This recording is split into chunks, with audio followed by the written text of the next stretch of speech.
Hey all dear students, I Abhinav Negi welcome you all in this marathon where I'll be doing complete soil mechanics including all chapters.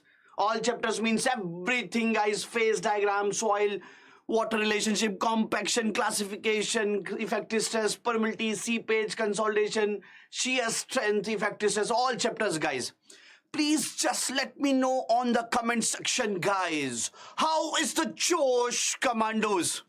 I hope that you are having a fantastic Sunday till now, and I'll make sure that the next few hours are even more sunnier and more brighter. Yes, so many students guys. So many chat is moving like anything guys.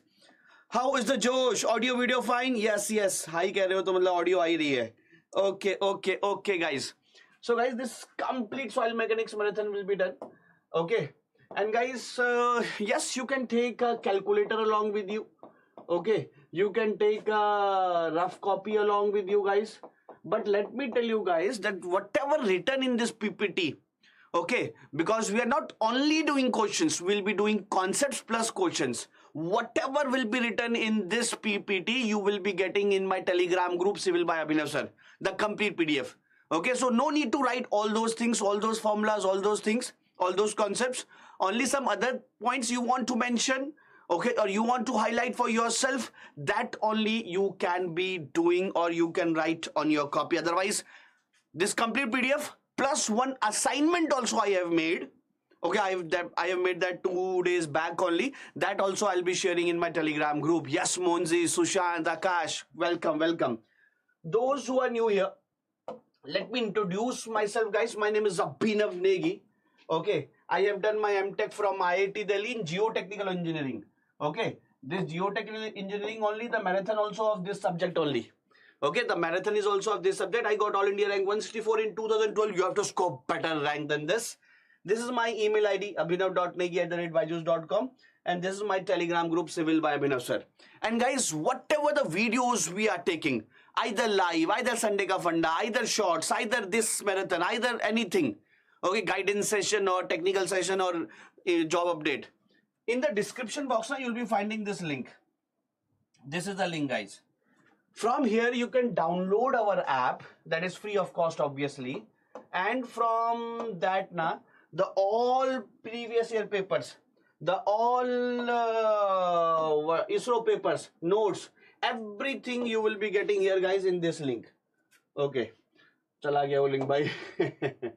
So you can get all those things in that link guys. Okay, in the description box that link will be given. Yes Abhi. This is my Telegram group, Civil by Abhinav sir guys. Shall we start? Everybody tell me on the comment section now. Pen is writing fine. Okay, so every chapter guys will be doing in this marathon, complete concepts plus question, both will be done. And let me tell you about the weightage. Yes guys, it is not one of the highest weightage of civil engineering. It is the highest weightage. Okay, every time it is coming around 15 to 16 marks. Okay, sometimes it comes coming off more marks also. And guys, let me tell you from last 5 years now, including 2023 both sets, this is the average of both sets. Okay, it is coming around 15 to 16 marks, and obviously in the upcoming gate years also, whether it is 2024, 2025, you can be expecting of same around 15 to 16 marks. Now about the various subjects that you got, if I take the average of 2015 to 2023, of course geotech is the highest. Then guys, after that FM and environment, and from last 3-4 years transportation also increase its weightage. Okay, so geotech, environment, transportation and FM is going to be one of the highest weightage guys for you.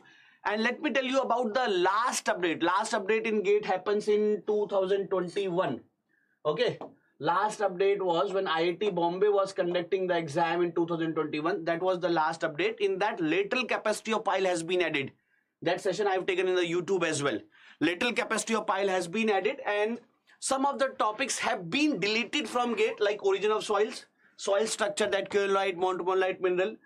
Darcy law is not written in the syllabus, but students are thinking that is not in the syllabus. Guys, how without Darcy law you will be doing seepage? So anyhow, the Darcy law is in syllabus, and if even you want to see the clear name of its in syllabus, then in hydrology syllabus it is written. And Westergaard theory of vertical stress has been deleted, and only one thing is added, that is little capacity of pile.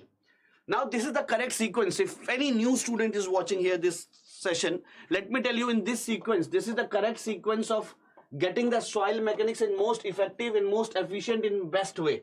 Okay, in this sequence you should be studying. These are the name of the chapters, guys. Let me tell you, in this sequence you will be studying soil mechanics, so that your studies, your preparation, your strategy can be effective. Okay, this is the quicksand condition. We'll come on that also. And guys, let me tell you the topics which are only in ESC. Okay, the topics which are only in ESC is that origin of soil is only in ESC. Okay, apart from that, guys, all topics are in GATE and ES. All chapters are in GATE and ESC both. Yes, some particular topics like Westergaard theory, okay, that is only in ESC. But apart from, if I say chapter wise, then chapter wise all the chapters are in GATE and ESC both. Okay, now guys, shall we start? Please put a heart sign on the comment section. Please put a heart sign on the comment section, everyone. Fast. Be ready. Please take a pen and copy along with you. Please take a pen and copy along with you. Come on, come on, come on. Come on. Okay, okay, okay. So then we will be going with the first chapter. Okay. Just let us go. Let us give 2 seconds for this smartboard to. Okay, now it is pressed. Okay, okay, okay, okay, okay. I guess more than 400 slides are there. I guess more than 400 slides are there. That is why with this big slide, this is a little bit stuck, but yes, it will be fine. Now it is fine, na? Lot of slides. इसका भी पेट फट जाता है इतना slide लेके. Okay, okay. PDF you will be getting, Kundan, in my Telegram group, Civil by Abhinav sir, है ना? Along with the assignment. PDF of this along with the assignment. So let us go with the first chapter. Within, yes, now it's fine. Now it's fine. So this is the first chapter, origin of soils and property of relationship. Guys, I recommend you that if you want the best manner or the best effective way to utilize this session, guys, please be in your study table, close the doors, be in an isolated room so that you can get this in the best way. Okay, so let us start with the first chapter, that is the origin of soil and soil water relationship. Let me tell you guys, the definition of soil mechanics can be different for a civil engineer, can be different for an agricultural engineer. When, guys, we are all civil engineers, then we are dealing soil in terms of its strength rather than its chemical composition or mineralogical composition. That we are not going much in that. Yes, little bit, but not much. We are more related to physics of soil. Okay, but agricultural engineers are more related to the chemistry or more related to the clay mineralogy or mineralogical composition of soil mechanics. That is the reason, guys, if we are civil engineers, then there are two types of soil. Then soil may be, okay, let me take the different pen, guys. All efforts are done. Now, guys, this soil mechanics is, there are two types of soil. One is organic and one is inorganic soil. All those soils, okay, all those soils which are formed from the decomposition of plant matter or decomposition of the trees or decomposition of any biodegradable material, from those we got the organic soil. From decomposition of plant, decomposition of trees, decomposition of organic matter, we got organic soil, and from disintegration of rock we got the inorganic soil. Guys, organic soil is not of our use. Okay, in our context we'll be more dealing with the inorganic soils, because organic soils have large settlement of organic soils. That is why we are dealing with inorganic soils, because organic soil is not good for a civil engineer because of large compressibility, large settlement. Okay, might be a third floor, maybe becoming a first floor after 10 years. Okay, now anything which is less than 80 mm is a soil. less than 80 mm is soil. Now how we will distinguish that anything is less than 80 mm? We will take a sieve. Okay, Kadwa Chauth has just gone, you all know what is a sieve. So from, if the sieve is of 80 mm size, okay guys, this will be corrected in just few seconds. Okay, let this PPT upload. This is a heavy PPT, na? That is why I guess it is taking some time. If we take a sieve of 80 mm, that means the size of the sieve, if I see the cross section, then the cross section of the sieve, these sieves are of 80 mm. Okay, these openings that will be coming, this is if 80 mm. If we throw some soil and whatever is passing from this soil, okay, whatever is passing from this sieve, that is, guys, the soil, and whatever is retaining on this 80 mm, whatever is retaining on this 80 mm, that is not soil. So anything which is less than 80 mm is only soil. Apart from that, nothing is soil. Okay, even if the boulders or anything which are having a size larger than 80 mm are not considered the soil. And the process of soil formation is called as pedogenesis. Process of soil formation is called pedogenesis. Okay. Now, just guys, give me 1 minute. Let me correct this. Okay. Why it is taking a lot of time? Let us. What is happening to this? फट गया क्या इसका system? Just give me some minute. Let me.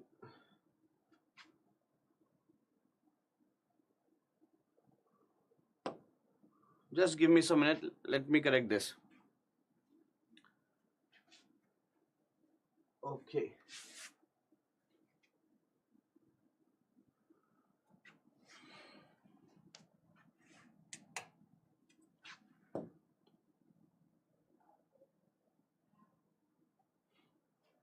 Let me correct this. ये थोड़ा जैसे लिख रहा हूँ ना, थोड़ा बाद में जा रहा है. दोबारा खोलूँ क्या? दोबारा खोलूँ? जैसे लिख रहे हैं ना, थोड़ी देर बाद आ रहा है इसमें लिखा हुआ. स्लाइड ज़्यादा. हाँ, स्लाइड ज़्यादा है, इसीलिए हो रहा होगा.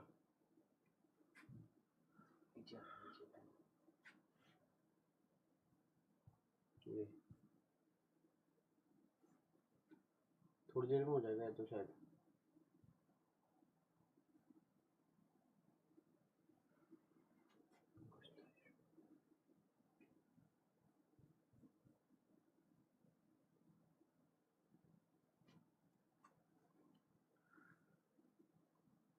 Okay, make the PPTs in 2 parts. Okay, we'll do that also. Don't worry. This PPT might be very very heavy. That is why it is taking time. 400 से ज़्यादा तो स्लाइड नहीं है लेकिन. हाँ. Okay, guys, I'm in the office. There is a different studio also. I can take from that also. Don't worry. Don't worry. We can take from there also. Okay, still then let us start.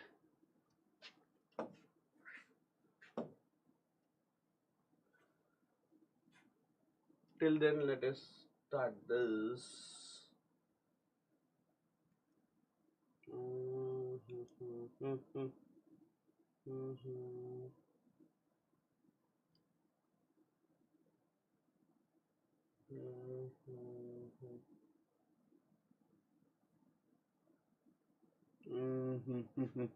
Just wait, guys, because this is a different. Thank you, Mohit bhai. Because there is a one more studio, na, or a lot of studios also, so we can take there also. So might be our team is making this possible in that different studio. Till then, let us continue. Okay. Now, guys, let us come to the process of soil formation. Now, guys, there are 2 types of soil: organic soil and inorganic soil. Inorganic soil, which is use of civil engineer, because organic soil we are not using because of its large settlement. Otherwise, the 3rd floor becomes the 1st floor after 10 years. Okay, due to the settlement of building. So, we are dealing with inorganic soils. Let me tell you, organic soils are decomposition of matters like plant, animal, etc. Okay, and they have bad engineering properties. When I'm saying bad engineering properties, that bad is in context of that bad is in context of civil engineer. Okay, might be the same bad which I'm using for organic soil. Same bad which I'm using for organic soil is good for a agricultural engineer. So I'm telling you this bad, I'm using the bad for the organic soil for a civil engineer because of his large settlement. Now coming to the soil, जो हमारे मतलब की है, that is inorganic soil. I'll come in this also, but before that, let me come to the inorganic soil, which is of our matlab. Okay, inorganic soils are formed from disintegration of rock or disintegration of parent rock. Now, what is this? Let me tell you, guys. Now I'm telling you a story, and please, everyone listen to that story very with full concentration. Suppose this is a parent rock. Okay. This is a parent rock. Okay, now its disintegration will be happening. This disintegration may be due to, like, it is acted by winds, it is acted by glaciers, it is acted by water, it is acted by rivers. So from 100 years or 200 years, okay, after 100 years or 200 years, this is disintegrated. Okay, disintegrated means erosion. Now this disintegration may be again of two types. One is physical disintegration, physical weathering, or one is chemical weathering. Okay, one is physical weathering, one is chemical weathering. Now physical weathering is due to the action of water, action of air on this parent rock for 100 and 200 years. So after 200 years, this erosion will be happening. So physical weathering is when the air is acted on it or when the water is acted on it, that is physical weathering. And chemical weathering means when some chemicals, might be the sulfur oxide, okay, due to the acid rain, when acid rain is coming down and it is acted on the rock, that is a chemical disintegration. Some chemicals are also attached in that process when it is disintegrating. So from physical weathering now, usually the soil which is formed, okay, so from physical weathering, usually the soil which is formed is coarse grain soil. Coarse grain means diameter is more. How much more I'll tell you. Okay, so this is a coarse grain soil. Setup कर लिया? आ जाऊँ उधर. ठीक है guys, I'm changing the studio. I'm going to the next studio. From there, I'll be seeing you. Okay, so I'm going into the different studio, guys. Just in 2-3 seconds, I'll be moving to the second studio.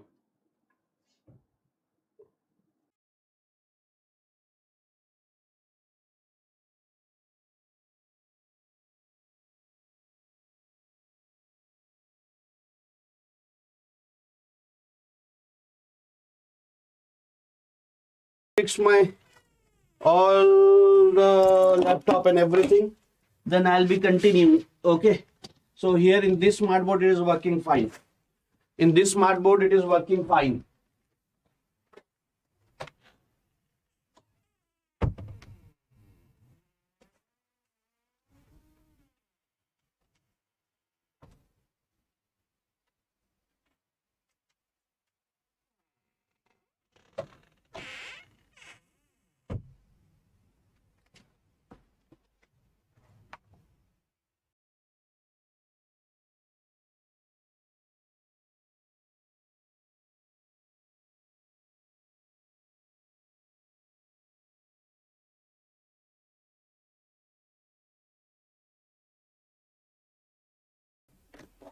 Guys, audio video fine from this studio. Just in 2 seconds, I come into the different studio. I guess now it is everything is visible.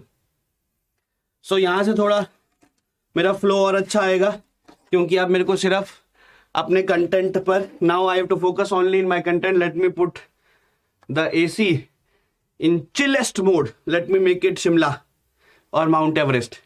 Okay, because my energy will make it hot na. Now everything is fine. See, now this fine. देखो कैसा smooth चल रहा है, बढ़िया, शानदार. अब यहाँ फोड़ते हैं. ठीक है? Ready guys now with full energy. Because now I have to concentrate only on my content. The smartboard is working perfectly fine. Let me again tell you, we are studying the physical weathering. Suppose this is a parent rock. Okay. This is a parent rock. Now, two types of disintegration can be done. One is physical weathering. One is physical weathering, physical disintegration. Okay, from here the soils which are formed. Guys, please listen the story, because this story which I am telling you will be used in many objective problems in GATE also. Okay, in GATE also, because whatever the properties I'll be telling you, that will be used in permeability, that will be used in seepage, that will be used in many other chapters.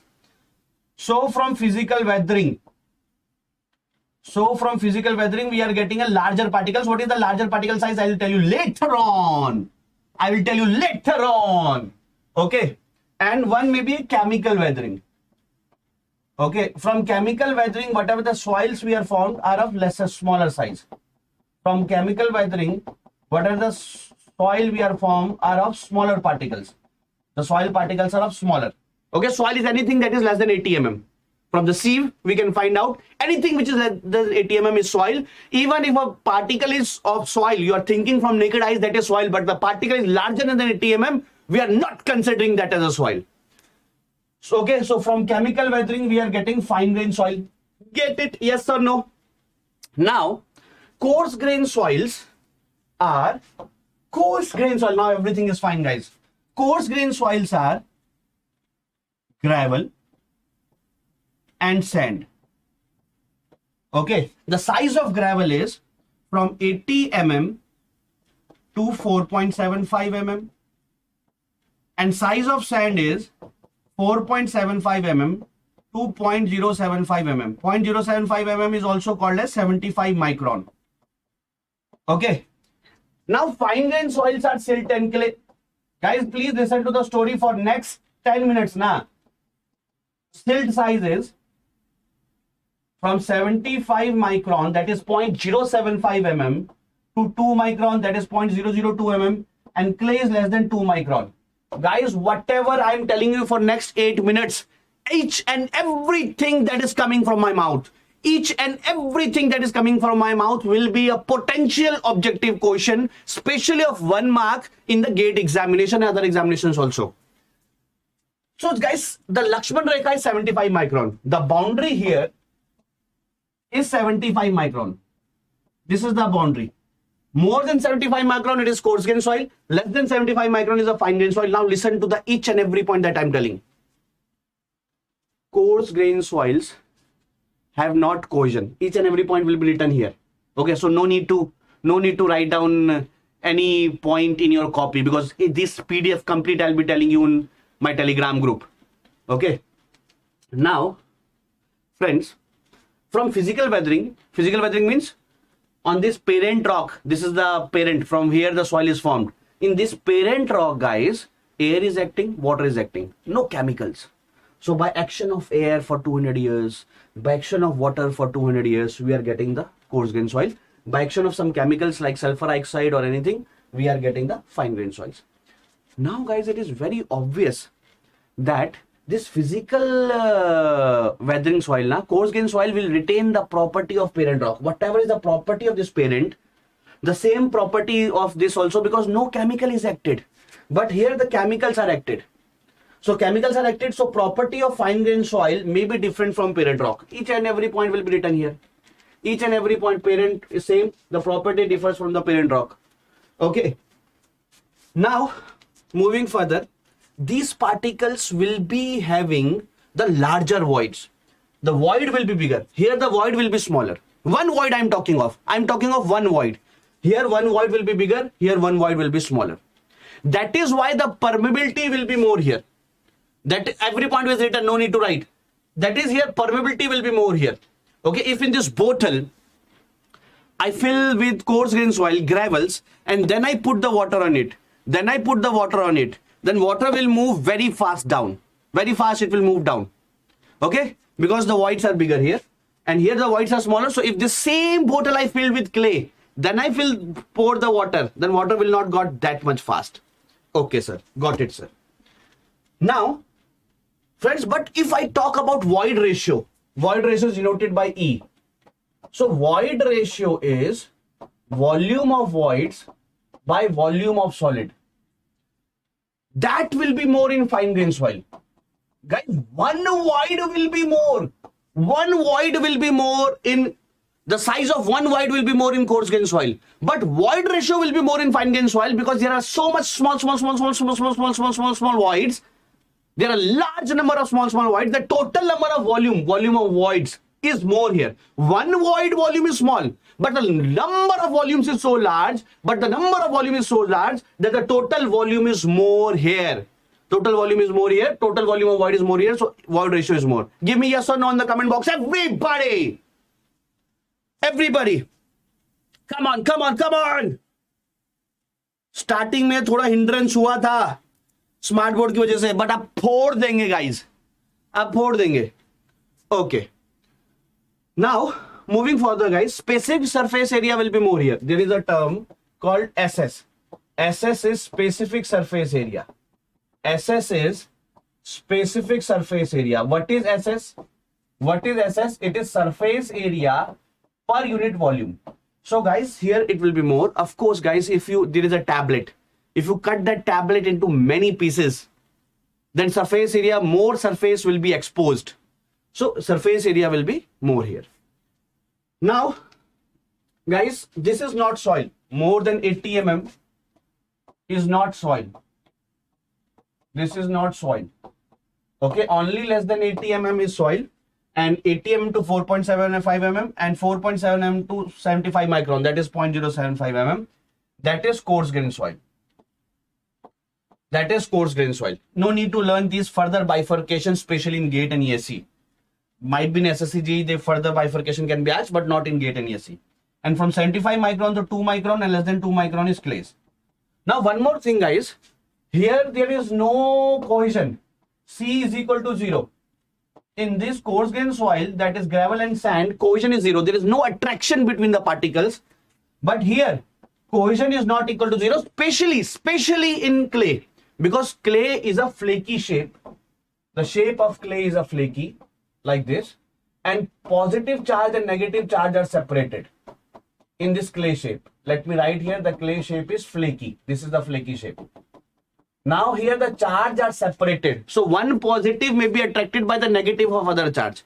So there can be electrostatic force between the clay, and attraction is there, that is cohesion is there in the clays. Now one more thing guys, in clay or in fine grain soil, water content is very important property. With a little variation of water content, what is water content, I'll tell you in detail. With a little variation of water content, properties are drastically changed here. Properties are drastically changed here. But here guys, even 20% water content, 22% water content, 18% water content, properties are more or less. Here the more important property is gradation. That the particle size is more important. The particle should be having a different size so that when particles are having same size, it is poor soil. Poor, because there are no smaller particles that can fit into the void. So large voids are there. Strength will not be more. This is poor soil. Poor or uniform. Uniform soil is also called as poor soil because there are no small particles to fit in. But if there are small particles also, XL, double XL, large, double L, medium, everything is there. So that is a well-graded soil. Large particles, medium particles, very small particles are also there. That is a well-graded soil. So here gradation is important. Here gradation is not important. I am telling you the concept of that also guys. You will like this. In coarse grain soil, if all particles are of same size, you are calling it poor na. In coarse grain soil, if all particles are of same size, you are calling it poor na. In fine grain soil, you cannot call it poor. Because you are calling it poor, but when you go near, then there is attraction between the particles. Oh, they are so strong. From very far away, I am saying that poor. Because they are of same size. There is no smaller particles. But when I go near, oh, there is attraction between the particles. The strength of this skeleton is very, very high. Oh, so I was wrong. दूर से देखा तो कंजे खेल रहे थे. पास जाके देखा तो अंडे उबल रहे थे. दूर से देखा, it was not strong because there are so many voids. But when I go near in this fine grain soil, oh, there is attraction, it is strong. So fine grain soil, I cannot say it poor. Therefore, fine grain soil gradation is not important. Gradation is important for coarse grain soil. For coarse grain soil, if this is a coarse grain soil, it is poor because there is no attraction. If coarse grain soil, this is good. But fine grain soil, the cohesion takes a bigger role. Okay, so their water content is important. Give me yes or no in the comment section, guys. Give me yes or no, guys. Come on.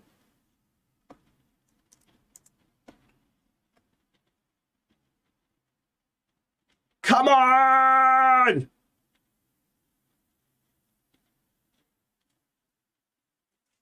Enjoying or not?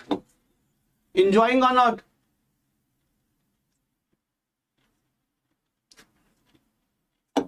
Yes, yes, yes. Okay. Okay, okay, okay. Please share it, guys, so that more and more students can join. Please share it and like the session, guys. Okay, so these are the properties that I've just told you. Okay. Now, guys, suppose this is a parent rock. Okay. Now, in India, there are parents. Now, this is the parent rock. Now, son and daughter will be coming. Children will be coming. That means soil is coming. Here the children of rock is, here the children of rock is soil. So, soil is coming here. Now, children may go America also, or they be with the parents only. So, if the soil is with the rock only, so that is called as residual soil. Okay, the children are with the parent only. Now, if children are gone somewhere else, that is called transported soil. If children, of course, after the weathering, children will form here, but they are moved somewhere, then they are transported soil. If they are transported by running water, like river, if they are transported by running water, river is a running water, so that is called a alluvial soil. If they are transferred by a lake to the sea or the lake bed, that is lacustrine soil. If it is transported by seawater, it is marine soil. If it is transported by wind, it is oiling soil. If it is transferred by glacier, it is a glacial soil. So either a soil will be residual soil with the parents only, or it is moved away. Depending upon the moving agency, by running water, it is alluvial soil. By lake, it is like this. Depending upon the moving agencies, the name is different. Got it? Got it? Now, these are no concepts. These are the names that I'll give you in this PDF. Okay. Now here, guys, phase diagram. Now phase diagram. This is water. This is water. This is what? No, here is no water. This is the phase diagram. Okay. PDF will be provided. Guys, we all are meeting here in this Sunday beautiful morning. Can you all please write down your cities? So from which cities you all are here?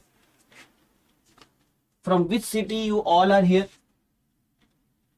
So let us see now. From here where the students are there.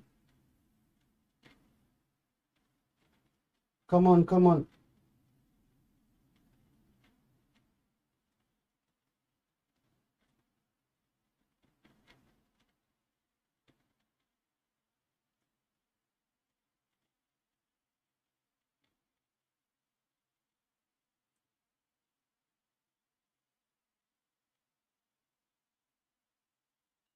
Okay. Patna, Navi Mumbai, Uttar Pradesh, Itanagar, Telangana, Ongole, Tripura. So the whole country is here, I guess. The whole country is here, I guess. Tripura also. Okay. Now, let us go to the phase diagram. Guys, in soil, suppose I am making the soil like this. Guys, from here it is important for gate. These are the soil particles. These are the soil particles. These are soil particles. Okay. Now in between there is void, and some voids may be filled with water.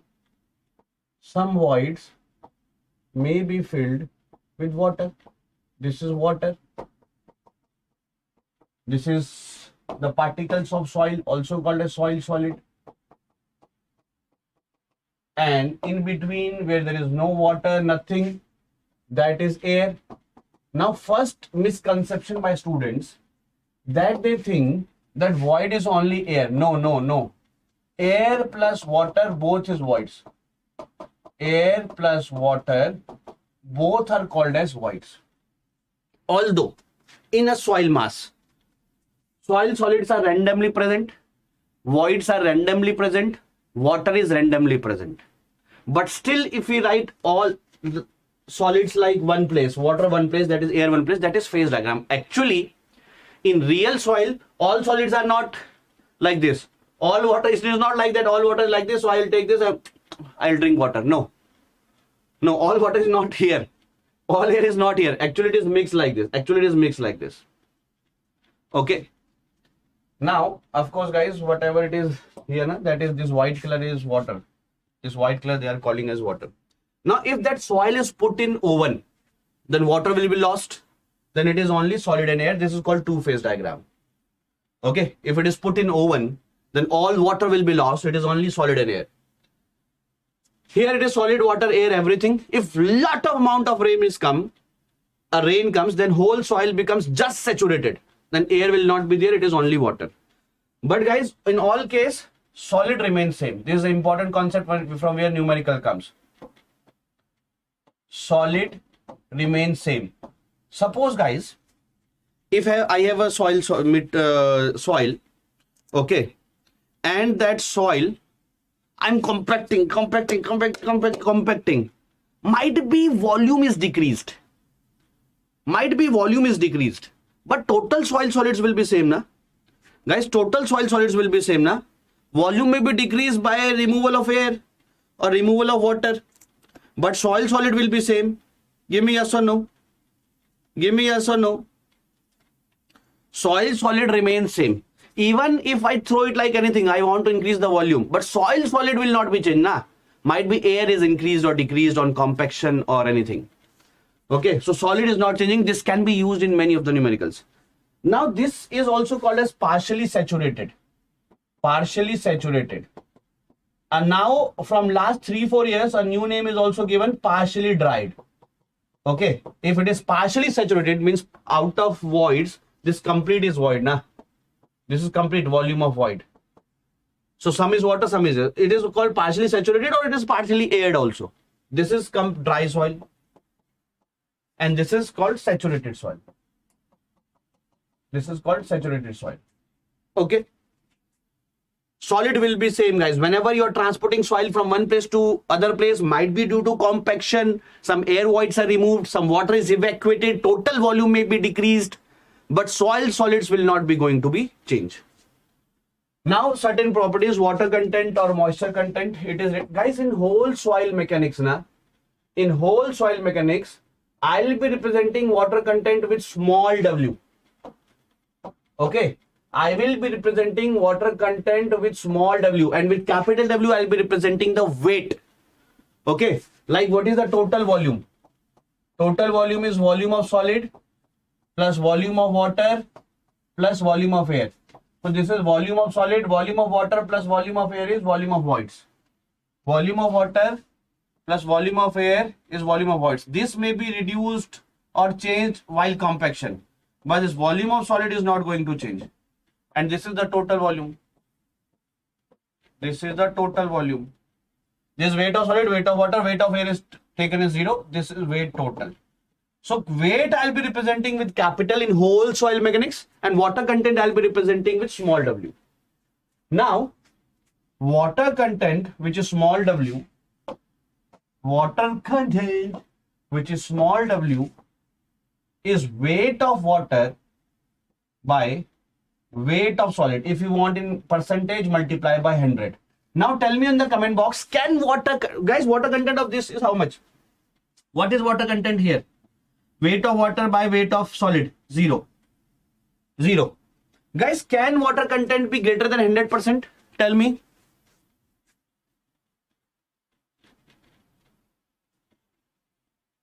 Parth, I'll be very happy to share you the tips on a call, but not in this marathon because a lot of students are watching. So you can mail me at abhinav.negi@byju's.com plus your free time. I'll call you. Guys, water content can be greater than 100%. Can be greater than 100%. Okay, because weight of water can be greater than weight of solid.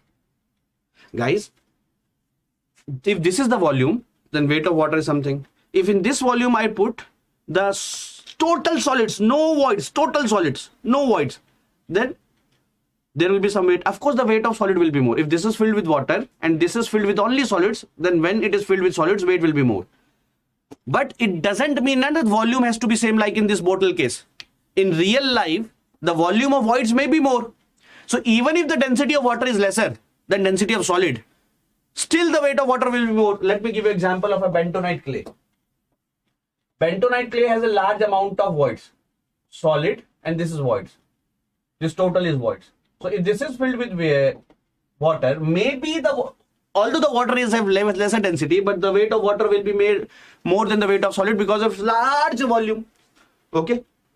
Now void ratio E is volume of voids by volume of solid. Right? There is one more term, that is porosity.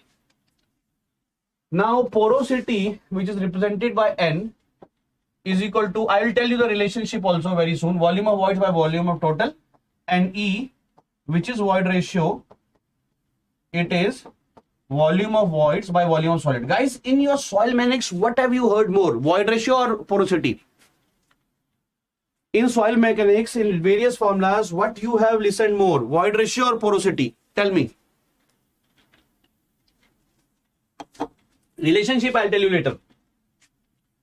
Void ratio. The reason being why void ratio is more widely adopted, because numerator is same, but here denominator is volume of solid. Okay, in void ratio, it is volume of voids by volume of solid, and volume of solid remains constant while transportation. Volume of solid remains constant while transportation. So that is why it is a more stable parameter as compared to porosity. More stable parameter as compared to porosity. That is why void ratios are mostly used in formulas, in bearing capacity, in everything. Okay. Now, moving further. And guys, of course, E is greater than N, because numerator is same, but denominator of void ratio is lesser. Here it is total volume. Denominator will be more. Now, degree of saturation. Must chal raha hai. Degree of saturation. S. So S is volume of water. This is water. Upon total volume of voids. Okay, this is volume of water of total voids. Now let us go back. What is S here? 1. Volume of water and volume of voids both are same thing. What is S here? 0. And what is S here? 0 to 1. 0 to 1. Got it? Any doubt you can ask me? Any doubt you can ask me? What is air content? Air content, or also written as AC. So AC is volume of air by volume of void. Guys, S plus AC is equal to 1 na? Or if in percentage it is 100%. If saturation is 30%, then air content is 70%. Because guys, what is air content? Volume of air by volume of void. This is AC. What is saturation? Volume of water by volume of void. This is saturation. If you add them, volume of water plus volume of air is volume of voids. That is 1. In percentage, it is 100%. There is a percentage air void, NA, and NA is equal to volume of air by total volume. Volume of air by total volume. Give me yes or no. Give me yes or no. Come on. Come on, friends. Come on. Come on. Now guys, unit weight. Here the students are the most confused, but I have a simple way.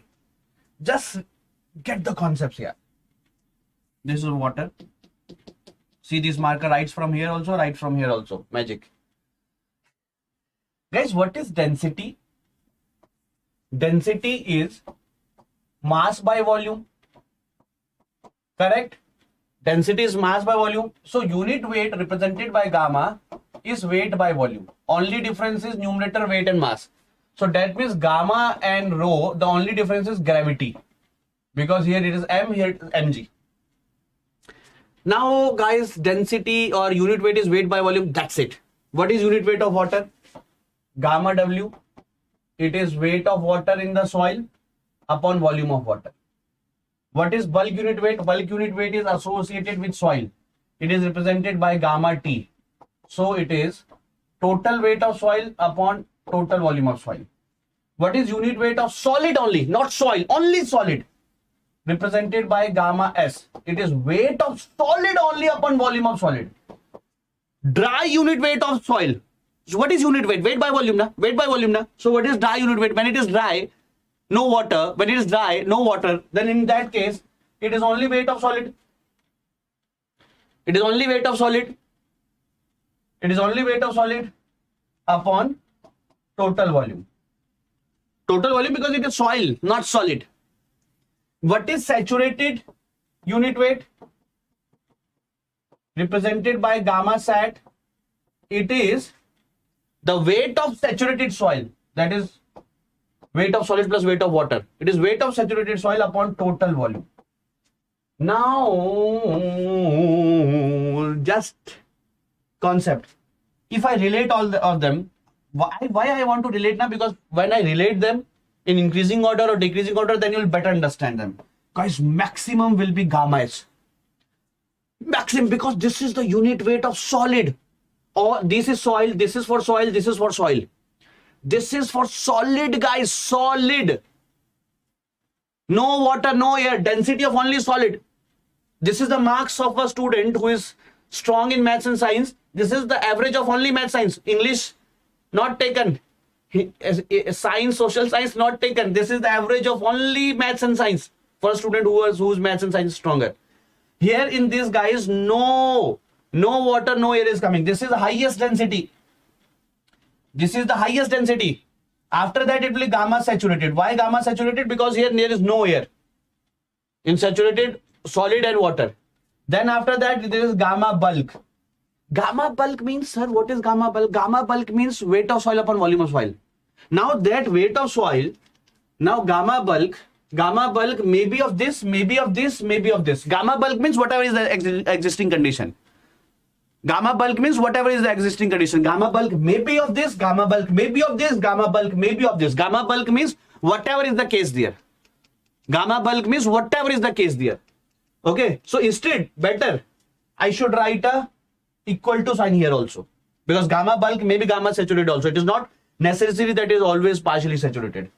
Then gamma D will be least. I am not comparing gamma W here. Gamma D will be, guys, all these things are for soil.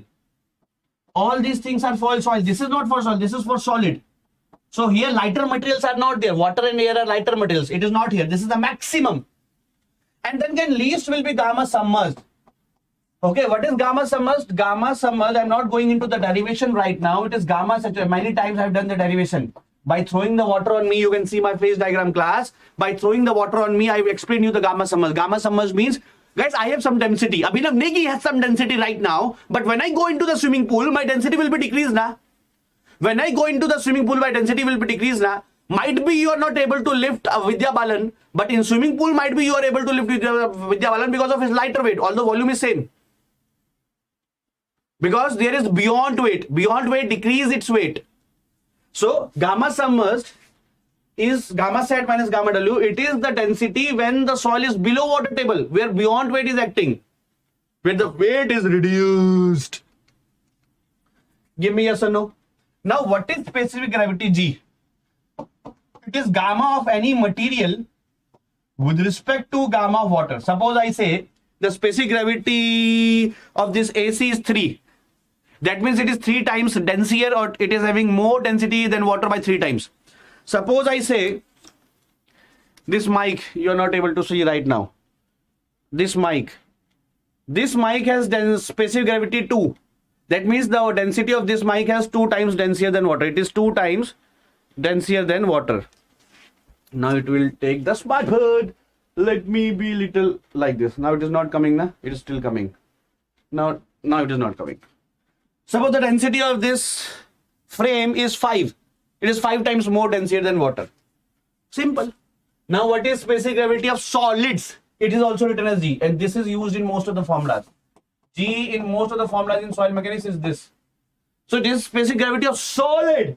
So this is gamma of solid divided by gamma of water. It is around 2.6 to 2.7. This is gamma of solid with respect to gamma. This is soil. GM. So is density of soil with respect to density of water. Give me a sunno. Give me a sunno. Everybody, every commander. Guys, like and share. Like and share the session. Like and share the session. Come on. Come on, come on, come on. Enjoying? Guys, please be there till the end. Please be there till the end. So that, and first chapter will take 35 to 40% time. After that, all chapters are smaller. Okay.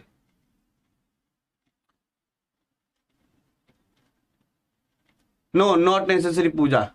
Government engineer is nothing to do with government college. Government engineer can be a private student also, private college going student also, can be a government college going student. Both have equal chances. It depends on completion exam. Now this density we have already done. This question we have already done. Okay, relationship between various parameters. What is the relationship? This is the water. Let me write all relationships in one go. Let me write all relationships in one go. In one go. Guys, I'm not going into derivation. Gamma dry density is gamma bulk upon 1 plus W. Correct? Second, porosity is equal to E upon 1 plus E. Or you do cross multiply here. So E is equal to N upon 1 minus N. 4. SE is equal to WG.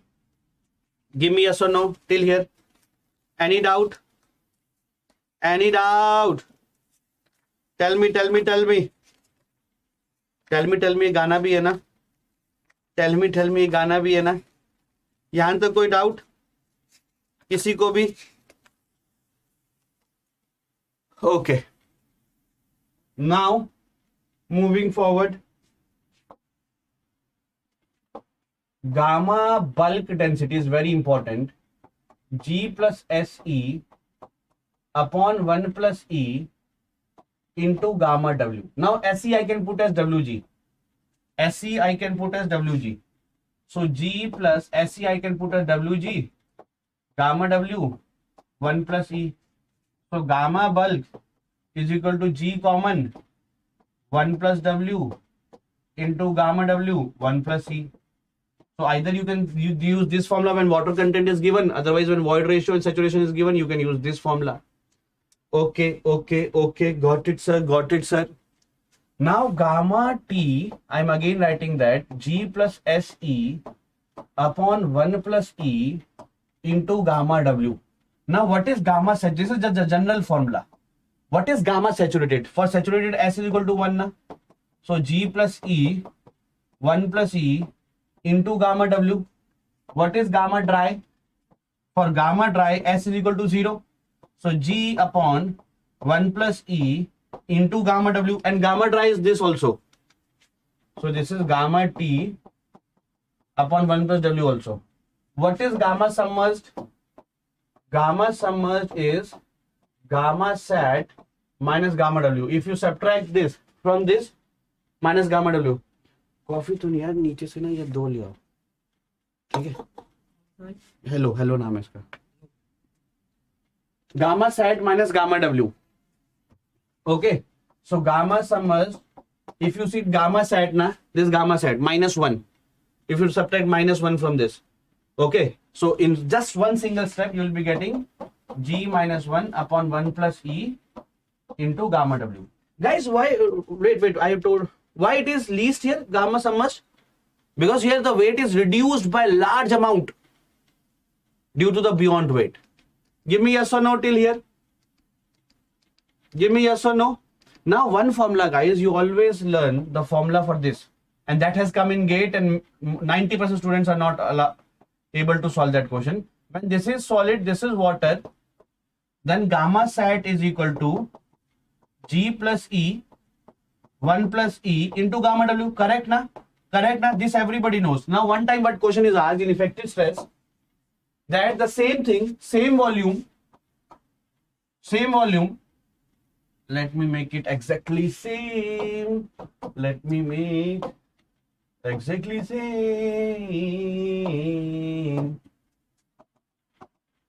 Same. This has been asked in GATE in 2 marks. This is same solid, but here instead of water, that is beer.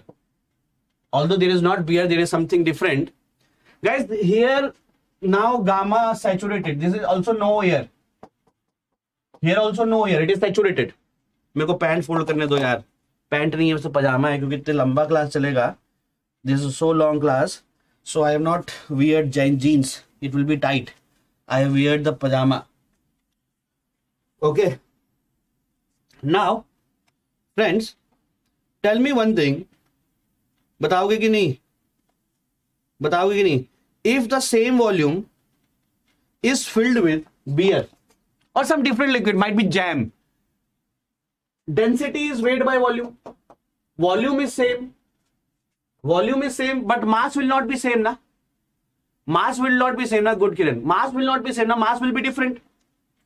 Mass will be different, so density will be different. So this question is asked.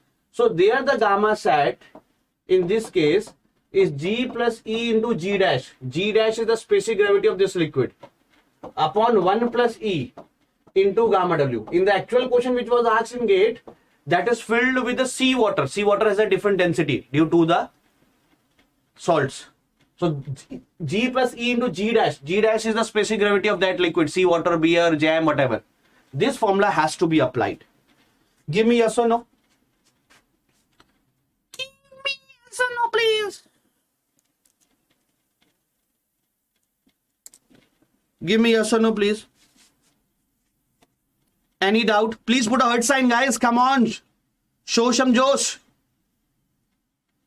Show some josh. Everyone. Everyone. Come on, yaar.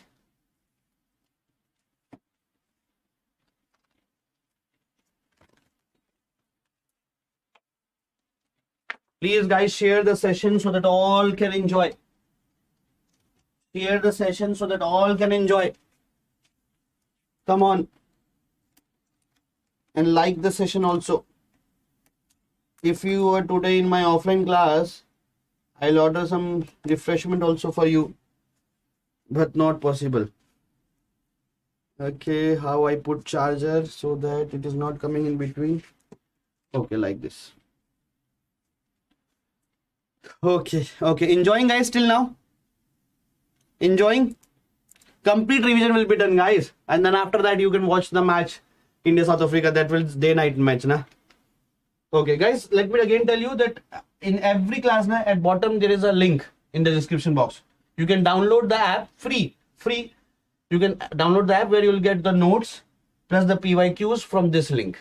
Okay? This is the MSQ question. Take down the calculator, guys, along with you. Come on.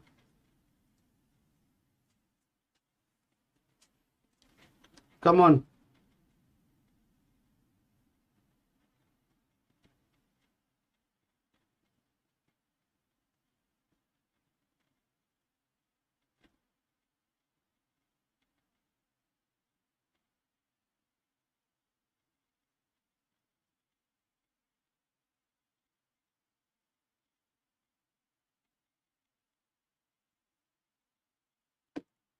Do this.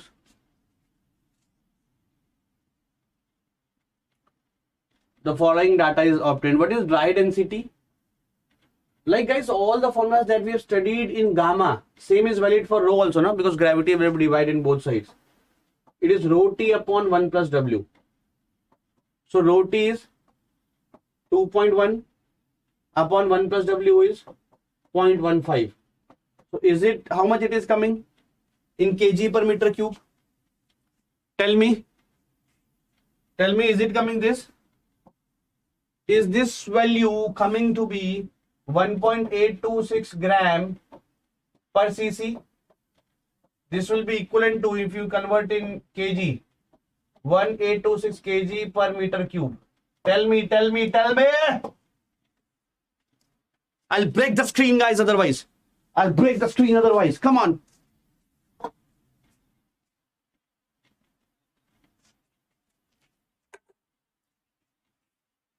Yes. Now B, porosity and void ratio. Now guys, SE is equal to WG. Following data were obtained, wet density is given, water content is given, specific gravity is given, and S we have to find out. Wait.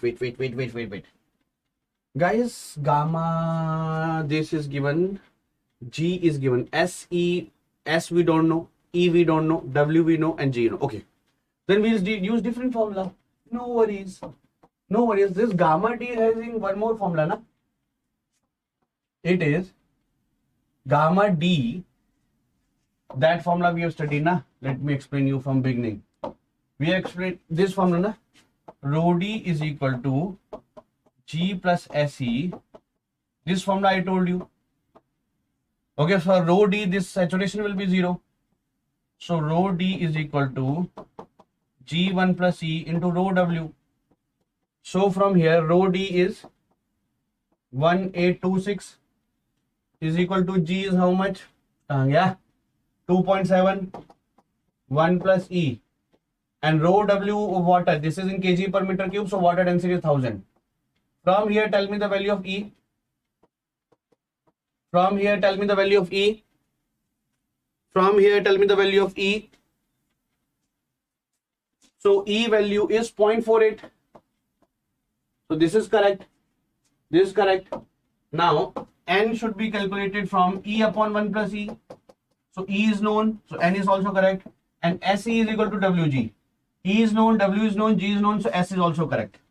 So all options are correct. So from this one question, actually we have done 4 questions. From this one question, actually we have done 4 questions. Have you got it? Have you got it?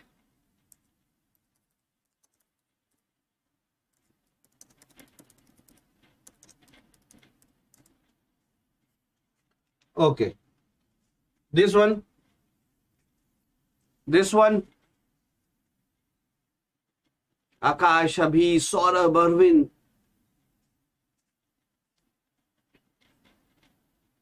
Tell me.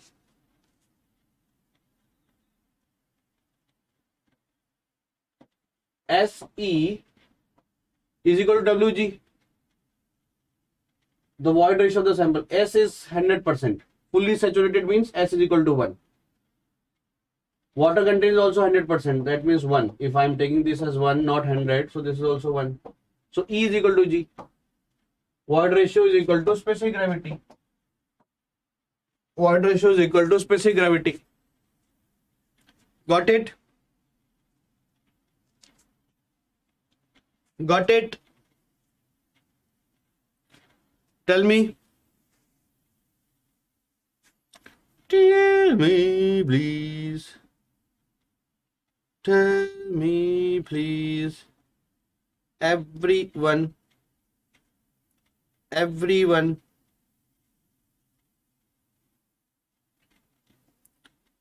Okay. Okay, this also you can do, yeah. Okay, do this. If the soil is SE is equal to WG, 0.5, void ratio is given, 0.82, very easy question here. W into 2.65. From here, find out the value of W. Foundation, let us think. Soil mechanics, I am sure. Let us, how much time it will take, then we'll decide. Okay. Otherwise, in different session, it will be definitely. Now, this one. What is this, guys? That if I make the phase diagram, solid, water, air. Let me write here the volume, 0.5 cc, 0.3 cc, 0.2 cc, weight here is 1, 0.3 and 0. Okay. Now, soil is partially saturated at degree of saturation 60%. S is equal to volume of water. Sorry, weight of what? Soil is saturation. Volume of water by volume of void. So volume of water is 0.3. Void is 0.3 plus 0.2, 0.5. into 100. So it is 60%. So the first statement is correct. The first statement is correct. Okay. First statement is correct. Now, second statement, void ratio. Void ratio is volume of voids by volume of solid. So volume of voids is, this is voids, 0.5 by 0.5. So void ratio is 1. So second is wrong. Water content is 30%. Water content. Water content is weight of water by weight of solid. So 0.3 weight of water by 1 into 100. So it is 30%. Correct. Now saturated unit weight. Which color? Yellow is done, blue is done, green is done. Let me take orange. Guys, saturated na. In saturated, this is solid, this is water, this is air. So 0.5, 0.3, 0.2. In case of saturated na, this all will be water. This all will be water. So weight of, when the volume is 0.3, weight is 0.3. Now the volume is 0.5. So the weight is 0.5 now. When the volume was 0.3, weight is 0.3. So now volume is 0.5, so weight is 0.5. So what is the saturated unit weight? Gamma sat is weight by volume, 1.5. 1.5 upon volume, 0.1. So this is 4. So 1, 3, 4 are correct. That is option number B. Yes, Abhi. Got it, guys? Everyone? So other questions you can do accordingly. Now, guys, in water, na, this is a beautiful concept. The water that is present in soil is of 4 types. I'll go one by one. One is adsorb water. Adsorb water means if you take a dry sample of soil and you put in the atmosphere, then from the humidity of atmosphere, whatever the water it is absorbing, from the humidity of water atmosphere, whatever the water it is absorbing, that is called the absorb water. Now capillary water is, due to the capillary reaction of water, some water will be stuck into the voids. Okay. Due to the capillary reaction of water, some water will be stuck into the voids. That water is capillary water. And actually, the plants for their growth are taking this water because this is the only water which is stuck in voids. All other water will go into the groundwater table. And one is the gravity water. Gravity water is that water which, due to the action of gravity, will go down to the groundwater table. Gravity water is that water which, due to the action of gravity, will go to the groundwater table. It will not be stuck in the voids like this, like the capillary water. So it is not used by the plants because it is going down by the action of gravity to the groundwater table. So only this is the water which is taken by the crops. Adsorb water is taken by the atmosphere. Structural water is that water which is attached with the crystal lattice, of soil solids. And if this water is removed, then the whole property of soil will be removed. In fact, this point you might not be knowing. Water content, when we write weight of water by weight of solid, this weight of water is including this 2, 3 and 4. This weight of water does not include structural water. Because if that water is removed, then whole property of soil will be removed. Okay. Now, how to find the water content? There are various methods. One is oven dry method. We put the soil, we take the moist soil. Okay. This moist soil has weight W1. We put it in oven for 24 hours and temperature is around 105 to 110 degrees centigrade. After 24 hours, it is dry soil. Okay. So what is water content? Weight of water. So what is removed? What is the difference? W1 minus W2. What is the removed weight or the difference weight? That is weight of water and upon W2, that is the weight of solid. Okay. Now guys, the question is why only up to 105 to 110 degrees centigrade? Because if we heat beyond this, either in time or in temperature, then structural water may be lost. For organic soils, guys, our temperature should be only 60 to 70 degrees centigrade. Because in organic soils, if we heat beyond this, then some organic compounds oxidize. Then some organic compounds oxidize. So, okay, so we are thinking that difference in weight, is due to the weight of water, but in that case, the difference in weight is due to the oxidation of some organic compounds also. Give me yes or no. Give me yes or no, guys. Come on. Everyone. And keep sharing, guys. Keep sharing.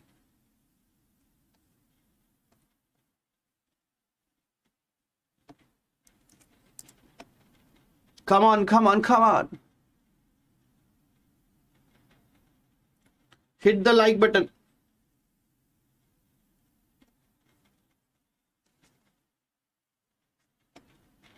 Okay. Next is torsion balance method, guys. Here, what is this? Infrared lamp is used. Infrared lamp means some rays are provided to the soil for heating. And for measurement, torsion balance is used. It is a rapid method. And weight of water is weight of water by weight of solid. So here heating and measurement. So guys, here what we are doing?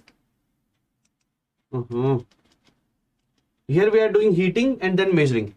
Here heating by infrared rays, infrared lamp, and measurement is done simultaneously. This is used for those soils which are very, very active in nature and take the water from atmosphere. Like this is the soil. We heat it, then we take, isko kholte hain, take it out and measure. When we take it out, if this is a very active soil, it will be taking the water from the atmosphere, water from the humidity. So when we are measuring W2, actually that also includes some water, because up to now we are going and measuring the weight. Till then it takes the water. So here it is a simultaneously done, heating and weighing. So for active soil, this is used. Now this is a sand bath method. Here we put a tray. We put the heat, 3 centimeter sand is there. We put the heat, and after some time, this is again a weight, W1 and W2, and the difference is weight of water and this is weight of solid. We can find this. Calcium carbide, CaC2 is calcium carbide. It is added with water. It gives calcium hydroxide plus acetylene gas. Okay. So suppose we want to measure the water content. We put calcium carbide. From calcium carbide, we get the acetylene gas. From measuring the acetylene gas, we can find the water. For 1 mole of acetylene gas, 1 mole of acetylene gas comes from how much? 2 moles of water. 2 moles of water. And water 1 mole is 18 gram. 16 plus 2, 18 gram. Suppose we get acetylene gas. Volume, of course, acetylene gas volume we get. From PV is equal to nRT. We get the number of moles. Suppose we got 5 number of moles. So water is present, there is 10 number of moles. So 1 mole 18 gram. So 10 mole it is 180 grams. That is how we can find out the weight of water here. Now radiation method, guys. This is the soil for which we want to find out the water content. This is the soil for which we want to find out the water content. We put a borehole. In this we put a capsule. Okay, this capsule is generally of cobalt or any radioactive material. So here are some openings. This radioactive material will be coming here, and here is the detector. This is the detector. So some rays are coming, it is detecting. Now some calibration charts are measured. So this is the intensity of rays, then this is the water content here. This is the intensity of rays, this is the water content. So by putting some rays, by passing some rays from the soil and getting the property of rays in this detector, we find the water content. That method is radiation method. Now guys, one is the pycnometer method. This pycnometer method is how, let me tell you, it is a quick method. It is used for cohesionless soil. Guys, important. And here it is air sucked out. Any one of you know that why it is written air sucked out? Anyone? Today I'll tell you that concept here. You'll enjoy that concept like anything. You'll enjoy that concept like anything. Okay. Do you know why this air is removed out is written? Okay, now see. If you don't know, please see. Cobalt 60. Yes, the radioactive material is cobalt 60. Great.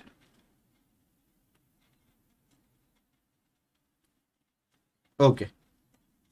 See,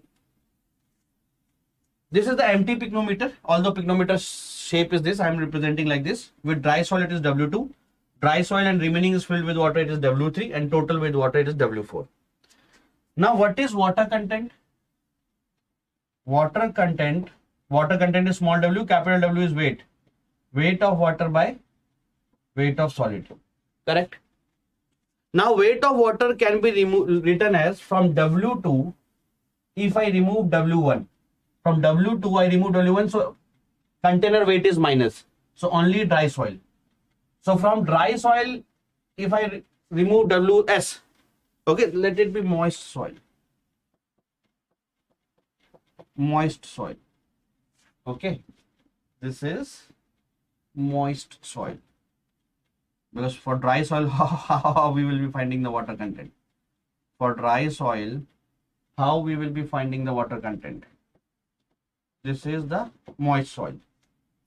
So W2 minus W1, weight of container is removed, and minus WS is weight of water. This is weight of water upon WS.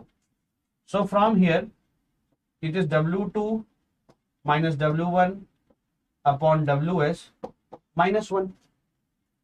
Give me yes or no. So water content is W2 minus W1. What is weight of solid? Weight of solid is density into volume. So density is G times of gamma W. Guys, G specific gravity of gamma S with gamma W. Na? So what is gamma of solid? G into gamma W. This is density into volume. Density into volume of solid is weight of solid. Correct? Minus 1. Minus 1. Give me yes or no till here. Come on the comment section. Give me yes or no. Yes, Abhi. Good. Now, guys, W4 if I want to write, from W3, if I remove solid, what is the weight of solid? Volume into density. And that volume I add water, Vs into gamma W. It will be W4 na? I'm again telling. I want to reach W4. From W3, remove solid. What is the weight of solid? Volume into density. And how much solid we have removed? Add that much water, it will be this. So we have removed volume of solid. We have removed this much volume, Vs. And that much addition of water is done. So we are getting W4. We are getting W4. From here, find out the value of Vs gamma W from this expression. And put it here. Just in one step, find the value of Vs gamma W from here and put it here. What you will be getting, I am writing the final expression. That final expression is W2 minus W1. W2 minus W1 divided by W3 minus W4 into G minus 1 upon G minus 1. Guys, we have done the complete derivation. Only the steps I told. Find the value of Vs gamma W from here and put it here. You will get this. So this is the water content. Now the question comes, the trickiest question that is asked in most of the interviews. Very beautiful concept is that why it is written this. Why? Can anybody tell me now? Abhi, you can tell me now. Tell me. Come on.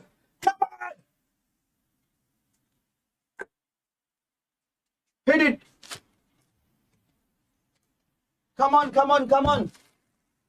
Everyone. Come on.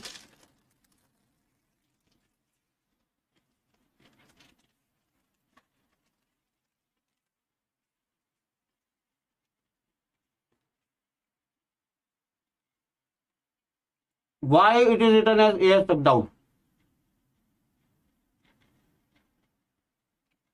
No. Sarvan.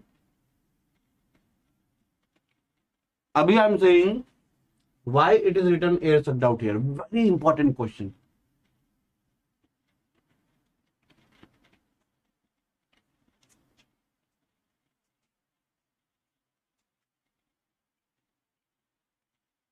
MVS. Okay, good, Swarab. See, if here remains air, no sports media. If here remains air, if air is remained here, then here we should be writing VA gamma W also. If air is here now, then how I reach W4? From W3 I remove the soil. From W3 I remove the soil, weight of solids, and that much I've added water. If air is also here, so to reach W4, that much air water I have to add. But here if I'm writing air sucked out, then this volume of air is 0. So that I don't have to write in the equation. Otherwise, the volume A, VA term will also be coming. Give me yes or no in the comment box. Please put a heart sign in the comment box if you got this concept. If you got this concept, guys, please put a heart sign on the comment section. Come on!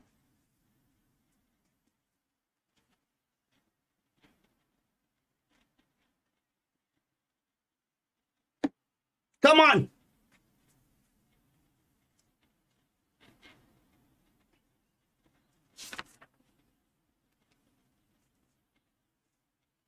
And guys, G specific gravity also we can find out from this. That is W2 minus W1. Specific gravity. W2 minus W1 upon W4 minus W1 minus W3 minus W2.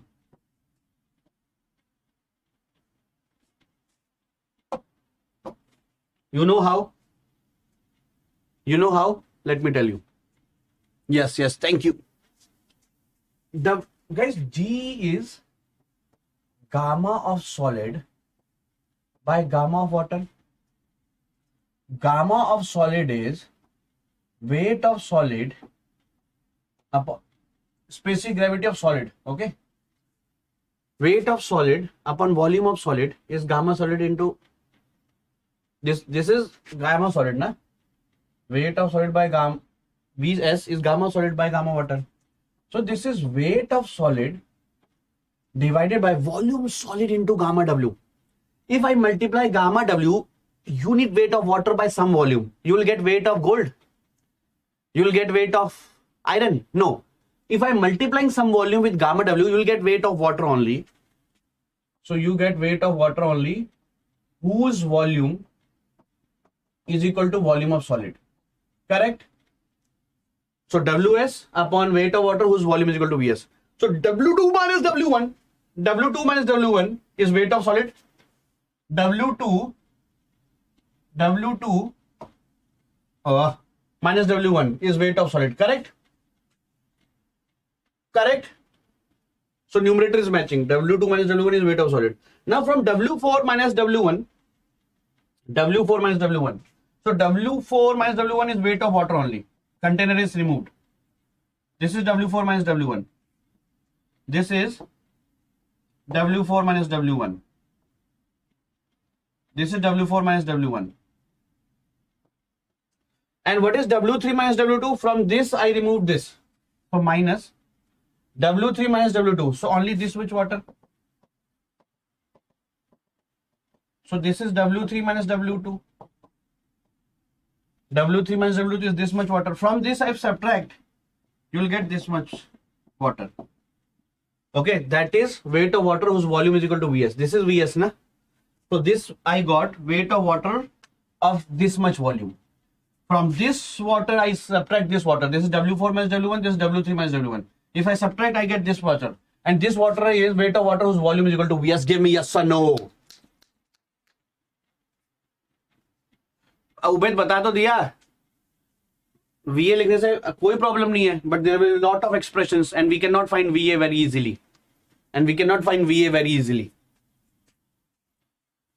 Give me yes or no. Yes, hello. From Gursarayganj. Please share. Okay. Understood? Okay. Now, these are the methods for finding out. Now, one more thing. This method gives result quickly, although derivation is big, but in actual experiment, we don't have to do a derivation now. So this is quick and this is suitable for cohesionless soil. Why cohesionless? Why cohesionless? Why cohesionless only? Tell me. Why cohesionless only?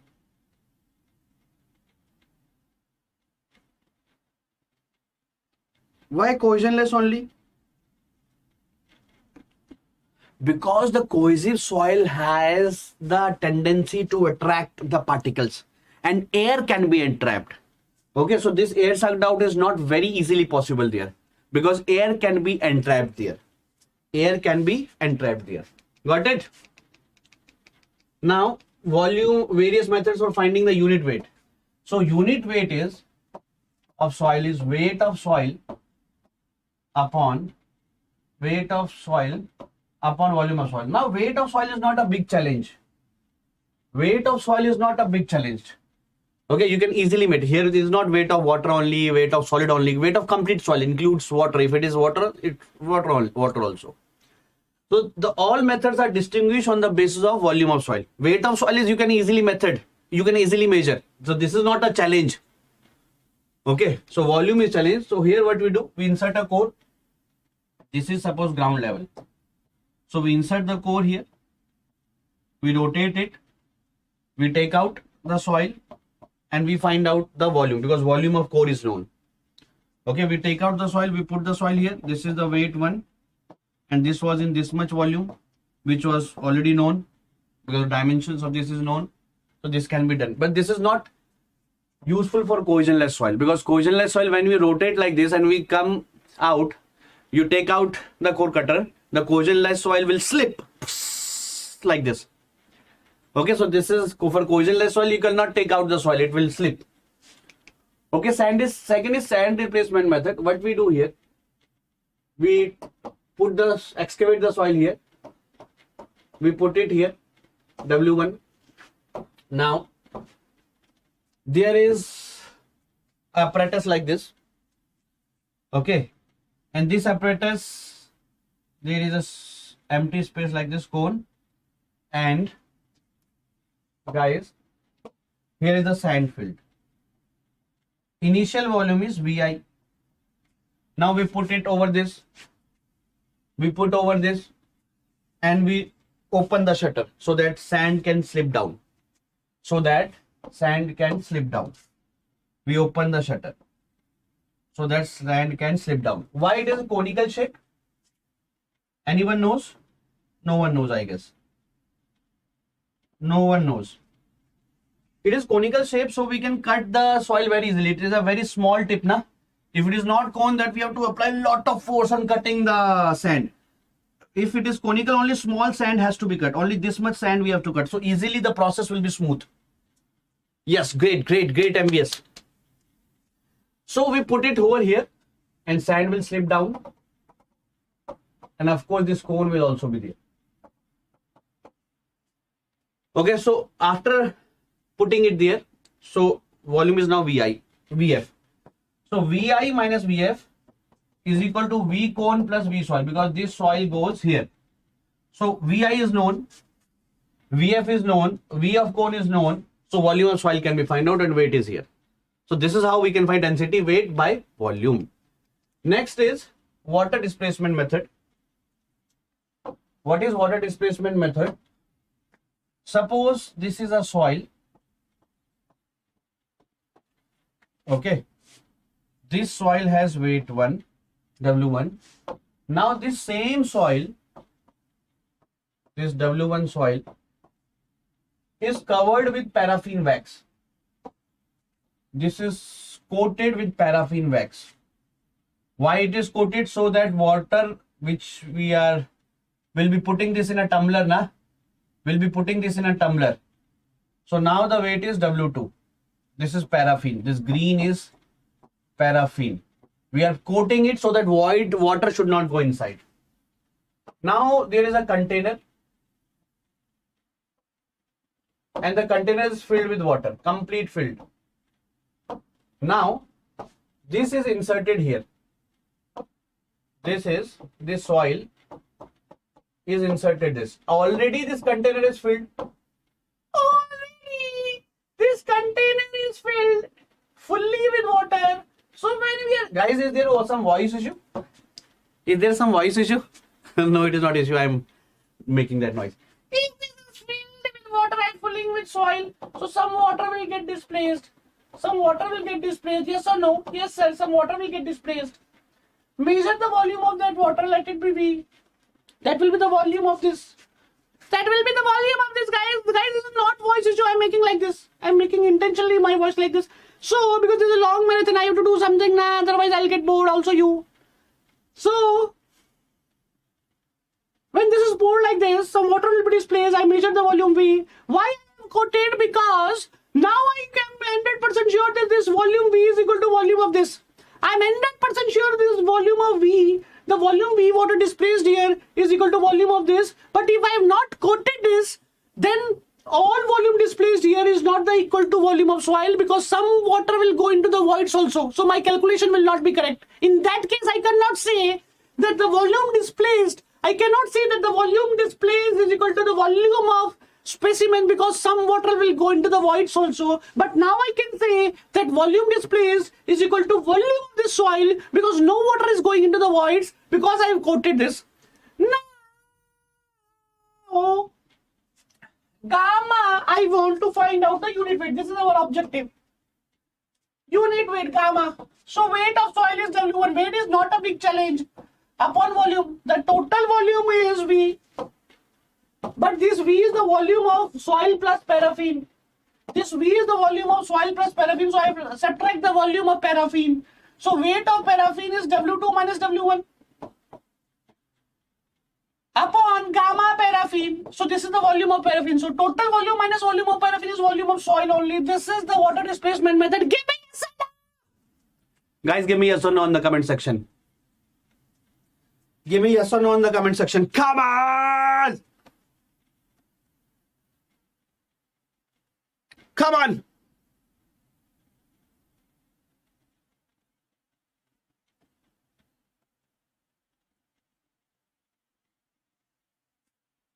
Chalo, chalo, chalo, chalo, chalo. And guys, have you shared? Have you shared this? Have you shared? Like the session, guys. Come on! 35 to 40% will be taken by chapter 1 only. Why leaning tower of Pisa is tilting? Because of differential settlement. One side settlement more, one side settlement less. Okay. Relative density, also called as ID, is equal to maximum void ratio minus natural void ratio upon E max minus E minimum. Okay, this can be written as one, it is maximum void ratio, gamma D is minimum. Maximum void density is minimum. In natural case, it is 1 by gamma D. So 1 by gamma D minimum minus 1. When it is minimum void ratio, gamma D will be maximum. Now, what is the use of this? If relative density is more, then that means E is less, voids are less. So that is a strong for, it is relevant for coarse grain soil, because fine grain soil cannot be judged on the void ratio. Fine grain soil has to be judged with water content that I told you initially. So if relative density is more, then voids are less. It is solid, it is a brittle thing. Okay, hard thing. And E max, when is maximum void ratio? Theoretical maximum void ratio is 0.91, and it is come in cubical array. When it is exactly placed one over other. When the solids are exactly placed one over the other. Guys, you are not occupying the voids now. You are exactly parallel. So you are not occupying the voids. This is the cubical array when there is maximum voids. Okay, I derived this value 0.91 also in my classes.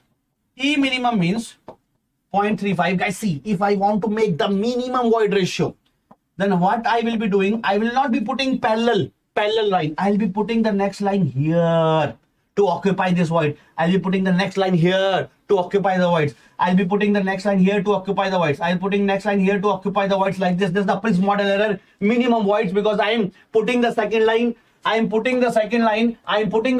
Not exactly. I'm putting the second line here to occupy this void. To occupy this void, I'm putting the second line here. This is the Prism model array 0.35. Guys, give me yes or no in the comment section.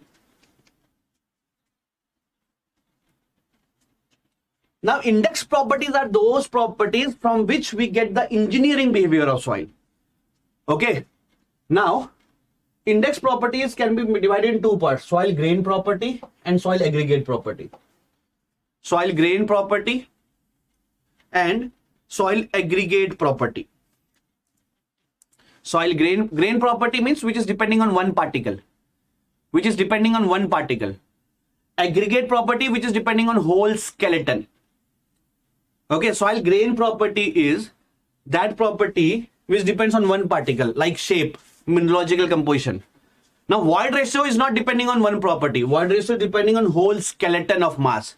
So that is an aggregate. Density is not depending on one particle. Density is depending on whole mass. So that is also soil aggregate property. For soil grain property, which is depending only one particle, you can take a disturbed sample because that grain after disturbing will not be going to change. But soil aggregate property, you have to either do the test in the field or take the undisturbed sample, because void ratio, if you disturb, void ratio will change. If you compact the soil, density will change. So either you do the test on undisturbed sample or you do the test in the field itself. Okay. Now guys, if I want to find grain size distribution, GSD, I take the sieves like this. Usually there are 11 sieves. And I put 1000 gram of soil. I shake it for 15 minutes. And bigger particles will be here, smaller particles will be here, smaller particles will be here, smaller will be here, smaller here will be here, like this. Okay. Now, these are the various sieves here. Suppose total soil I take 1000 gram.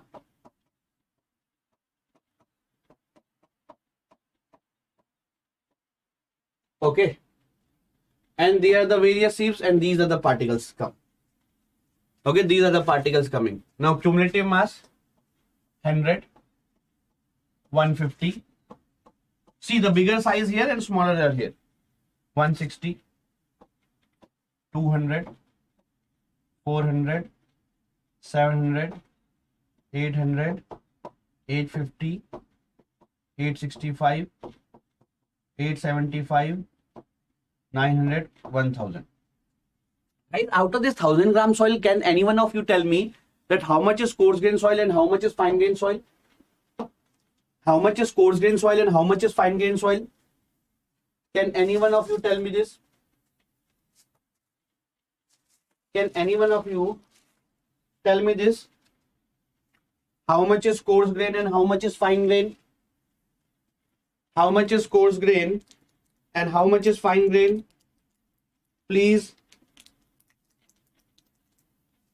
Please. Everyone.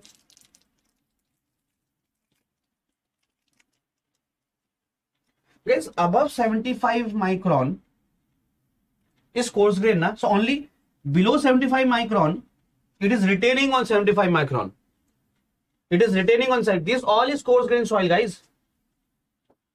This all is coarse grain soil, which is above 75 micron. Only this is 100 gram is fine grain soil. Only this 100 gram is fine grain soil. All this is coarse grain soil. Okay.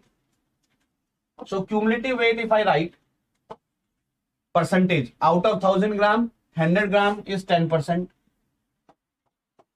150 gram is 15%. 160 gram is 16%. 200 gram is 20%. 400 gram is 40%. 700 gram is 70%. 800 gram is 80%. 850 gram is 85%. 86.5%. 87.5%. 90%. And this is 100%. Okay. Now percentage final is 90%. This 15 is 85%. 16 is 84%. 20 is 80%. 40 is 60%. 70 is 30%. 80 is 20%. 15%. I'll tell you logic also. Guys, if 10% particles are more than this, then how much is the smaller? 90%, na? If 10% are more than this, then smaller is 90. Out of 20, guys, this is more than 20, this is more than 80, so more than 20 also, na? This is more than 80 because it is retaining. So this is more than 80, so this means more than 20 also. So 150 or more, 150 gram are bigger particles. So how much is smaller? 150 gram out of 1000 is bigger. So smaller is 850. That is 85% like this. Now, I make a grain size distribution curve. That is also called as GSD curve. That is also called as GSD curve. Here, I put on y-axis percentage final and here log D, semi-log graph paper. Guys, this PDF and assignment will only be given to those students who will be watching this marathon complete, because in between I'll be giving you the password of that PDF. In between I'll be giving you the password of that PDF. So please watch it complete. And this I'm not telling you for the views or for live count. This I am telling you for your benefit only, because I know I have also gone through that stage where एक बार गया live से तो बाद में we have the option to watch it recorded, but never we watch. Correct na? Never, I can not never, but 90% time we did not watch it again. Correct na? Okay. So here, why it is log D? Because diameter is a huge range, na? From 80 mm to 0.075 mm. Huge range. So make that range in a scale. We use log graph. And here we write bigger particles, then small, then small, then small, then small, then small, like this. Bigger diameter here. Then guys, when I put the grain size distribution curve, na, this will always be like this. Not exactly straight line, maybe curve. Because the percentage final, bigger percentage final, 90%, diameter will be bigger. 60%. Particles below which 60% particles are there will be smaller. Of course, guys, the diameter below which 90% particles are smaller will be a big diameter. D90 will be a big diameter. Below which only 60% particles are there. Below which 60% particles are there, that will be comparatively smaller particle.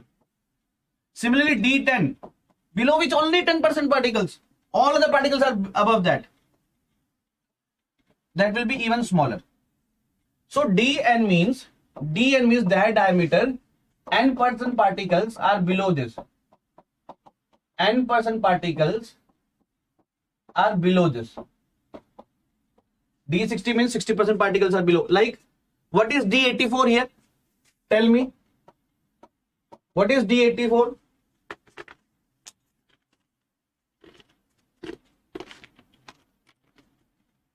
What is D84?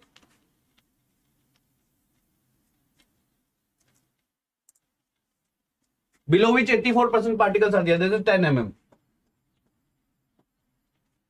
What is D12.5?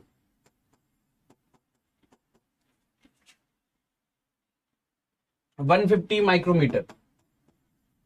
Like this. This is bekar. Let me take my own marker. Okay. So bigger particle, actually this is an x-axis, na? The bigger diameter here, then smaller diameter here, then smaller diameter here. Okay, so bigger percentage final will be a big diameter and like this. Now from here, guys, we define CU and CC. CU is D60 by D10. CC is D30 square by D60 into D10. For well graded means bigger particles are there, medium particles are there, medium particles are there, and small particles are there. So this is the best soil. This is the best soil, so that voids can be filled, or maximum filled, not of course 100% cannot be filled, maximum filled. Medium particles are there and small particles are also there. This is well graded. And this is poorly. All particles are of same size. Small particles are not there to fill in the voids. Small particles are not there that can be filled in the voids. Small particles are not there, that can be filled in what? Poor. And big particles and very small particles. Medium particles are not there. So that is gap graded particles. So best is this. For well graded, the value of Cu and Cc is in this range. Even if either Cu or Cc is not in the range, that will be considered as not a well graded soil. Then it can be a poor or gap anything. Now guys, what is for perfectly uniform graded soil? What is the value of Cu? Perfect spelling ठीक ठीक लगा लेना यार, PER. Perfect uniform graded. What is the value of Cu? 1 na, because they're all particles are of same size. Because they're all particles are of same size. D60 and D10 both are of same size. So Cu is D60 by D10 and same. Give me yes or no. Give me yes or no. Everyone.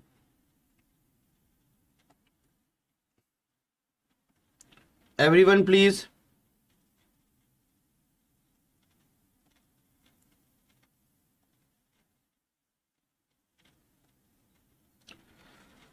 Okay. Now guys, acha, one more thing. For well-graded soil, now please check. For well-graded soil, the curve will be like this. For well-graded soil, the curve will be like this. All particles will be present, na? Well-graded. And poorly graded, na? The particles will be like this, poorly or uniform. Only slight range of particles are there. And for gap graded, na? This curve will be like this. This gap graded. Between this diameter X and this diameter Y, there are no particles. Flat region represents the gap. Because below X, there are 40% particles, let it be 40%. And below Y also, there is almost 45%, 40% particles. So between X and Y, there is no particles. Give me yes or no. Come on.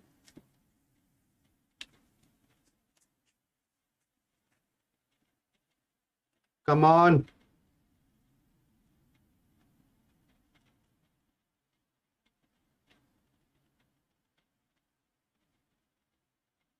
Come on.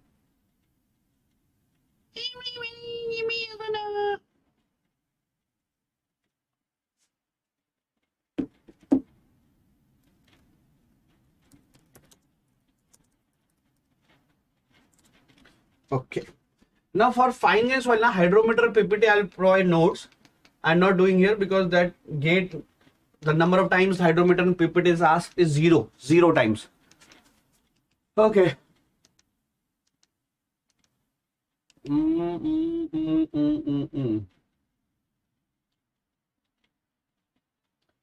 Tell me this.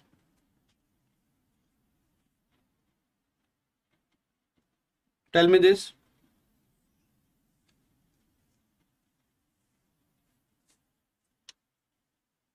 Come on. Do this. I'm just coming in 1 minute. I'm just coming in 1 minute, guys. Do this. Do this. Come on, come on, come on.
Okay.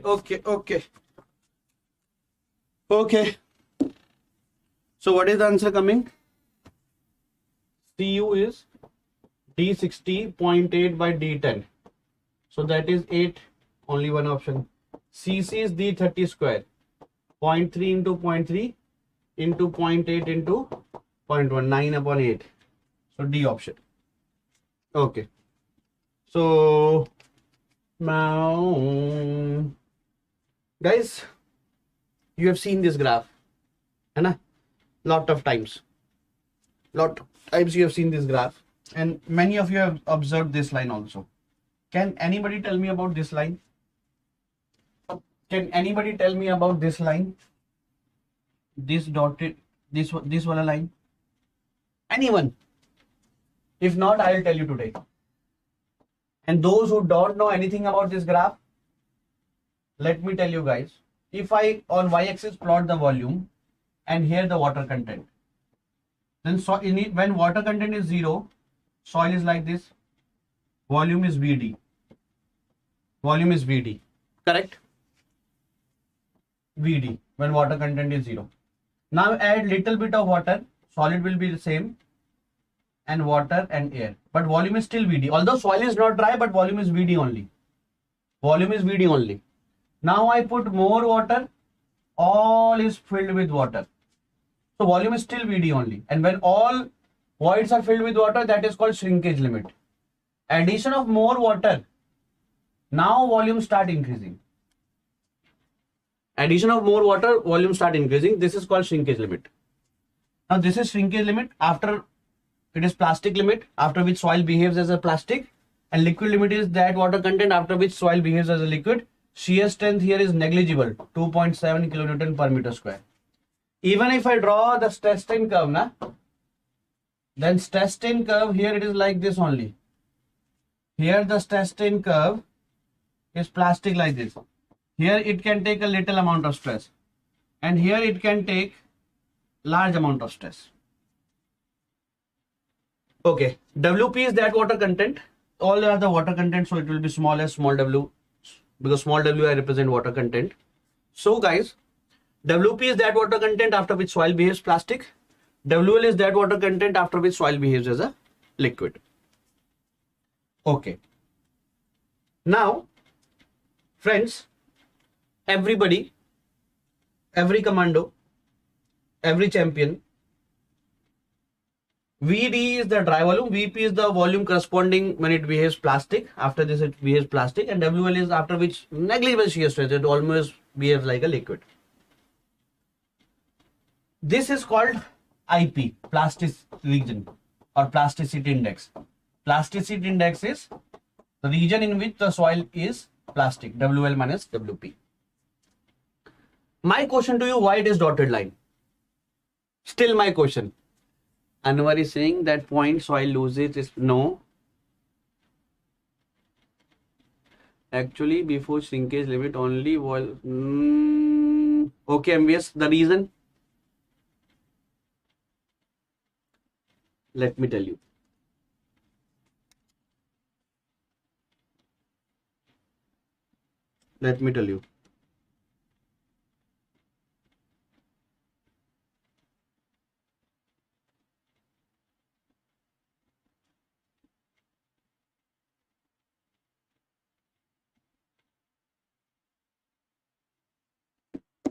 Okay, see. Actually, this is graph. But when you come to actual ground, this is suppose your soil solids. When you come to the actual ground,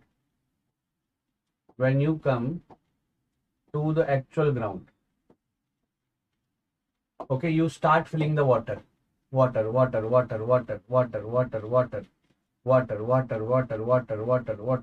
are filled with water.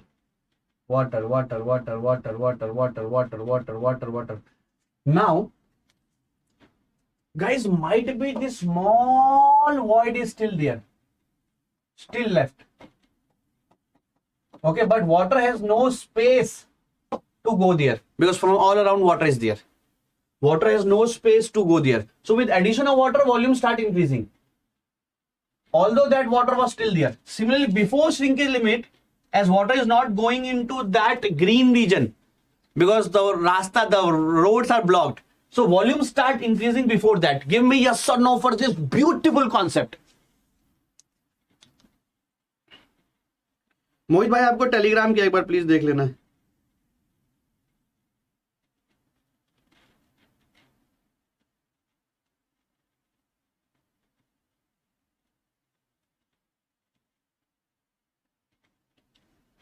Okay.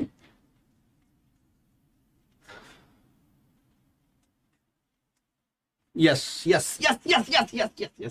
Now the liquid limit. How to find the liquid limit? How to find the liquid limit? How to find the liquid limit? How to find the liquid limit? Here is not percentage final. गलत graph लगा दिया. Here is not percentage final.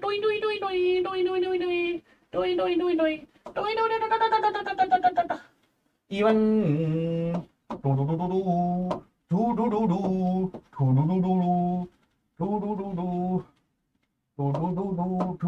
log n.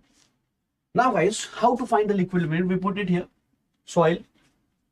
Then from 2 mm groove, this is a knife. This is a knife, and which is a blade of 2 mm. We fill the soil here, soil paste. From 2 mm we remove. Okay, so in between there is gap. In between there is this 2 mm gap. Okay, and other parts are the moist soil. Okay, from between I remove the soil. Now I rotate it like this, so it goes above, then come back, hit this rubber pad. Again I rotate it, go above, come back. Again I rotate it, this katori, this ball, go above, come back. Again I rotate this, go above, come back. Again I rotate this, go above, come back. Again I rotate this, go above, come back. Every time it is hitting the rubber pad, is coming closer. At one point of time, it again becomes completely close. Then for here, I'll represent the water content. For a water content, number of blows are this. For lesser water content, when it is dry, number of blows will be more. Okay, like this. Okay, like this. Then the curve will be like this. When water content is more, number of blows are less because it is almost slurry. When water content is less, dry, so number of blows are more. Slope of this curve is flow index.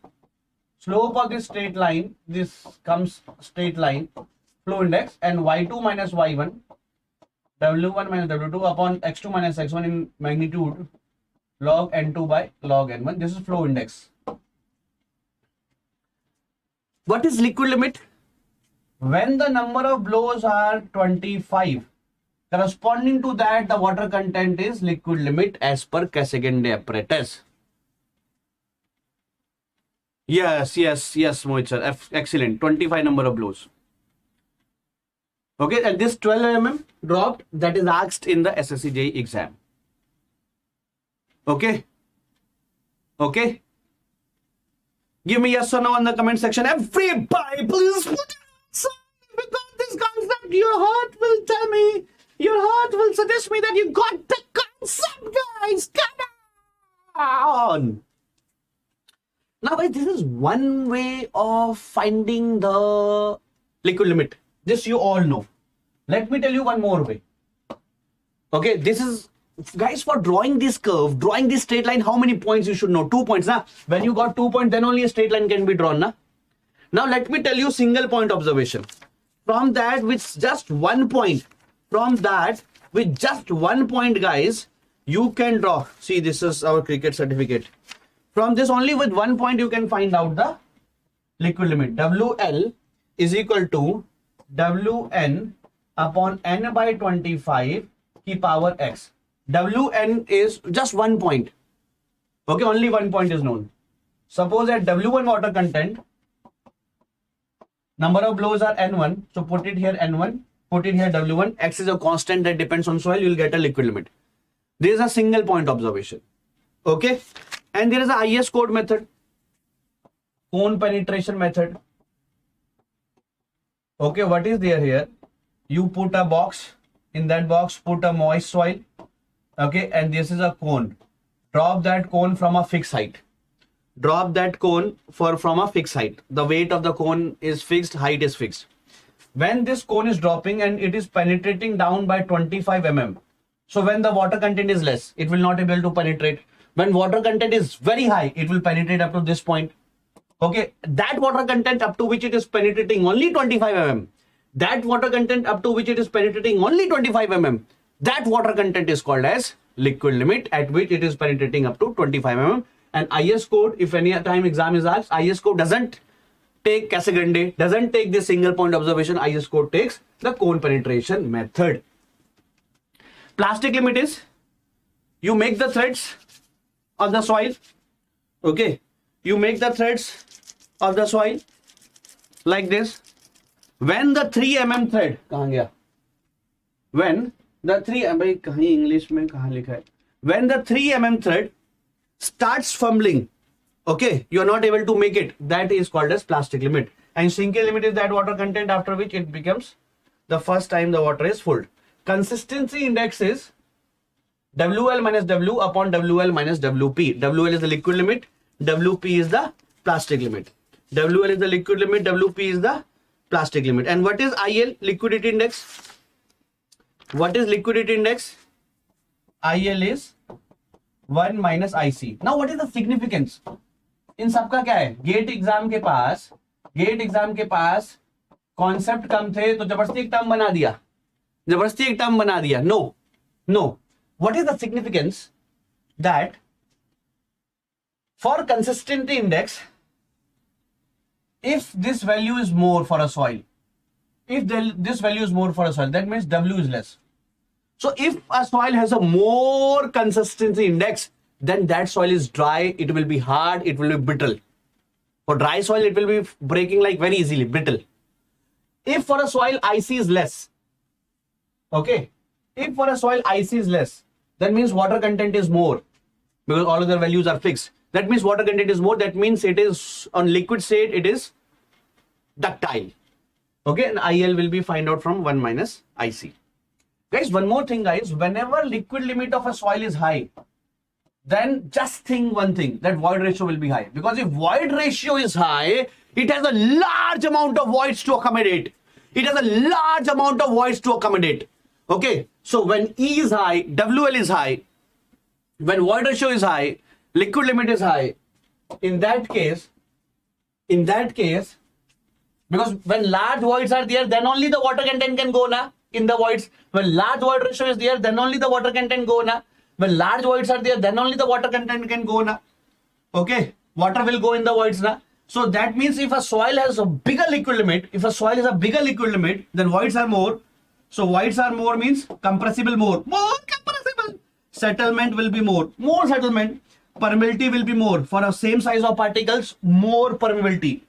Okay, for same size of particles, I'm not comparing coarse and fine. If it is coarse soil, 2 coarse soil having same size of voids with a larger liquid limit, permeability will be more and shear strength will be less. So with just one single statement, you can do these much objective questions pen like this. Okay. So IL is 1 minus this. Now this. If IC is more, I told you na, water content will be less, it will be brittle. If IC is less, water content will be more, like this. IT is, toughness index is IP by IF. The toughness index is IP by IF. Okay. Toughness index is also, I'm not going into the derivation, log of shear strength at plastic limit upon shear strength at liquid limit, that is 2.7. So that means toughness index is more. That means shear strength of that soil at plastic limit is more. If toughness index is more, then shear strength of that soil at plastic limit will be. Okay, this I already told you. Okay, thixotrop is that, guys, if soil is there at some time, okay, if I make a graph of strength and time, then guys, after some time, the strength is regained. How this regain is done? Because this, guys, you can increase the strength of soil by compaction, correct? By compacting, you can increase the strength. But if you are not applying the compaction, if you are not applying the compaction, then self weight itself is a compaction, na? Lesser amount of effort, lesser amount of compressive force, but it will be a compaction, na? Guys, if somebody is not compacting me like this, but my weight is also there, na? Similarly, soil's weight is also there. That is compacting it. So after some time, it will regain its strength. That regain in strength is called thixotropy. Sensitivity is unconfined. Unconfined means when this bottle is confined like this. This bottle is confined. Unconfined means without confinement, how much compressive strength it can take. Confinement like this is confinement. Now how much it can take strength. Now how much it can take strength. Okay. When it is not confined, then how much it can take strength. Okay. So when undisturbed or when remolded, what is the ratio? That is sensitivity. Suppose sensitivity value comes 1. That means that soil is totally insensitive. Insensitive. Okay. तुम्हारी girlfriend insensitive है, तुम किसी और से भी बात कर रहे हो रात को. So she is same here and here when you are talking to some others or not talking to some others. So when both strengths are same, it is insensitive. If this value is more, then it is more sensitive. Activity is IP upon percentage of clay particles. Then there are some properties that you have to learn for a 1 mark question. That is here. Okay. So shall we go, guys? Now let me tell you, if you are thinking, so only chapter 1 till now. Let me tell you. Chapter 1 takes, many times I have done this, na? So chapter 1 takes almost 35 to 40% of time. Okay, now chapter 2, chapter 3, all are very, very small. Okay, so chapter 2, chapter 3, chapter 4, chapter 5, chapter 6, all including all those chapters is equivalent to chapter 1. Okay, before here, chalo koi gana wana suna do. Before going here, please anyone sing a song.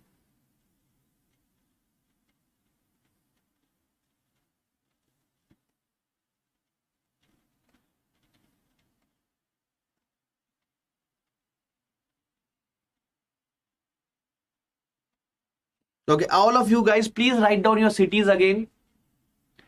From which cities you are all here. Hi Vamsi, how are you? All of you, please write down your cities again. Hyderabad, Khammam.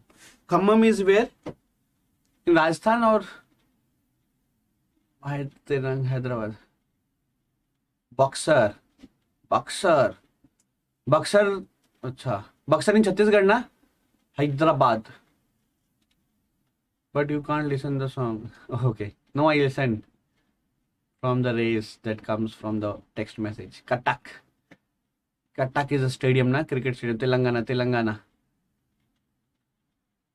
ये क्या नाम लिख रहे हो भाई? हरामकोंडा, हनमकोंडा, बुजुंग, तेलंगाना में. Okay. Uttarakhand कहाँ? उत्तराखंड में कौन सी जगह है जी? लखनऊ, विजयवाड़ा, नागपुर. इन बिहार. ओके. बक्सर. अच्छा, बक्सर बिहार वाला.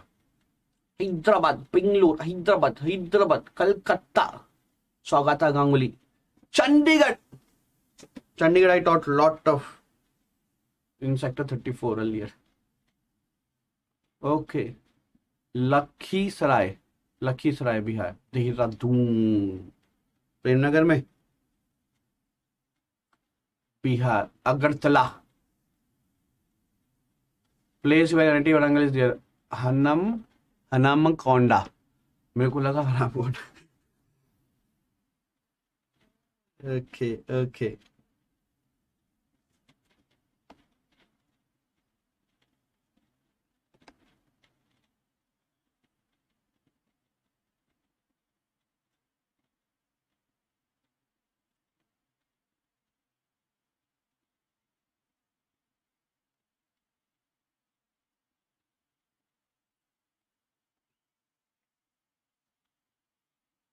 आज कौन जीतेगा? देखते हैं यार, देखते हैं. Let's see.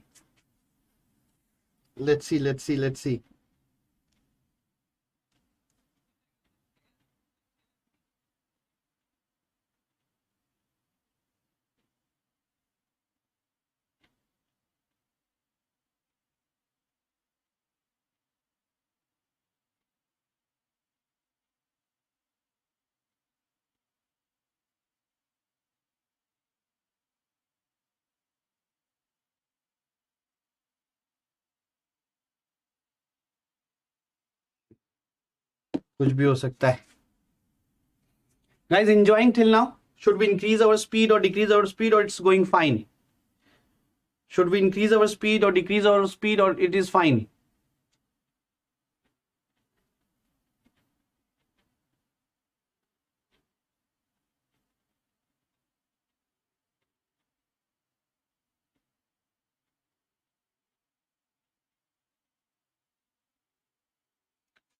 Okay. Okay. So, guys, coarse grain soil is there. Okay. Fines is less than 12% and greater than 5%. Okay. Now, in this whole page, I'll be explaining you 90% of this chapter. 90% of this chapter, I'll be explaining in this page only. Okay. See. Everyone. 90% I'll be explaining here. Everyone. Please concentrate. Guys, anything which is less than 80 mm is soil?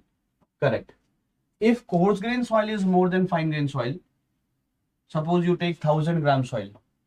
Let you take 1000 gram soil. Out of 1000 gram soil, if coarse grain is more, then you put that soil from a 75 micron sieve. 75 micron sieve is a boundary line. So if the retained material is more than the passing material, retained is coarse grain soil, from 75 micron sieve, whatever is above is coarse grain soil, and whatever is passing is fine grain soil. Okay. So if retained is more, then it is a coarse grain soil. If passing is more, it is a fine grain soil. Case 1, case 2. Now suppose it is a coarse grain soil. And fines here means, fines in this chapter means fine grain soil only. Okay. If fines is less than 5%, that is, if we take 1000 gram soil, then fines means silt and clay is 30 gram, that is 3% out of 1000 gram. Or it is 40 gram, that is 4%. Okay, or it is 45 gram. 45 gram of 1000 gram is how much? 4.5%. Okay, if that fines is less than 5%, it is case 1.1. Out of 1000 gram, 30 gram fine. That means 970 gram is coarse grain soil. In that case, the names are GW, GP, SW, and SP. 4 names are there. Well-graded gravel, poorly graded gravel, well-graded sand, poorly graded sand. Now, in this case 1.1, what is case 1.1? That fines are very, very small. Fines are very, very small. Less than 5% out of the total soil. Now, when the name will be G or S? If gravel is more, it will be gravel. If sand is more, it will be sand. And W and P will be on the basis of that CU and CC range. I just told you, here CU and CC range.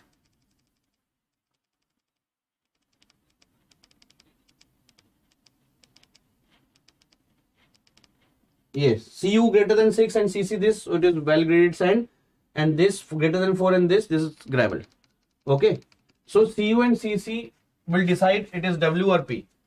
It is W or P, that will be decided by CU and CC. Okay. For gravel, if CU greater than 4 and both condition has to be simultaneously satisfied. This is well. Otherwise, if only one is not satisfying, it is poor. And for sand, CU greater than 6 and CC in this range, it is also well graded.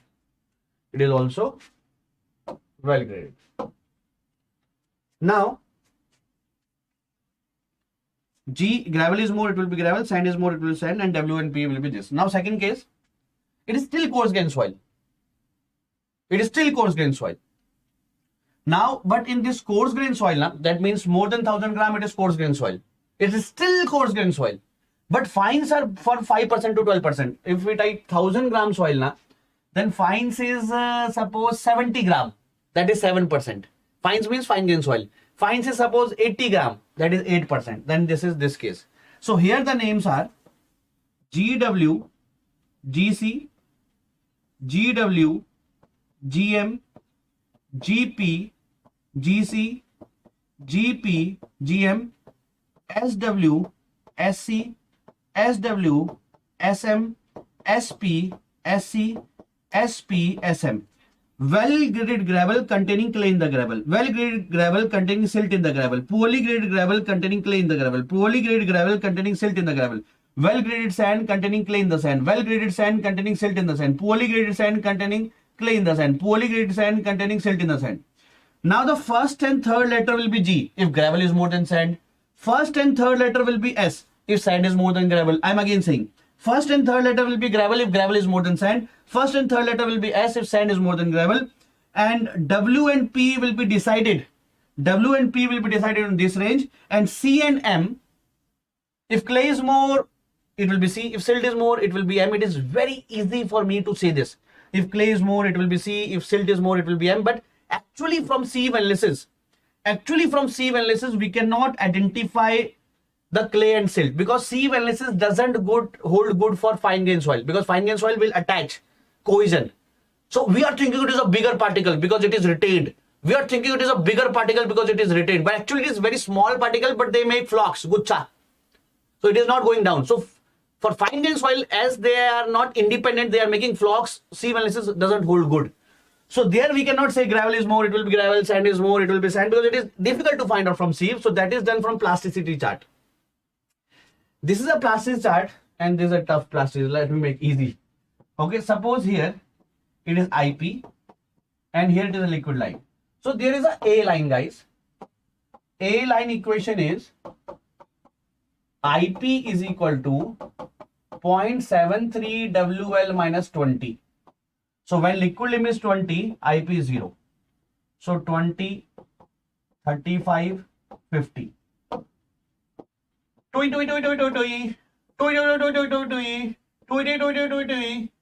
Guys, when liquid limit is more, it is high, H, high compressible. When it is intermediate compressible, it is low compressible.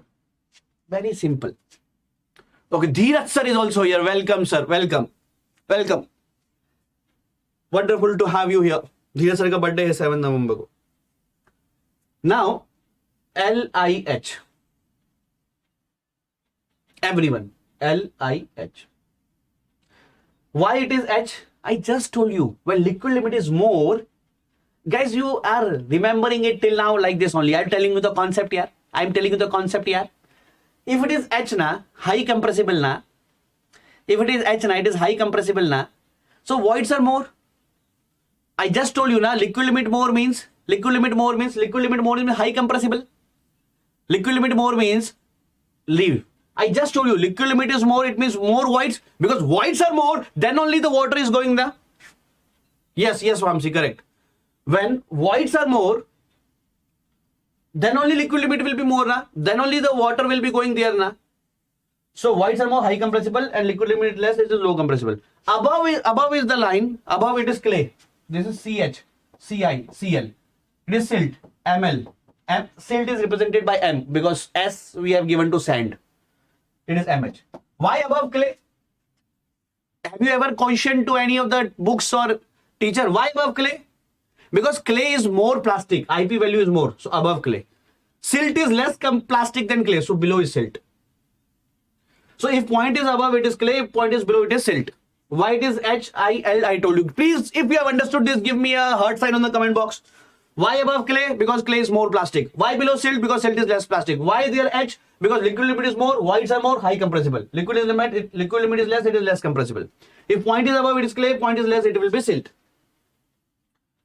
Now,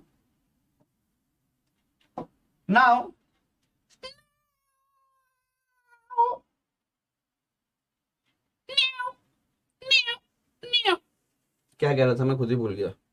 हाँ. Now below can be organic also. OL, OI, OH. Organic soils are below. Now, how you will distinguish? By default, you will take in silt, in like in SOM, by default, you assume Hooke's law valid. By default, if nothing is mentioned, you assume weightless. Na? So, by default, if point is coming below, you will be taking it as silt, not organic. But if in interview it is asked that below can be silt also or organic also, below can be silt also, organic also, then how you will distinguish? Then, guys, on the basis of visual expansion, organic will be having dark color. Also on heating, the organic soils will be having a larger weight loss than silt, because in organic, in heating, water is removed. In heating, water is removed. In silt also, organic also. In heating, water is removed. In silt also, organic also. But guys, in organic soil, apart from water, while heating, organic compounds also oxidize and push ho jate, weight is reduced. So two things you can distinguish organic and silt. One, dark in color. Second, on heating, reduce a significant amount of weight loss due to the oxidation of some compounds. Although by default, if nothing is mentioned, you will be taking as silt. Give me yes or no. Okay.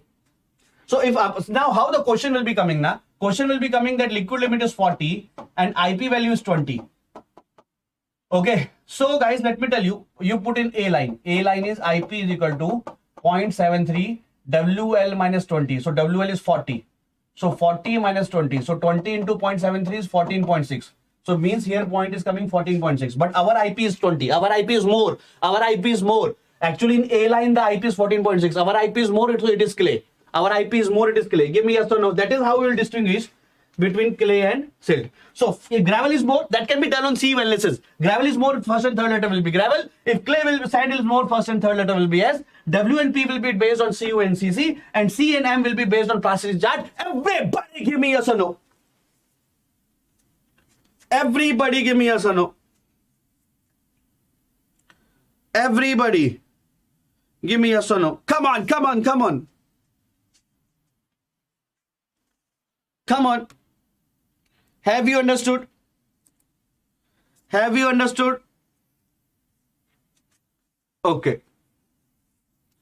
Now, first, now third. Third is that fines are greater than 12%. Third is fines is greater. Live aa jao, live aa jao, live aa jao. Fines is greater than 12%. Okay. Now, in that case, means out of 1000 gram, na, I'm example of 1000 gram.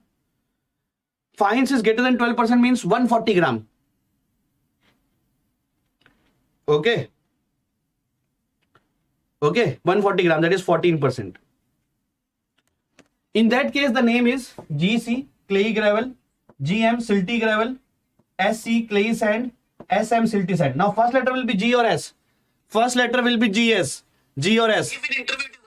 First letter will be G or S depending on gravel is more or sand is more. Second letter will be CM, C or M depending on if point is above A line, it will be C. If it is below, it will be M. And name will be for fine. Now, second case, when fine grain soil will be more.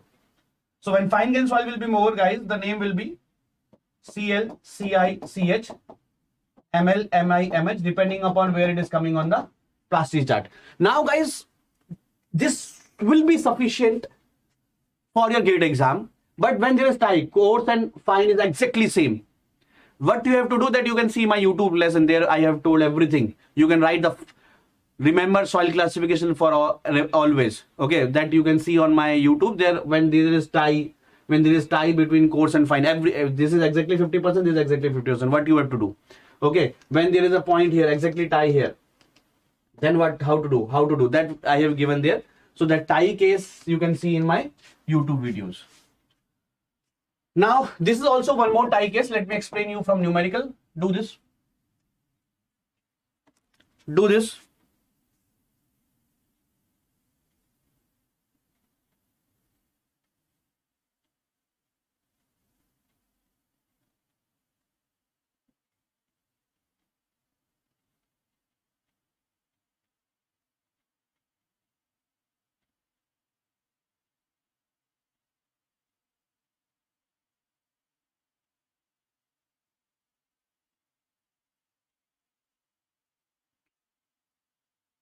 Do this and let me know the answer.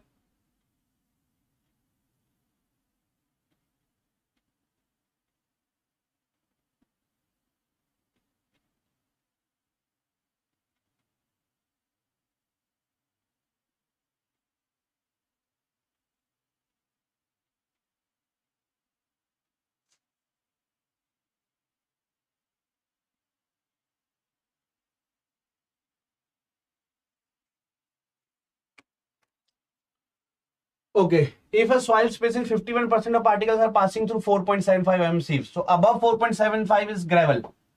So that means gravel is 49% and 2% are passing through 75. So fine grain soil, that is fines, is 2%. That means remaining is sand, that is 49%. So which case is this? This is case 1.1. So this is case 1.1, that fines is even less than 5%. So name can be GW, can be GP, can be SW, can be SP. Now the CU is in the range of W, CC is also in the range of W, so P cannot be there. So either the name will be GW or SW. And I told you if gravel is more, the name will be GW, if sand is more, it will be SW, but here both are same. So when both are same, guys, preference is given to sand. Preference is given to sand. Why? Because when BJP and Congress is same, the left parties are supporting this party. When BJP and Congress are same, the left parties are supporting this. When gravel and sand are same, then the fine grain soils are near to which size? The size of fine grain soil is near to sand, and gravel is much bigger. So these are supporting this party. So name preference is given to sand. So it will be SW. It will be SW. It will be SW. Give me yes or no. Give me yes or no. Come on, come on, come on, everyone. Come on, everyone.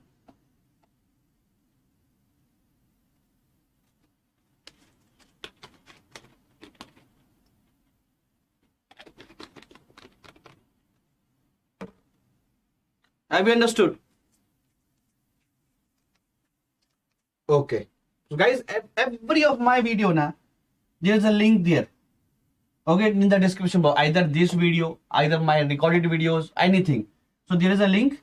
You can click this and get the free PYQs. Get the BYJU'S exam prep app from this and free PYQs. Free content of all subjects. Free PYQ, GovGate, ESE and ISRO exams. So this you can do for your homework. Yeah, this question also you do. No, this we have done na. Do this. Do this. Let me write the equation of IP line. 0.73 WL minus 20.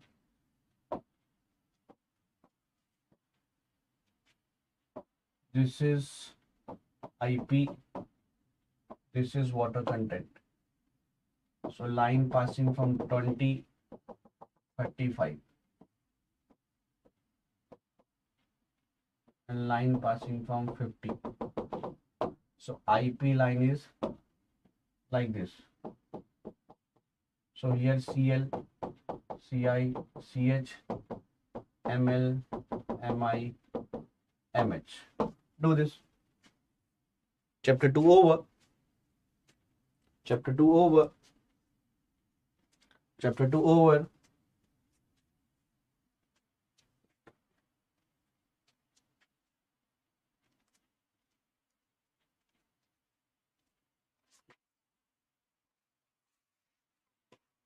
So percentage finer than 4.75 mm is 60. That means above is 40. That means gravel is 40%. Percentage finer than this. So that means fine grain soil is 30%. So sand is also 30%. First of all, which case is this? This is case 1.3. This is 1.3 case, na? 1.3. Fines greater than 12%. So name here can be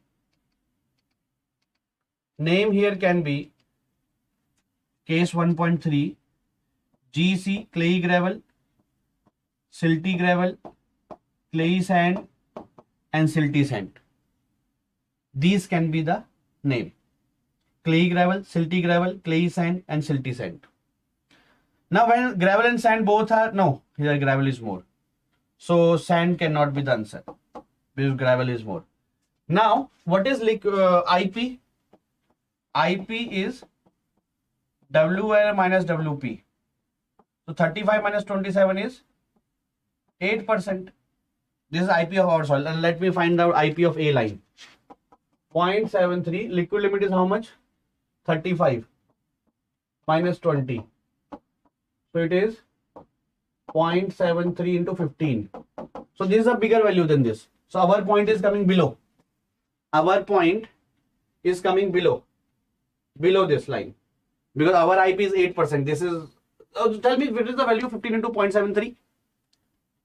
What is the value of 15 into 0.73? Tell me please. Tell me please. 10.95. So our IP is lesser, so it is silt. So grab a GM, General Manager. Got it? Got it? Everyone. Chapter 3, compaction. Okay, I told you na, the all chapters are small now. Hello Naveen, how are you? How is everything in Agra? Please keep sharing.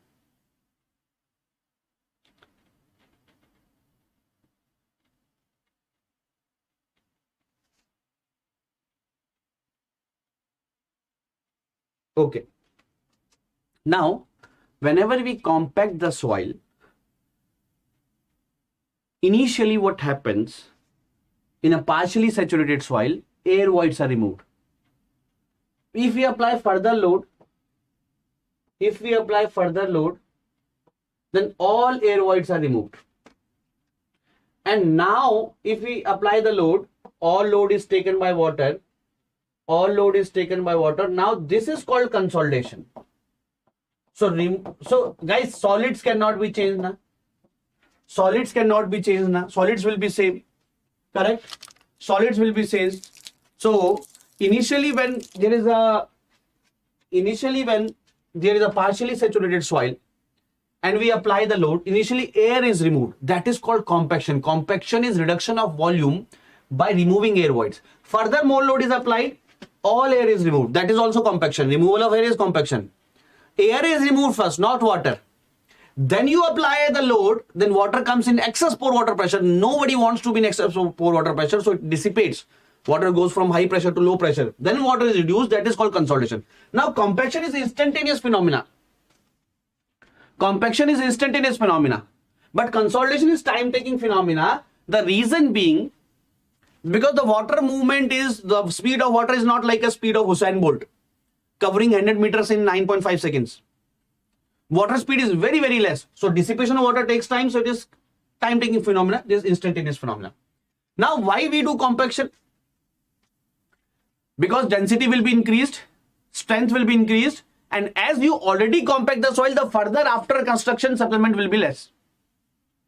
Okay? Salvan, your choice. Okay. Now, these are the difference that I told you. Although the compaction chapter is important for clay, let me tell you for sand also, in brief, although this will not be coming, that it will be like this. Okay. At 4 to 5% water content, what happens? A honeycomb structure is formed. A honeycomb structure is formed, also that is called bulging of sand.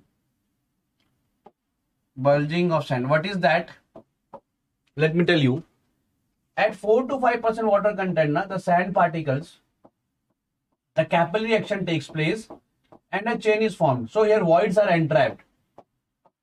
Voids are entrapped. At 4 to 5% water, capillary means suction, negative pressure. Negative pressure means suction. A chain is formed. So voids will be entrapped. So when voids are there, density will be less. Now for clay, important is for clay, guys. Now understand this is important. Compaction chapter only this will be coming. Here if I put gamma D, okay, and here if I put water content, then the compaction of clay will be like this. This is called where the gamma is maximum. where the gamma is maximum, that is gamma D max, and it is OMC, optimum moisture content. This is dry of optimum. This side is dry of optimum, and this side is wet of optimum. Here generally flocculated structures are formed like this. The various clay particles are attaching like this. Okay, flocculated structures are formed here. Okay, and here the dispersed structures where they are aligned. Okay, where they are aligned like this. Here the dispersed structures are formed on the wet of optimum. Now how this curve is formed? How this curve is formed? See, everyone. Guys, when you initially add the water, what happens? That you are adding the water, so you are adding the lubricant. You are adding the lubricant to the soil. So when you are adding the lubricant, that means the friction between the soil particles is reduced. The friction between the soil particle is reduced. And when friction between the particles is reduced, because you are adding the water, you are adding the lubricant, so easily you can compact.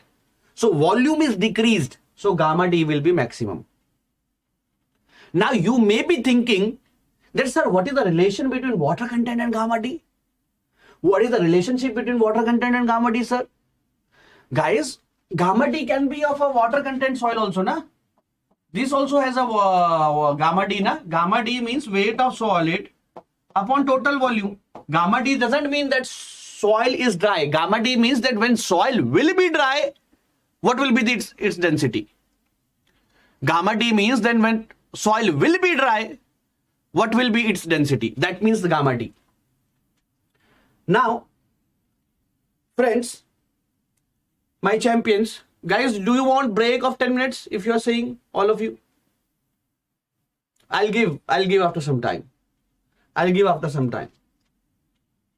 Okay. Now, friends, everyone, when we add water, initially lubricant is there. So lubricant you are adding, you are reducing the friction, so easily you can compact. So volume is decreasing, so gamma will increase. After OMC, oh my God, after OMC, the further addition of water, after adding this further addition of water, you are adding lot amount of water. You are adding that much amount of water.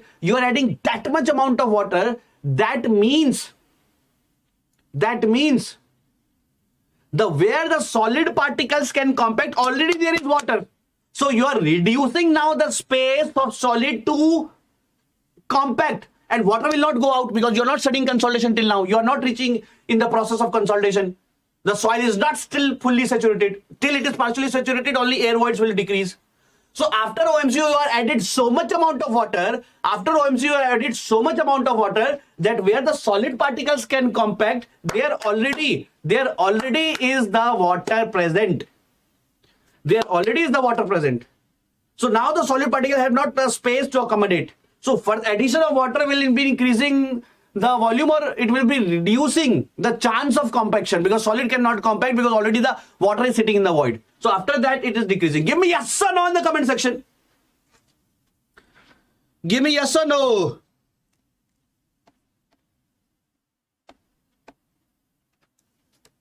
Give me yes or no.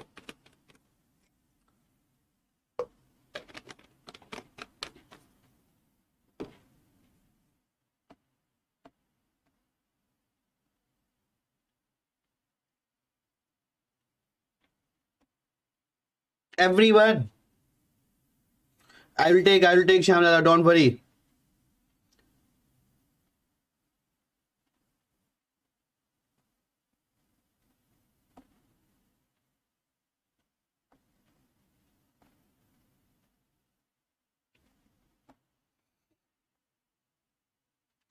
Okay. Now, guys, you understood this? Now see the more things. This W and this gamma D.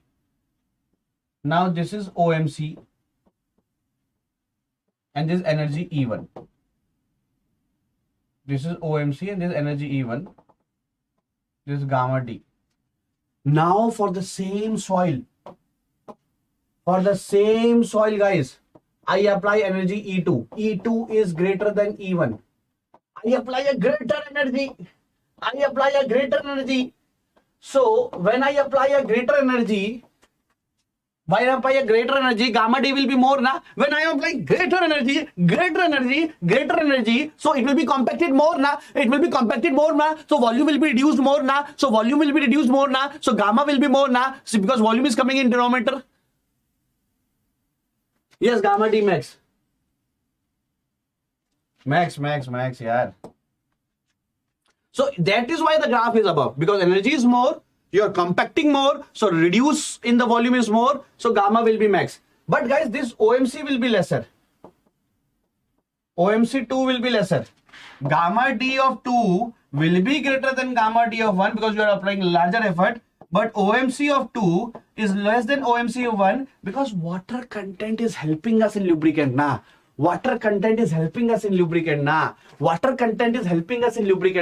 So guys, here in two case, when we apply a greater energy, guys, in that case, the lesser effort is required by the water na, because we are applying the energy. So our second friend, that is lubricant, will be required lesser. Give me yes or no.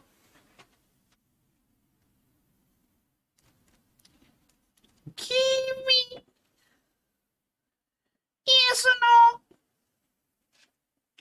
Give me yes or no.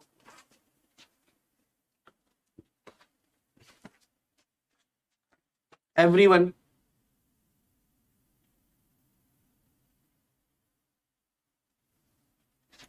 Got it?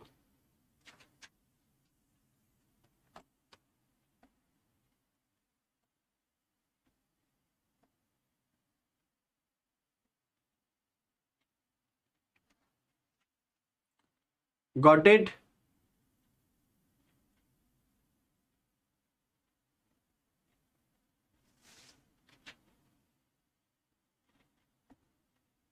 Everyone? Okay. So moisture content is varying compared type of soil. Let me tell you guys. For a well-graded sand, na, gamma will be more na, and for poorly, gamma will be lesser. Well-graded means when different size of particles are there. So different size of particles, it can compact more. So the gamma will be more for that. Okay. Now what is zero airward line? What is zero airward line? In x-axis, I am putting water content. In y-axis, I am putting gamma D. Okay. Now, the graph is something like this for E1. For energy E2, it will be something like this. For energy E3, it will be something like this. E3 is greater than E2, is greater than E1. But any of these, if you take a sample from any of these points, 1, 2, 3. Okay, 1, 2, 3. Then solid is this, water is this, one will be having a larger air. Okay. In two case, water content is same, all are same na. Same water content. So water content is same. Here it will be in 2, air content will be lesser. In 3, solid, water, A3, it will be even lesser. So it is lesser, therefore gamma D will be more here. Okay, and gamma D here will be less because volume is less here. Volume is more. Volume less, gamma will be more. And guys, zero airward line is na. The zero airward line is inverted V shape. Inverted, this is zero airward line. This is zero airword line, also called as maximum theoretical dry density, maximum theoretical dry density. Okay, and in this now fourth point na, no air, no air, maximum density, theoretically maximum, because least volume. Okay, the dry case will be this. The dry case will be this. Okay, so least volume. So here this gamma D, this theoretical max is given by, I'm not going into the derivation, G gamma W upon 1 plus WG. This water content corresponding to this. Give me yes or no. Give me yes or no, please.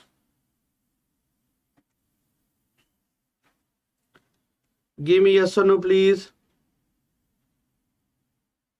Everyone. Everyone.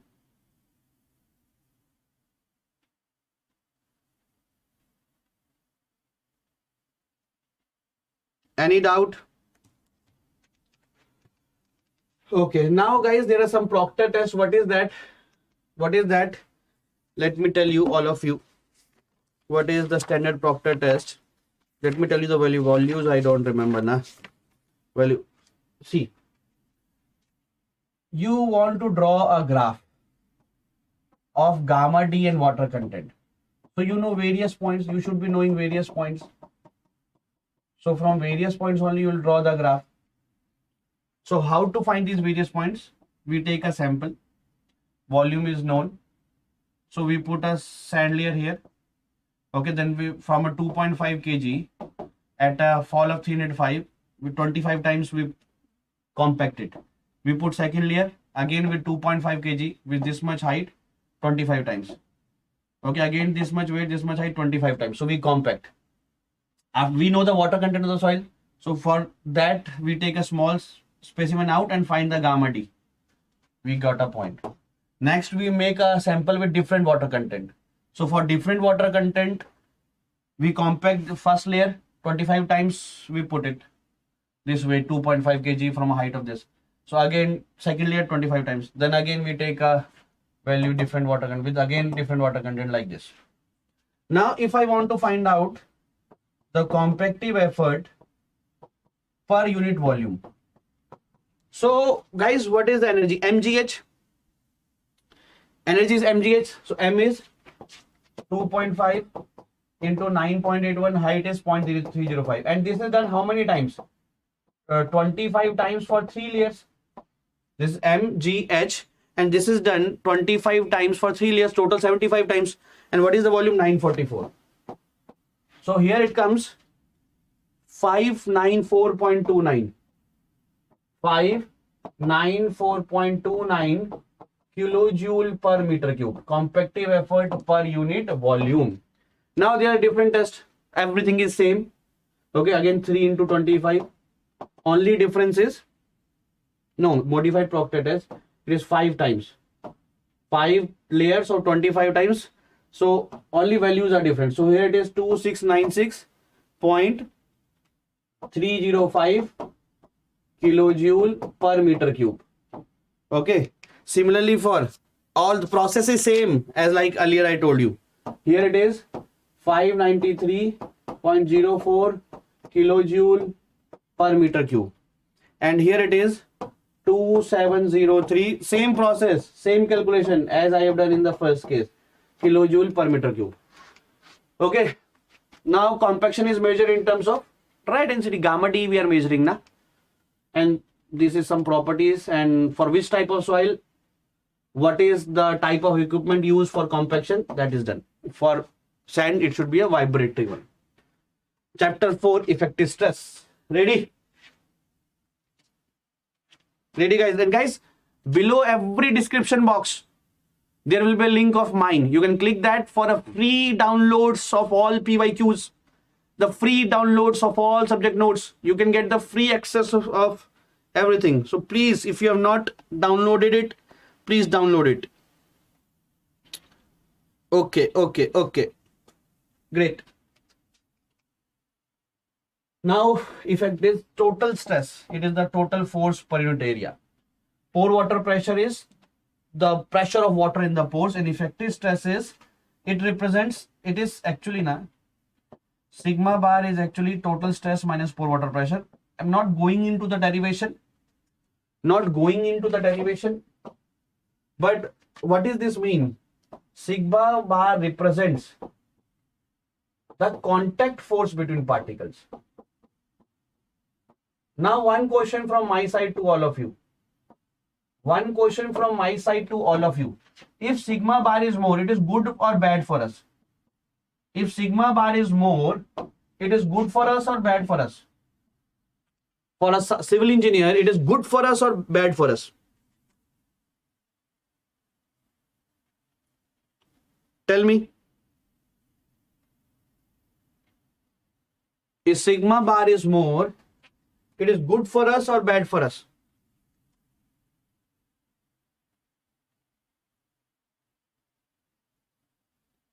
It is good for us.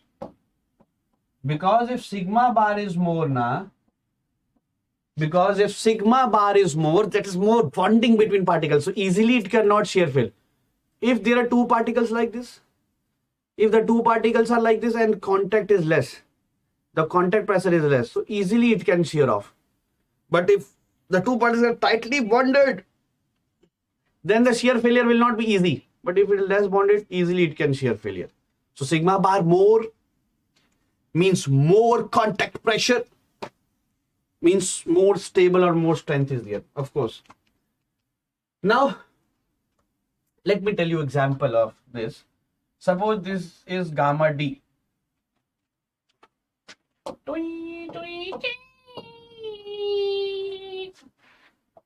This is gamma D. So total stress is given by, it will be 0 here, and here it will be gamma D into H. Okay? As this will be taking large amount of load, this will be taking less, and this is taking 0 load. So 0. So no water here. So U will be 0. And sigma, this is sigma, this is U, and sigma minus U is equal to sigma bar. So sigma bar here is also same. This is gamma D H. Now in second case, water comes above. Water is also here. So this becomes gamma saturated. So here, not gamma D, this is sigma. So this is gamma sat into H minus pore water pressure. So water pressure at H height is gamma WH, linear relationship, gamma WH, and sigma minus U is sigma bar. So sigma bar is gamma submerged into H. Sigma bar is gamma submerged into H. Give me yes or no, please.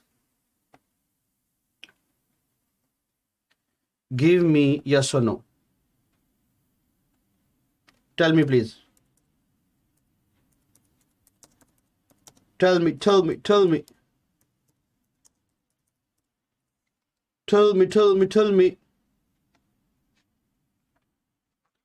Everyone.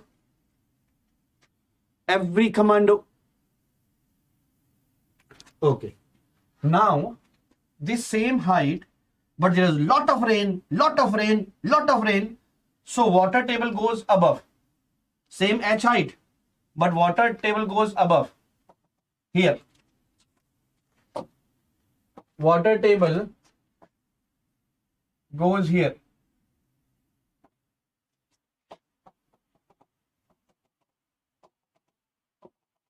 Okay.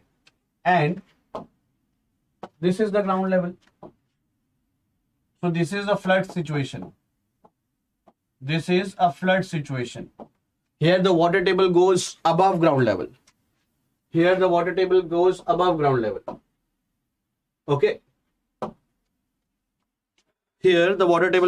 ground level. Guys, please like the session and share it with your friends. Here water table goes above ground level. Now, from here to here, the weight is due to water, no soil above that. So this is gamma W into H. I'm writing sigma. Gamma W into H1. This is H1 height. And here it will be total stress is gamma W H1 plus gamma sat into H. Gamma W H1 plus gamma sat into H. Now U is, this is gamma W H1 and this is gamma W H1 plus H. So here it is gamma WH1 minus gamma WH1 cancelled, and subtracting this gamma WH1 gamma WH1 cancel, gamma sat H minus gamma WH is equal to gamma submerged H. So from here we get an important note. Guys, what is gamma submerged H here? Here is also gamma submerged H. That means very important point. That means a very important point, that even if the water table is rising above ground level, effective stress is not changing. Effective stress is not changing. Effective stress is not changing here. Okay. Effective stress same as previous case. Give me yes or no. Give me yes or no. Now, suppose a surcharge is coming. Somebody is sit on the ground. Somebody sit on the ground and applying a lot of Q. So it will be starting from Q. Here it is not 0, it is Q. And it will be Q plus, suppose it is gamma sat. Let it be, okay, gamma sat into H. Now water table, I am doing after long time. What is after long time? After this slide, I will tell you. This is for after long time. So it is gamma WH. What is after long time? After short time, I will tell you. Gamma WH. And it is gamma submerged. Okay. So Q minus 0. Q minus 0. Q minus 0 will be Q. And Q plus gamma sat H minus gamma WH is Q plus gamma submerged into H. Q plus gamma submerged into H. Give me yes or no. Okay, Sujant, I'll give. Don't worry. Don't give.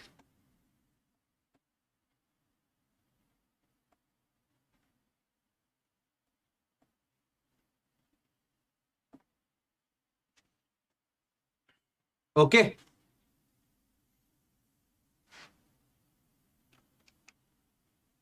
Okay.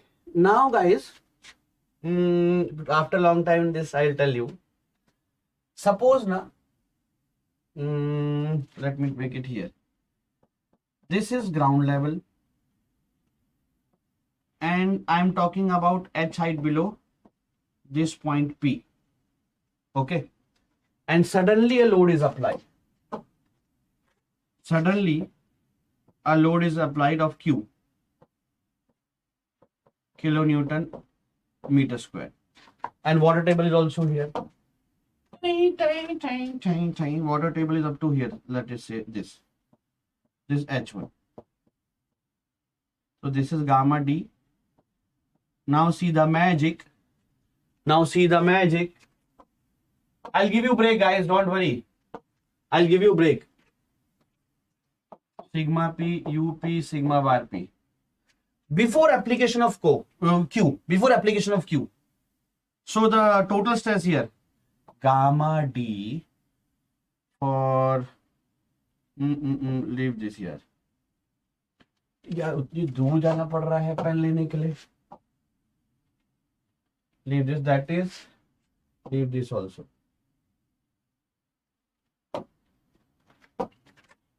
This is H1 height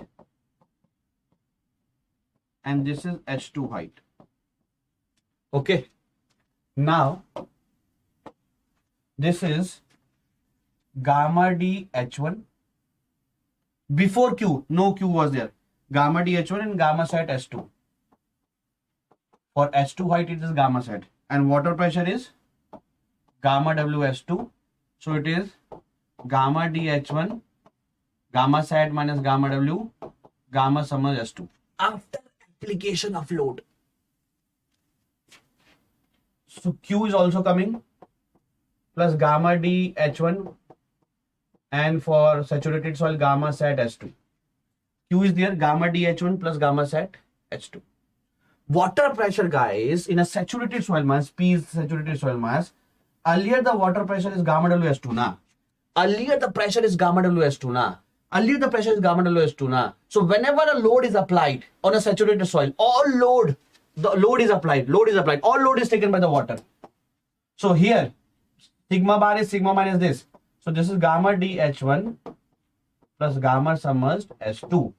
Gamma DH1 plus gamma submerged S2, same. Because how much is sigma increased, by that amount you also increased. Just after. How much is sigma increased, that much is you also increased. But after a long time, yes, Q is coming there. Q is there. Gamma DH1 plus gamma sat S2. After a long time, guys, extra pore water pressure is dissipated. Extra pore water pressure is dissipated. Okay, so it is Q plus gamma DH1, gamma sat S2 minus gamma WS2 is gamma submerged H2. Give me yes or no.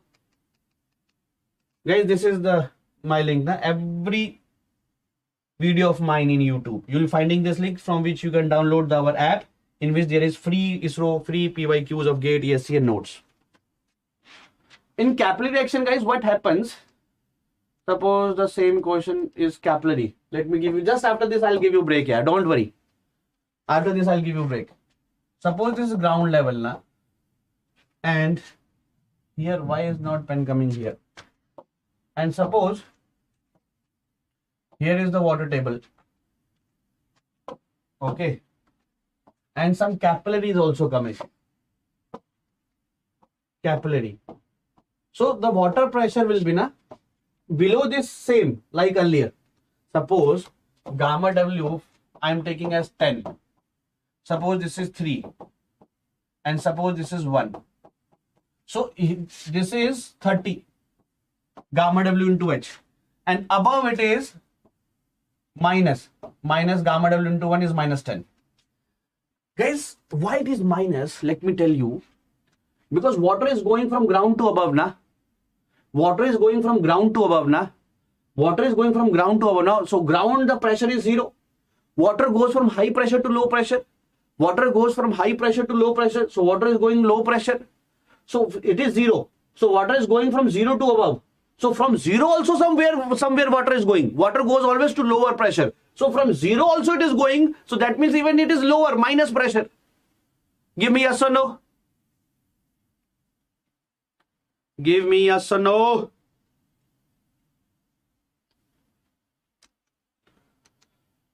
Do this question.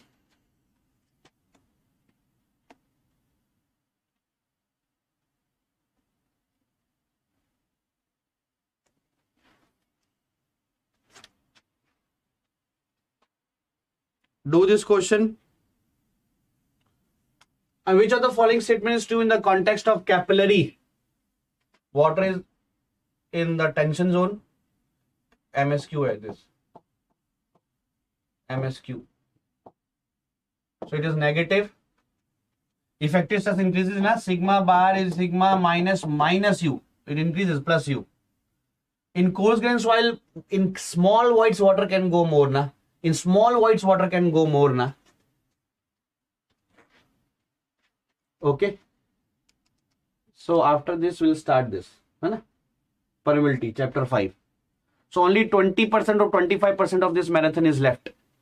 Okay, because large chapters we have done. Large chapters we have done. I hope you are enjoying.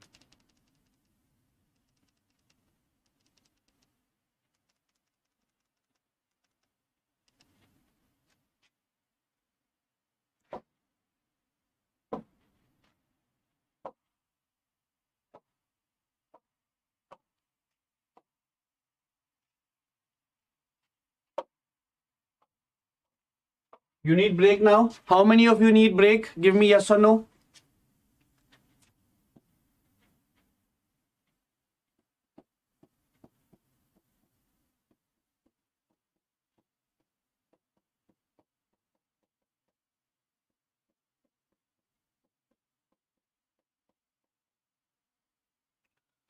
How many of you need break?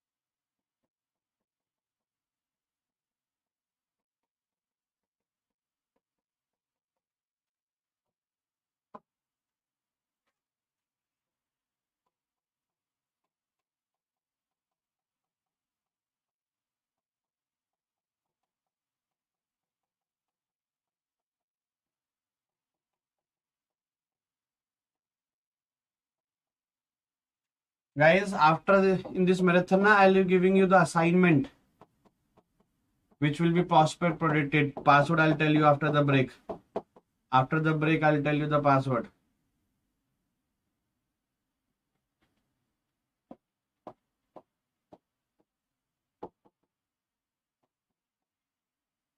Break will be of 10 minutes. Break will be of 10 minutes. You want break na? Same link we are meeting. In same link we are meeting again. In same link we are meeting. 126 or 130.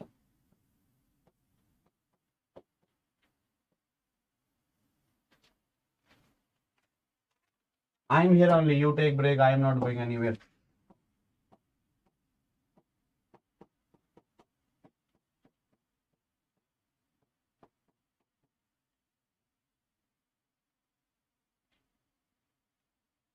You can ask me doubts till then.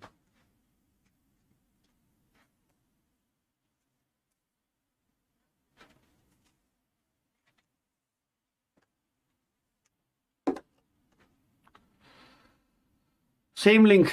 We'll be meeting in the same link. Enjoying the marathon? Let me share my Telegram group also. Let me share my Telegram link also.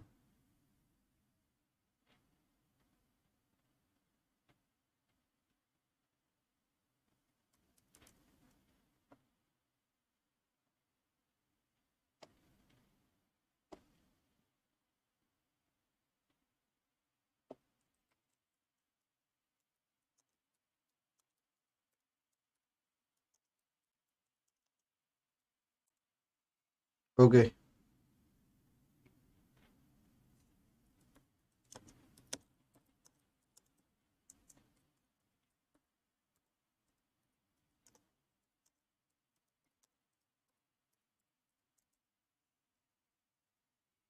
Till then, any one of you want break? Na? I'm here only. Till then, any one of you want?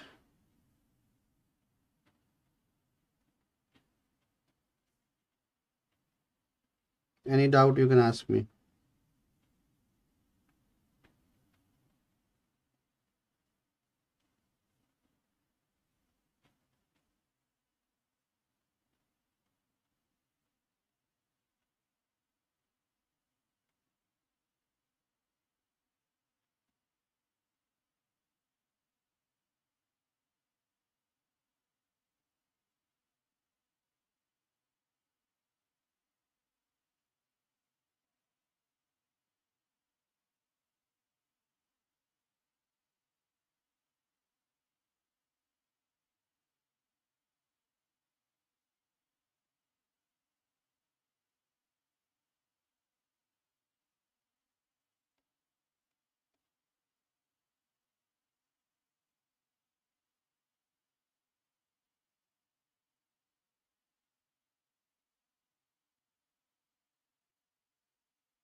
Yes, this is the first.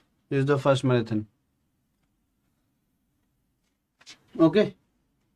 See you at 1:30 p.m.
वैसे तो रहता है Guys, we'll meet in 5 to 7 minutes, है ना?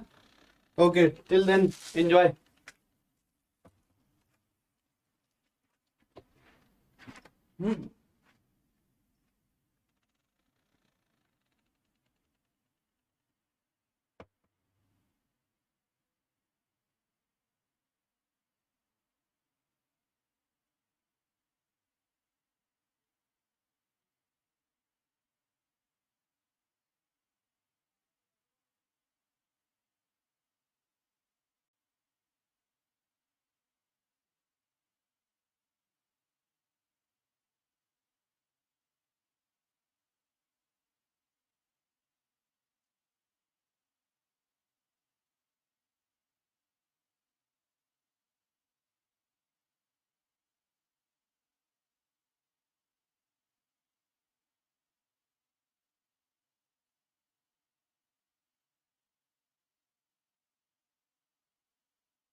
Okay, guys.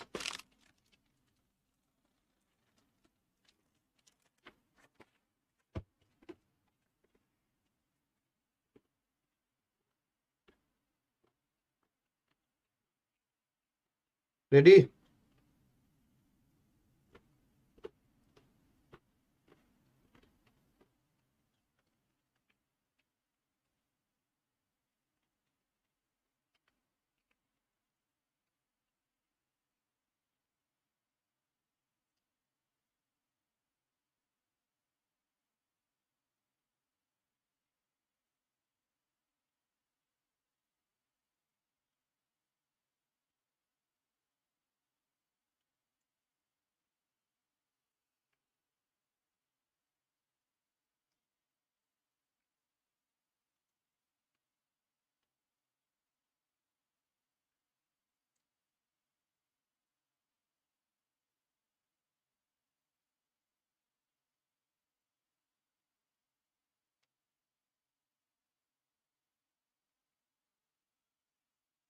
Okay.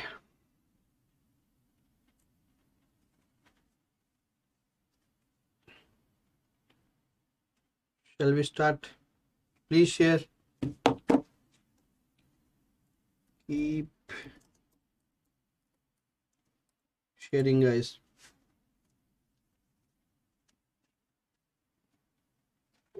Everyone.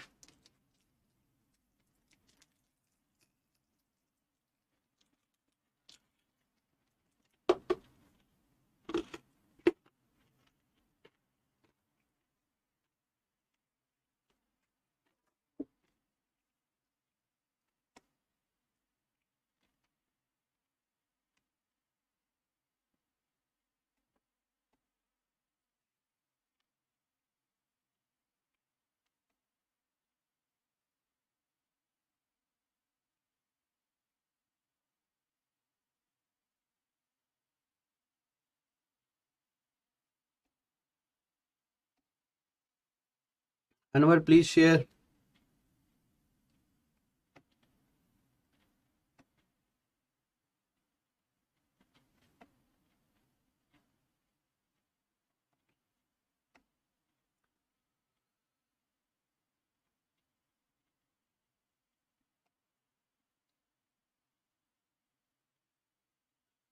Till now enjoying. Shall I increase my speed or decrease, or it is fine like this only, or it is fine like this only?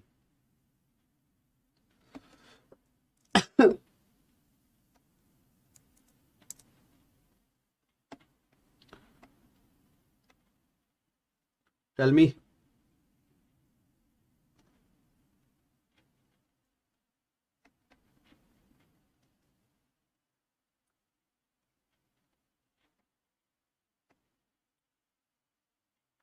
Fine.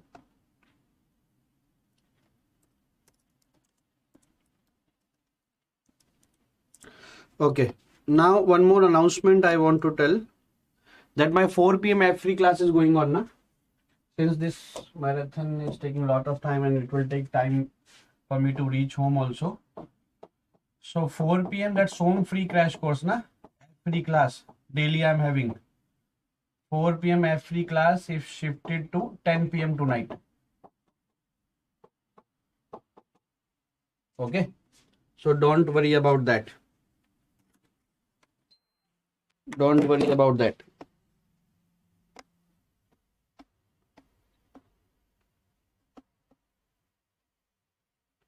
The 4 p.m.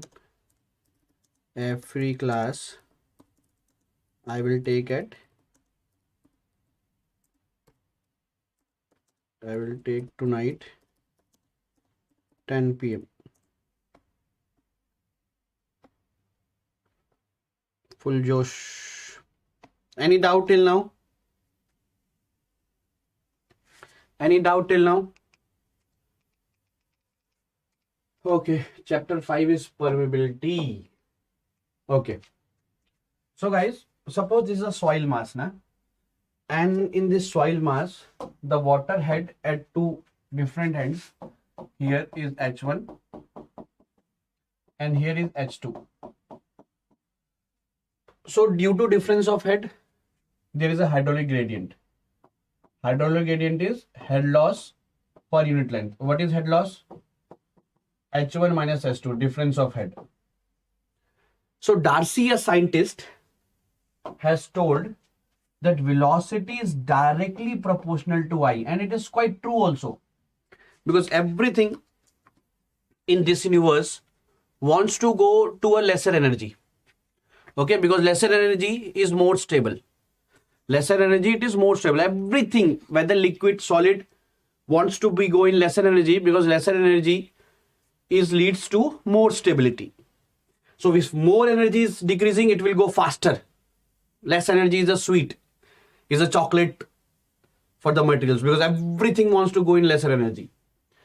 And this proportionality sign is removed by K. K is the permeability or hydraulic conductivity. K is the permeability or hydraulic conductivity. Now discharge is equal to KIA. But guys, not going into derivation, this is called discharge velocity. Actual velocity, that is Vs, that is true velocity, or also called as seepage velocity, is because why this is not actual velocity? Because in this velocity I have divided Q by area total of this cross section. A is total area. But actually guys, the water is not flowing through all area, na? The actual velocity should be given by Q by area of voids, because water is only from voids. Okay, this is not this. Actual velocity is only from voids. Water is only growing from voids. So that Vs, that is seepage velocity, true velocity, is given by the discharge velocity by N. N is porosity. Okay, and N is porosity which is less than 1, volume of voids by total volume. So therefore Vs is greater than V. Vs is greater than V. As V is Ki na, so this Vs, seepage velocity, is Kp into I. Kp is coefficient of percolation. Kp is coefficient of percolation. Now, moving further, like this is a question and it is asked, then what is the time taken by water to travel through the aquifer from P to Q? This is P point and this is Q point. The distance is 2500 meter. And the head of water at P, this is asked in GATE exam. And the head of water in P is 55.2 meter and head of water at Q is 34.1 meter from a datum. So what is time? Time is distance by speed. So which speed? The actual speed we should write, not the true speed, the seepage velocity. So this time is distance. This is 2500 upon Vs. Now V is equal to Ki. K is given. Hydraulic conductivity is permeability. K is given. And I is HL by L. So HL is 55.2 minus 34.1 by 2500. From here you got I. And K is 80 meter. From here you got V. So V is known now. So Vs is V by porosity. Where is porosity? 0.25. Porosity is 0.25. So V is known. So Vs is known. So we put Vs. Time is 700 something days as far as I am remembering. Give me yes or no. Give me yes or no. Everyone. Any doubt? Any doubt? No. Now, K equivalent, it is parallel to bedding plane, also called as Kx, is arithmetic mean. That is K1 for H1, K2 for H2, K3 for S3 upon H1 plus H2 plus S3, like this. And perpendicular case, when discharge through all layer is same. Discharge through all layer is same, it is perpendicular. Here it is represented by K equivalent or Ky. It is actually the harmonic mean here. H1 plus H2 plus so on upon H1 by K1 plus H2 by K2 and like this. As arithmetic mean greater than geometric mean greater than harmonic mean. So Kx was the arithmetic mean, representing by the arithmetic mean will be greater than Ky. Okay. Now this is the equation, empirical formula for K. The permeability of a soil is given by C is a constant. DE is the effective size. Guys, what is the average size? D average or D mean? Tell me. This is D50, below which 50% particles are there. What is effective? Tell me. What is effective dia? Tell me on the comment box. What is effective dia? Come on. What is effective dia? Effective dia is D10. D10 into gamma W mu into EQ upon 1 plus E. And as the diameter of specific C, SF is given by specific surface area. Specific surface area is more for fine grained soil. So when diameter is less, specific surface area is more. Now these are the values of K for different things. Now these are the questions that can be done. This is the link from which you can download. Now factors affecting the permeability, or the factors affecting the permeability is dispersed structure causes permeability to decrease, whereas flocculated structure has more voids, so more permeability. Okay, sodium clay has lesser permeability than calcium clay. That is why whenever we are making a dam, earthen dam, okay, so we don't want that water should be seepage. So dam or reservoir is made to store the water, na?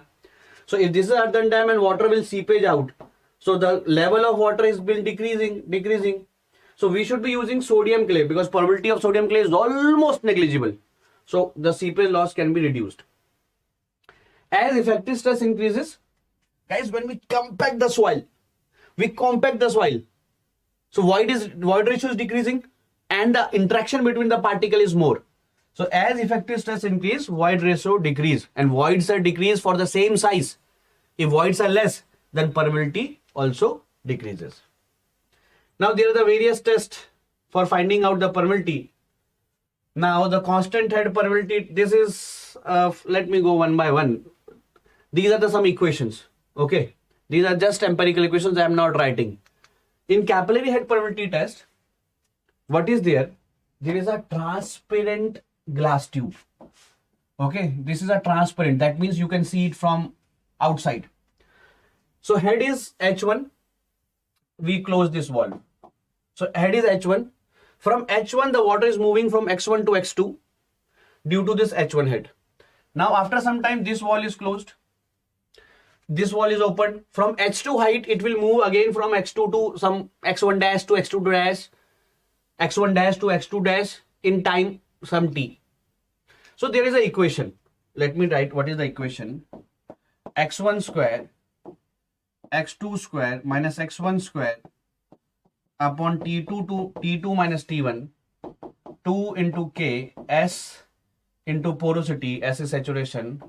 And suppose this is movement from X1 to X2 in height when the water head is H1. H1 plus HC. Similarly, the same again, one more equation. When this is closed and this height is there. So water moves from X2 dash square, or water moves from X2 dash to X1 dash. When time moves from T2 dash to T1 dash upon 2K S into porosity, and it is moving in S2 head plus HC. So two equations, two unknown. One is capillary head, we don't know because X1, X2 we can see from glass tube now from outside.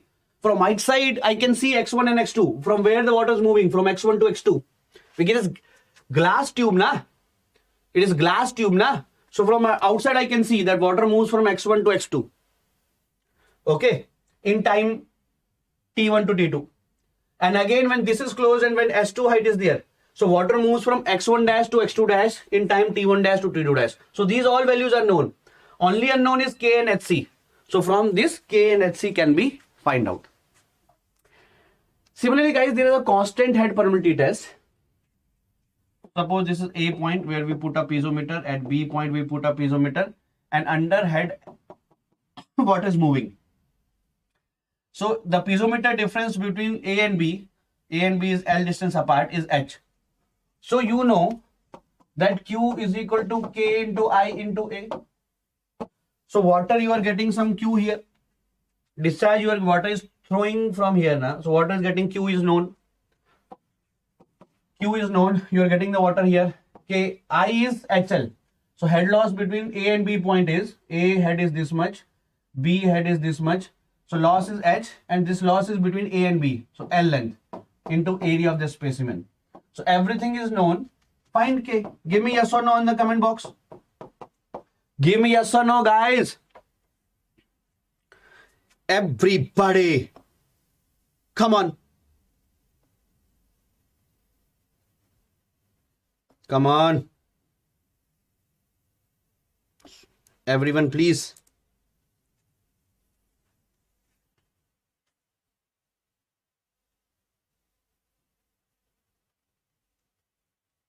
Come on.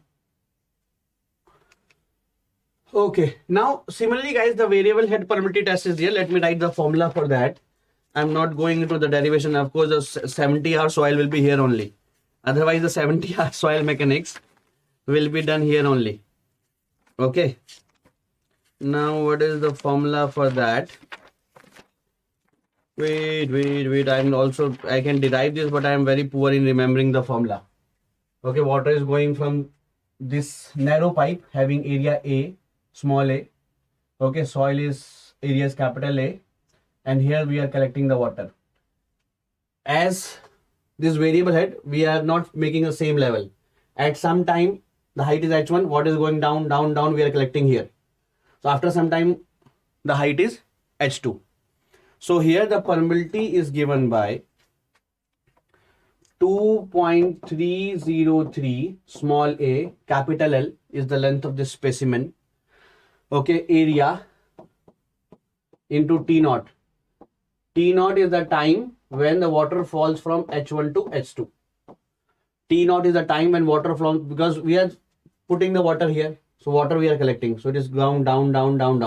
So in T naught time, water flows from H1 to S2. Not going into the derivation of this. Now guys, if in some T time, water goes from H1 to S2, and in the same soil, in the same specimen in T time, water goes from S2 to S3. So apply this equation 2 times. As it is same soil, K is same, area is same, and T naught time is also same. So that means log H1 by S2 is equal to log S2 by S3, because applying this same equation 2 times. So log H1 by S2 is equal to log S2 by S3. From here, guys, we got H2 is equal to H1 into H3. S2 is equal to H1 by S. H2 is equal to under root H1 S3. Give me yes or no. Come on, everyone. Show some energy, yeah? After lunch, I guess your energy is decreased. Correct? Okay. So constant is, this is done. Now seepage, guys. Now till now what we have studied, that sigma bar is equal to sigma minus u. Understand, guys, for next 5 to 10 minutes, whatever is coming from my mouth, understand this with full concentration. For next 10 minutes, whatever the things are coming from my mouth, understand this with full concentration. Okay? Sigma bar is sigma minus u. Here also, guys, sigma bar is same. Sigma minus u. But u can be hydrostatic when there is no seepage. Okay? So u can be hydrostatic or u can be non-hydrostatic. Because now let me tell you the logic. See, what is non-hydrostatic, what is hydrostatic, let me tell you. This is the water table. At H height below. This is the water table. At H height below. This is the water table. At H height below. At this point, the pore water pressure A is equal to gamma W into H. This is the case when the pressure is hydrostatic. When the pressure is hydrostatic. Hydrostatic means only due to the load of water. Okay, water is not moving. Hydrostatic. Hydro means water, static means at rest position. Hydro means water, static means at rest position. When water is at rest position, the pressure at any point is gamma WH. But guys, if I apply a surcharge here, Q, kilonewton per meter square, then water at A point, just after application of load, due to weight is this much, plus all load is taken by water. So after some time, the pore water pressure can be this, and this is non-hydrostatic. In hydrostatic, I can simply write gamma W into H. But non-hydrostatic, it can be different also. We have to apply piezometer and have to measure what is the water pressure. The rise of water in piezometer. How much rise in the piezometer? That is the actual pore water pressure. So here in this chapter also the formula is same, but you should be written the actual pore water pressure, whether it is hydrostatic or non-hydrostatic. In earlier chapters, I am not telling about the seepage. So all in earlier topics, the water was at rest condition. So simply I am applying the hydrostatic case. But if water is not hydrostatic case, so this formula is valid everywhere. This formula is valid. The only difference is you have to write the pore water pressure as the actual pore water pressure. It is hydrostatic, apply the hydrostatic. If it is not hydrostatic, write that. By piezometer, we will get that what is that pressure. The rise of water in the piezometer is the actual pressure. Now let me tell you example, guys. This is the water. So pressure here is gamma W into H.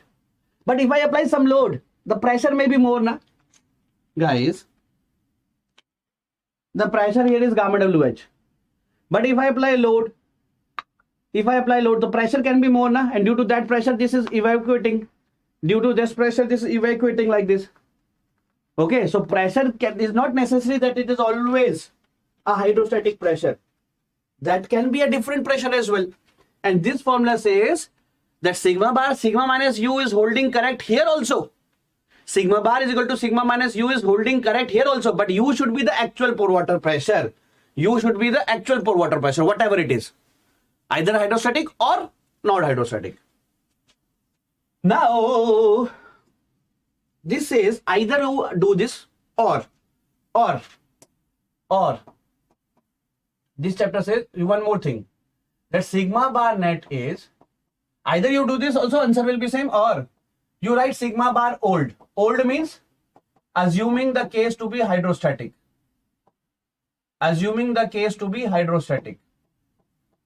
You write sigma bar old plus minus HL into gamma W. HL is the head loss, gamma W is the unit weight water.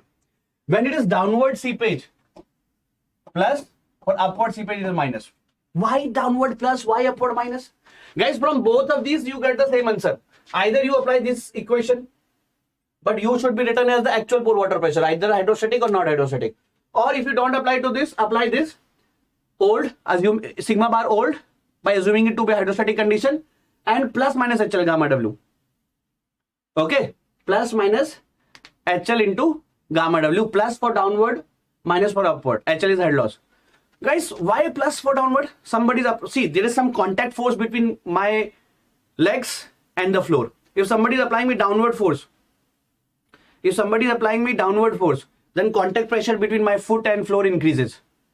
If somebody is applying me downward pressure, then contact force between my foot and floor increases. So downward plus. If somebody is pulling me, if somebody is pulling me like this, then pressure reduces. The contact pressure reduces. So this. Now guys, sigma bar decreasing is a poor case, na? Sigma bar decreasing is a poor case, na? Remember? Sigma bar reducing is a poor case. Correct? Correct? Because sigma bar decreases, strength decreases. Now when this sigma bar becomes 0, that is a quicksand condition. When sigma bar becomes 0, that becomes a quicksand condition. There is no contact between the particles. There is no, I'll show you the image how it looks. There is no contact between the particles. There is no contact between the particles. They are free flowing conditions. Strength is reduced. No contact. Somebody can apply shear failure. Okay, somebody apply little amount of force, it will be a shear failure. Okay, somebody apply a little amount of force, it is a shear failure. This is sigma bar quicksand condition. This is sigma bar net is equal to 0. Okay, actually this is quicksand condition. Okay, and what is the difference between quicksand and liquefaction? In both cases, sigma bar net is equal to 0. But here sigma bar net is equal to 0 due to upward seepage, and here it is 0 due to earthquake dynamic forces. Due to some dynamic forces, it is becoming 0. Okay. Okay, got it. So this is the case how quicksand condition looks like. How much we have studied? A lot of things we have studied till now.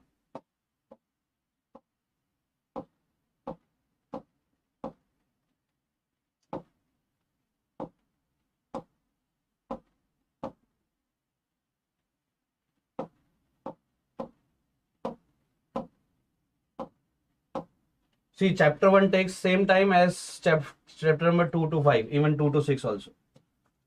Okay. So here sigma bar net 0. And upward seepage is critical. Upward seepage is critical because sigma bar net is sigma bar old plus minus. So only minus will make it 0, na? For upward seepage it is minus, for downward seepage is plus. So only upward is critical, na? That is making it 0. This downward is even increasing it. Okay, HE is dead. What is HE? Now, my friends, my commandos, my champions, everyone. I see this is the gradient, not going in derivation. This is the gradient at which,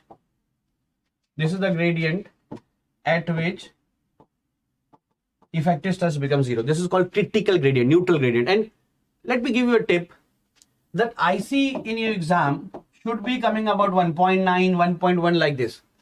If it is not coming, then your question is wrong. Your solution is wrong. Because G value is 2.6 to 2.7.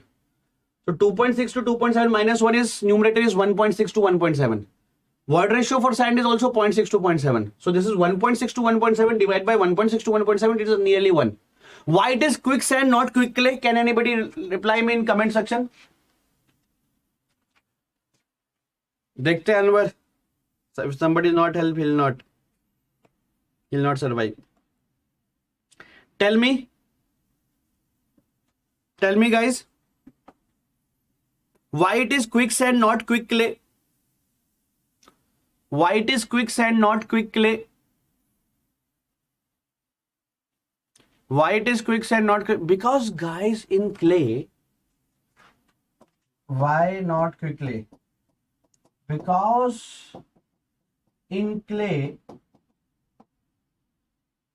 even if effective stress is 0, in clay, even if the effective stress is 0, even if the net effective stress is 0,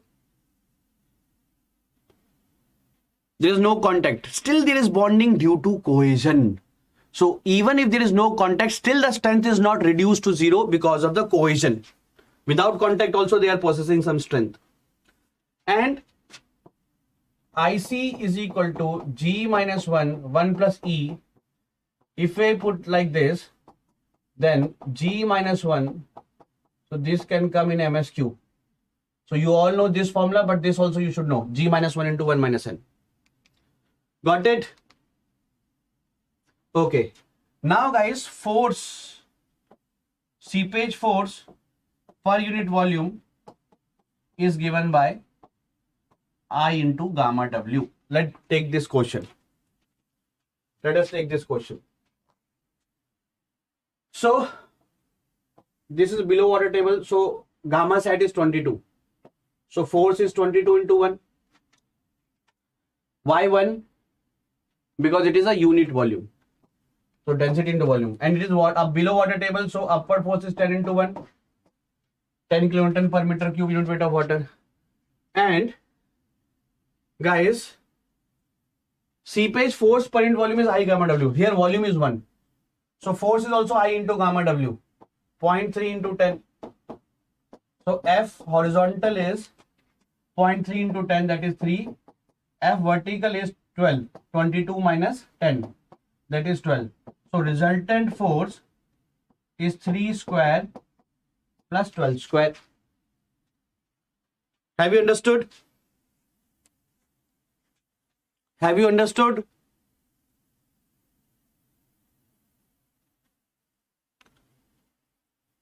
All of you? Okay.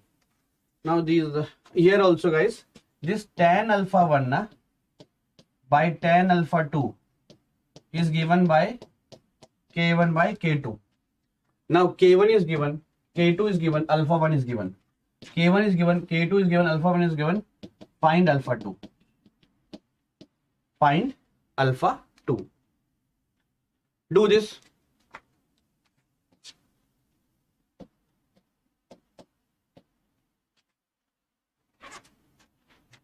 Factor of safety is IC by I.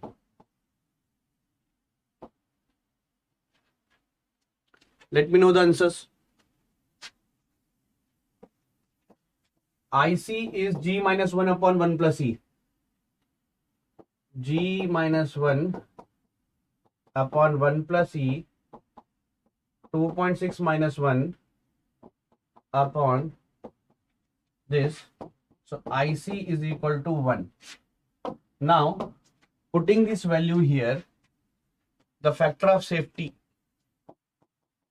is equal to IC is 1. What is I? I is HL by L. So what is head loss? Under a total head difference of 2. And length is 4. So it is 0.5. So 1 divided by 0.5. So factor of safety is 2. Got it? Okay, this MSQ, all this I'm giving you assignment. All of these I'm giving you assignment. Okay. Now guys, a flow net is given. Okay, whole flow net I'm explaining you through this question. Believe me guys, the whole flow net, whatever I have missed here, so your things are is going forward very fast. I'll be waiting here. I'll be doing these two questions and whole flow net I'll be explaining you here. Okay? Ready? Ready! Tell me. Like and share the session.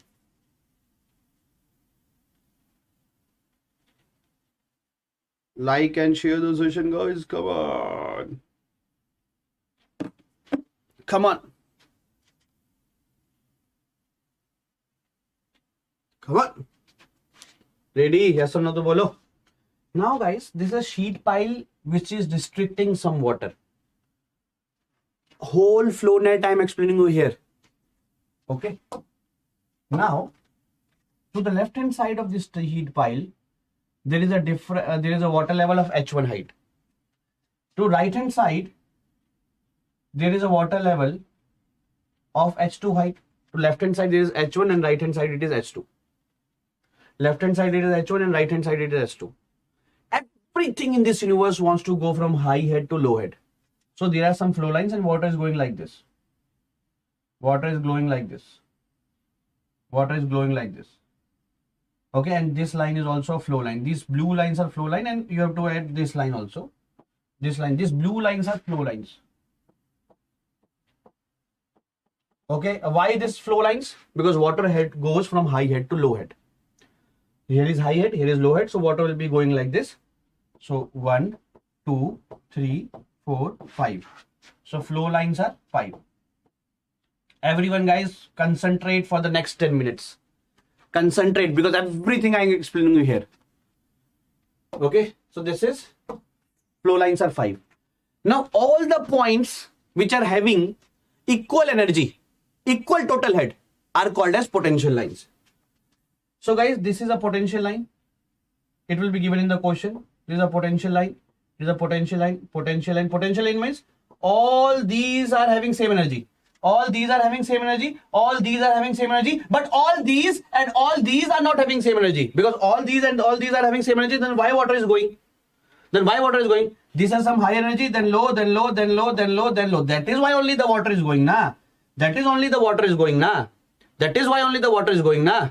But yes, here all same energy, here all same energy, but here and here also not here and here not same energy. Here energy will be less, then only water is going. Okay, this is also same energy. And of course, here all these points are having same energy. Here also these points are having same energy. So this yellow one is potential line. These are represented by this and potential lines are represented by this. And how many? 1, 2, 3, 4, 5, 6, 7, 8, 9. 9 potential lines.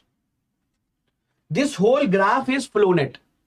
This whole is graph flow net, and these are intersecting curves at 90 degree. And these curves are drawn from this Laplace equation. This is a Laplace equation. From these curves are, we got these curves.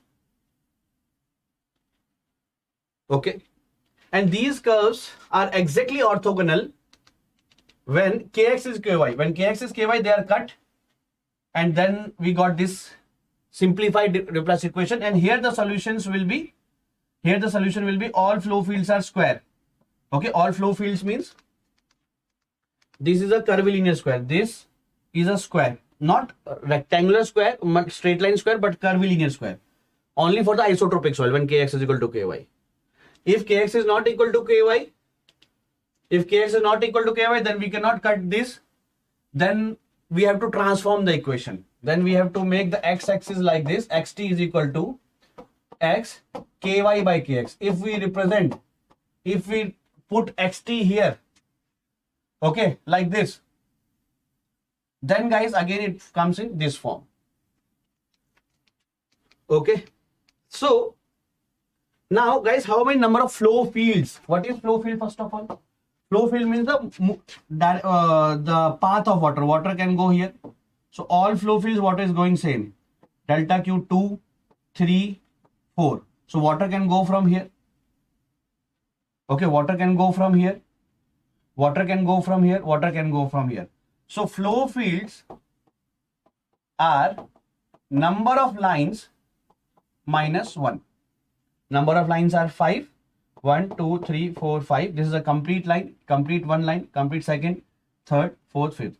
So number of flow fields are this. Now this is called NF. Now what is ND? Number of equipotential drop. Number of equipotential drop. See, water going from here to here, energy is lost. Yeah, all these points energy same. All these points energy same, but here and here energy is not same. That then energy difference is there, then only water is going. So 1 drop, 2 drop, 1 drop, 2 drop, 3 drop, 4 drop, 5 drop, 6 drop, 7 drop, 8 drop. Anyway, you go from here 1, 2, 3, 4, 5, 6, 7, 8. 1, 2, 3, 4, 5, 6, 7, 8. Anyway, it is 8 drops. So ND is 8. That is 9 minus 1. Number of potential lines minus 1. So it is 8 drops. Why water is going? Because water goes from high head to low head. Water goes from high head to low head. That is only water is going. Now, how much discharge of water is there?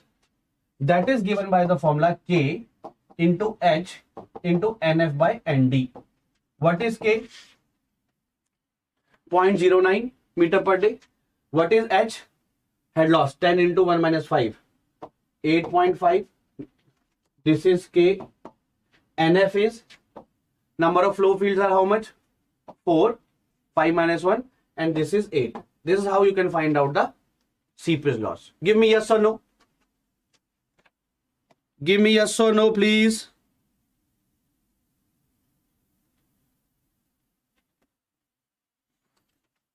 Give me yes or no, please. Everyone, come on.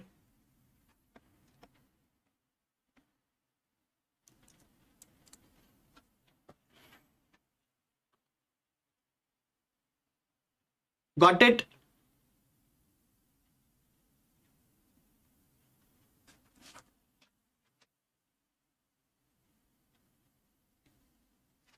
Okay. Now the factor of safety against the piping failure. Guys, what is piping failure? Then here it is a downward seepage, na? Wait. What is downward seepage is good, na? Downward seepage is good, na? Sigma bar is sigma bar net. For downward seepage it is plus, for upward seepage it is this. So it is good here. But here what is going upward is critical. Oh my god. Upward is critical. Oh my god. Here the effective stress can reduce, and effective stress reduces to 0. It becomes quicksand condition. So soil can be eroded from here. Soil can be eroded from here. And when soil can be eroded from here, there will be a piping failure also called as quicksand failure. So here we are putting some filter also. Filter means a bed of aggregates and soil, which is putting the weight downwards so that soil cannot come above. So what is the factor of safety? Factor of safety is IC by I. So where is the critical case? At the exit, na? Not at the entry. Exit. There we are factor of safety. Here we are safe only. So what is IC? G 2.7 minus 1 upon 1 plus 0.85. From here you can get the IC. So IC aa gaya. What is I exit? What is I exit? HL by L. So I exit is HL. I'll write HL later on. By length at the exit is 3 meter. This distance is 3 meter. Last exit, this length is 3 meter. Guys, what is the total loss? Total loss is, total HL is 8.5. 10 minus 1.5. And how many drops? 1, 2, 3, 4, 5, 6, 7, 8. From here to here, equal loss. From here to here, equal loss. From here to here, equal loss, equal loss, equal loss, equal loss, equal loss, equal loss. So from here to here, at the end, from here to here, what is the loss? This total loss of 8.5 occurs in 8 steps. One from loss from here to here, here to here, here to here, here to here, here to here, here to here, here to here. So last loss is total 8.5 by 8. And from here to here, loss is 8.5 by 8, 8.5 by 8, 8.5 by 8. And length is 3. So whatever is the answer, I am not wasting time in calculation. I'm not wasting time in calculation. Give me yes or no. Give me yes or no. Everyone.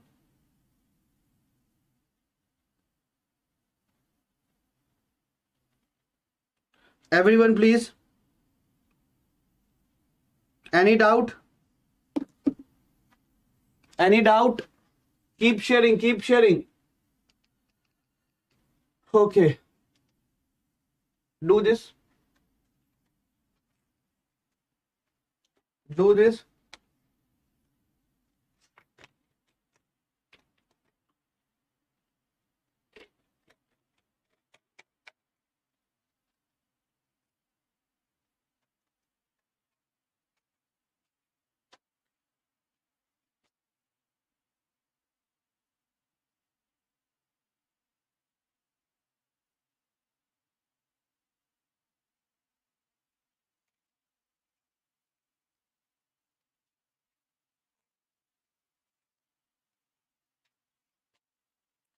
Guys, seepage velocity is discharge velocity by n.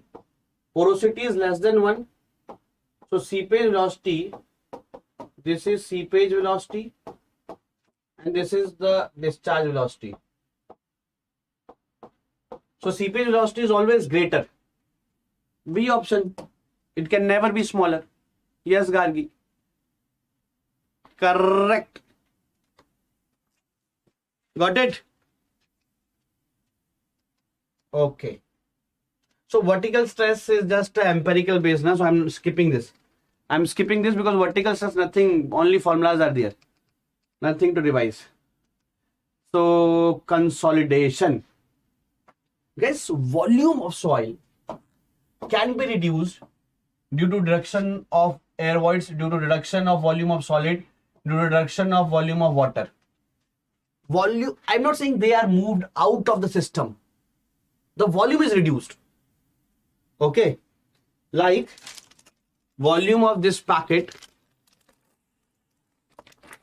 is like this. Now this volume is reduced. I'm not saying it is going out. Okay. It is reduced. Volume is reduced. Now, but as per our assumption, they are considered incompressible. Assumption is that they all are considered incompressible. So, this is 0, this is 0, and this is 0. Now, expulsion of solid cannot be there because water is removed. Yes, it is a dry soil. Air is removed. It is a saturated soil. But if solid is removed, only air and water, that is not called soil. Only air and water, it is not called soil. So, expulsion of air is called compaction, which is instantaneous phenomena. I told you earlier. And expulsion of water is called consolidation. Expulsion of water is called as consolidation. Got it? Okay. So first what happens? First, when you apply the load, air is removed. This is compaction. This is instantaneous phenomena. Okay, this is compaction. This is instantaneous phenomena. Further, if load is applied, so all load is taken by water. Water comes in extra pore water pressure. Nobody wants to be in extra pore water pressure. So water dissipates out. So water is removed. Might not be necessary that all water is removed. That is consolidation. It is time taking phenomena. So total settlement of a soil mass is immediate settlement SI plus primary consolidation plus secondary consolidation SS. This is also called as S1 degree. This is also called as S2 degree. This is SI only. So immediate settlement is compaction, removal of air voids. Consolidation by default, consolidation in this chapter by default means primary consolidation. By default, it means primary consolidation. That means it is removal of air. It is removal of water. Settlement due to air removed. Settlement due to water removed. And secondary consolidation is very small. It is significant in highly plastic soils. Highly plastic soils like clay. It is significant in highly plastic soils like clay. What is this? Is removal of air. This is removal of water. Secondary consolidation is removal of very viscous khasa. It is removal of very viscous pore water or some rearrangement of particles to be in more denser state. Okay, our chapter is this. This is our chapter. This consolidation means by default primary consolidation. This is the formula for SI. The terms are written here. Okay. And secondary consolidation is the removal of highly viscous water or rearrangement of particles. OCR is what are the stress in the soil in past upon what is the stress in the soil in today's history. Soil stress in past upon soil stress at present. There is a soil called NCC. NCC soil where present stress is maximum. So here OCR is less than equal to 1. NCC soil means today's stress is maximum. Denominator is more.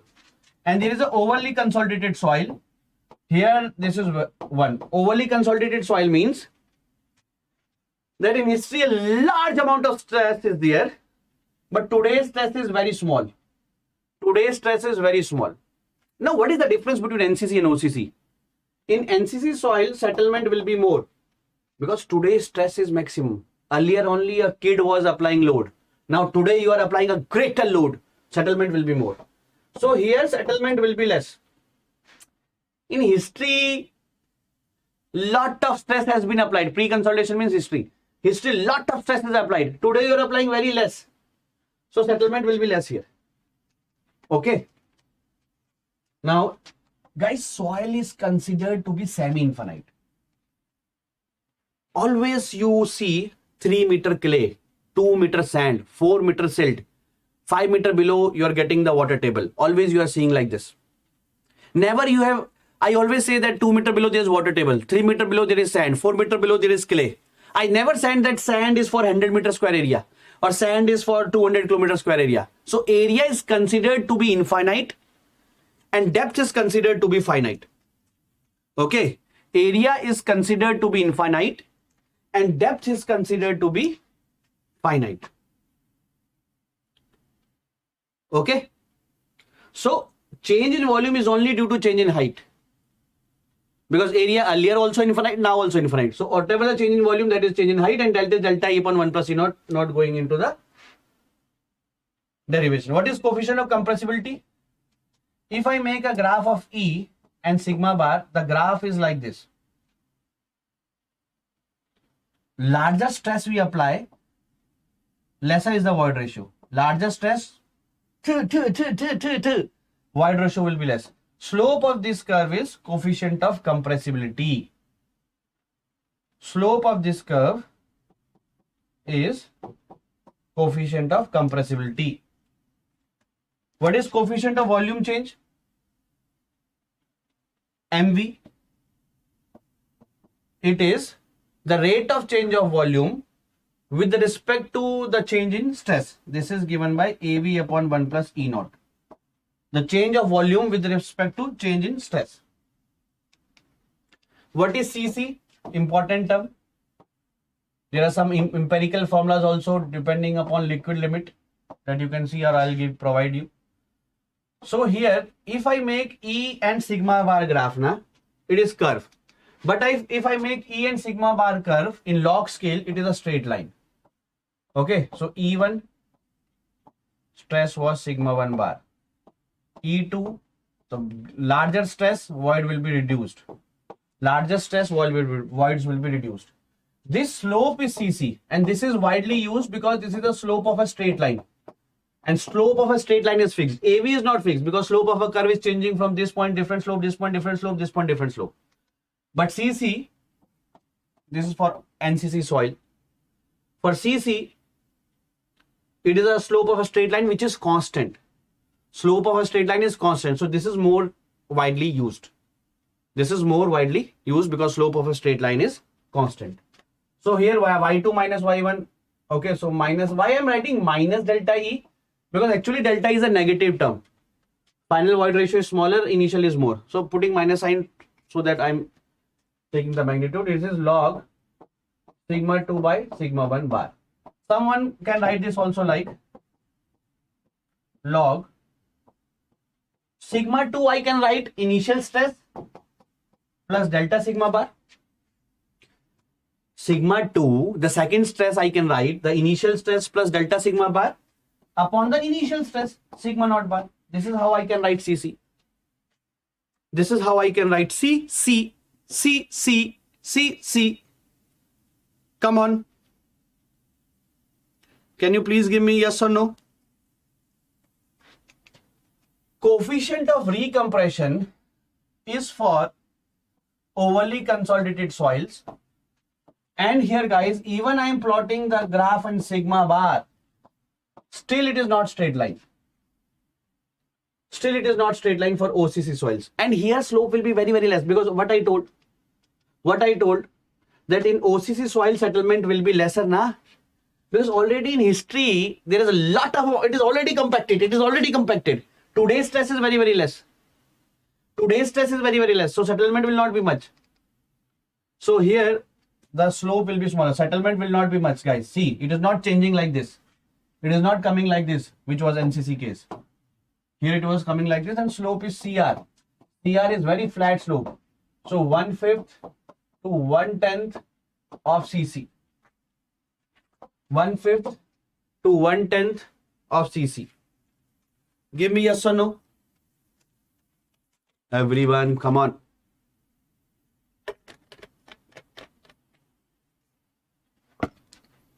Come on.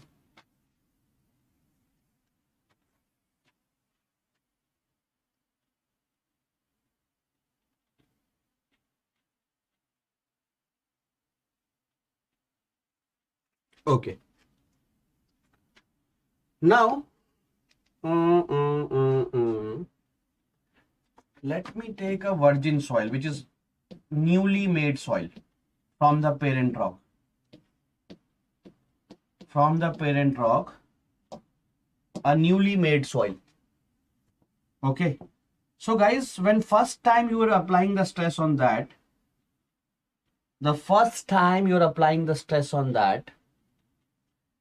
it will be NCC soil or OCC soil. First time. In history, the stress is zero, na? It is newly made. In history, there was no soil, there is no load applied on it. So whatever you are applying today, that is the maximum. Whatever you are applying the load, that is the maximum. Whatever you are applying the load today, that is the maximum. So it is NCC. So NCC will not be going like this, na? NCC settlement is more. So it is going like this. Okay. Then after this point, alpha, you remove the load. So one is NCC. Then you remove the load. Remove the load. So it will rebound. Not to the original position, but some amount it will rebound. Some it will rebound. Then again, you apply the load. Now again you apply the load. Now up to this point, this is OCC. Again you apply the load. Now again you apply the load. Now so this will be OCC, flatter curve. OCC, because already in history this much load is applied. So this is lesser. This is lesser, it is OCC. Again, if you applied bigger load, then this much load, it has never been occurred. This much load has never been occurred. So again, the graph will be like this. Again, the graph will be like this. Give me yes or no in the comment section, guys. Give me yes or no.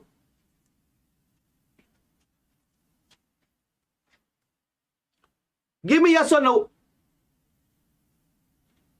Come on! Have you understood?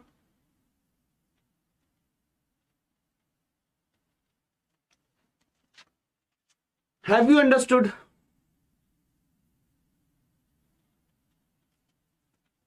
Yes, yes, Shakti. Now, this is log graph. Log. Guys, one more thing, na? If I am applying, we'll do this question later on. If I am making here settlement time, and in this axis, I'll writing the settlement. Then I am making a green curve, and I am making a yellow curve, which is sand, which is clay.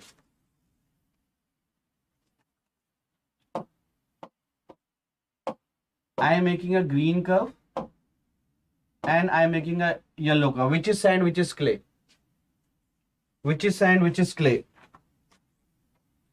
So guys, this is clay and this sand. Sand has less voids, na? Sand has less voids. So settlement of clay will be more.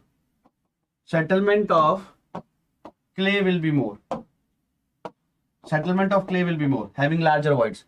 But same settlement will be early in sand because permeability is more. Water going faster. Water is going out faster. Okay, and same settlement in clay, it will take more time because permeability is less. Permeability of clay is less than permeability of sand. So sand, same settlement, fast. But void ratio of clay is greater than void ratio of sand. So clay, more settlement. Give me yes or no, and now do this question. CC is find out. Yellow clay, good, Giri. Good, Giri.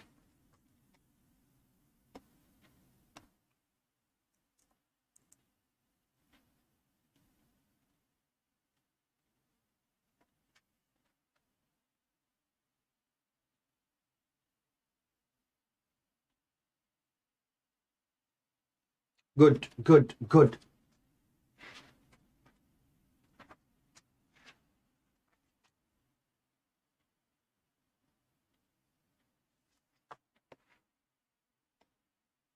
Do this. Find the CC.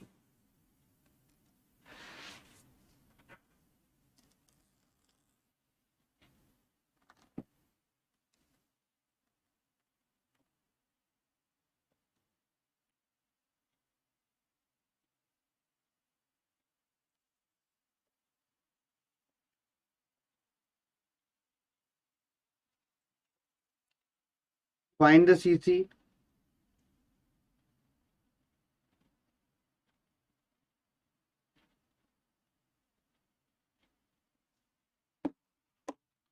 Come on.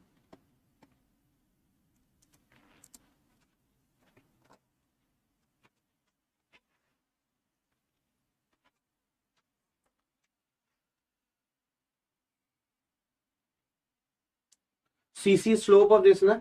So y2 minus y1, 1.3 minus 1 is 0.3 upon log 100 minus log 10. Log 100 by 10. Log 10 is 1. So it is 0.3 only. Got it? Similarly, you can find these questions. Okay, this is just theory. Okay, now this one. This is TV is equal to CV into T by D square. This is relating the time required for consolidation. Now TV is time factor, that is a function of U. This one. For U, degree of consolidation less than 60%, TV is this. For degree of consolidation greater than 60%, TV is this. Here you apply U in 70, 80, 30. Here if it is 30%, you don't have to apply 30. You have to write 0.3. Now what is TV? What is TV? TV is the thing. TV is the thing. Okay. Let me sit. Can I sit in chair for a few minutes? Okay. TV is the thing that is relating the degree of consolidation. Now, what is degree of consolidation? Guys, I hope you will not mind if I sit like this. What is degree of consolidation? U, capital U, capital U, capital U. What is capital U? Guys, if total settlement that is going to happen is 10 centimeter, and till now, because settlement will take 3 years, 4 years, 5 years now for complete settlement. Till now, 3 centimeter settlement is done out of the total 10. Till now, 3 centimeter settlement is done out of the total 10. So it is 30% consolidation has occurred. You will say that 30% consolidation is occurred. If out of the total 10 centimeter, 4 centimeter is done, so you will say 40% consolidation is occurred. If out of 10, whole 10 is occurred, you will say 100% consolidation is occurred. If out of 10, it is just started being consolidation, 0%. So you will say 0% consolidation. So U is the degree of consolidation. Okay, and for various values of U less than 0.6, less than 60%, this is the formula. For greater than 60%, this is the formula. CV is a constant that depends on type of soil. TV is a function of U and CV is function of soil. Okay, it is depending on soil. For a particular soil, let it be sand, for 30% consolidation, 40% consolidation, for 70% consolidation, for 80% consolidation, for 85%, for 20%, CV is same. CV is same. And even for sand, even for clay, even for silt, even for gravel, for 30% consolidation, TV is same. TV has nothing to do with soil. It is depending on you. T is the time. Which time? Which time? If you are writing it for 30% pi by 4.3 square, then T is corresponding to 30% consolidation. If you are writing TV for 90%, 1.781 minus 0.933 log 100 minus 90, then this T you will be getting for 90% consolidation. For which degree of consolidation you will be writing T na? For that degree of consolidation you will be getting the small t. And D is the drainage path. For single drainage, okay, suppose this is impervious thing, all water is going above only, okay, and this is H. So here it is single drainage and D is equal to H. Here it is single drainage and D is equal to H. Suppose this is the soil, above is also sand, below is also sand. Sand means permeable. Okay, above is also sand, below is also sand, it is H. This is sand, This is sand.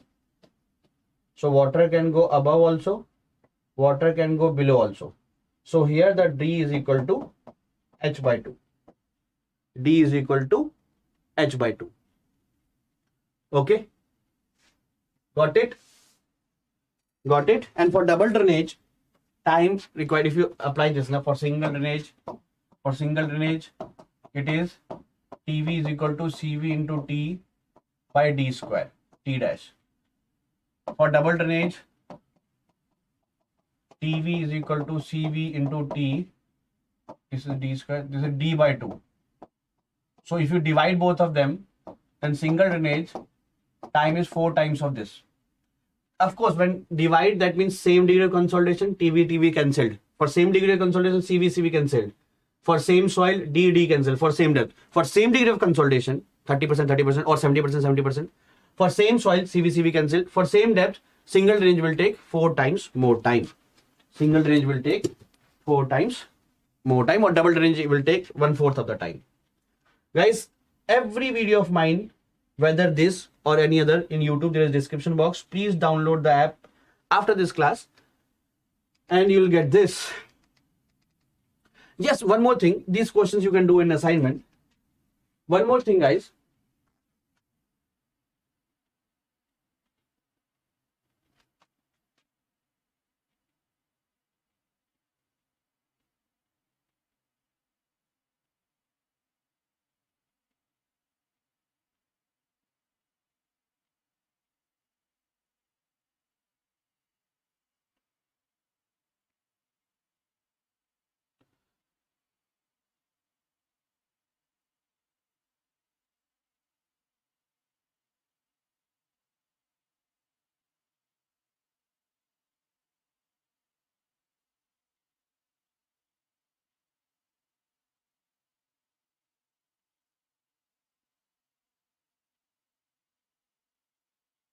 Om,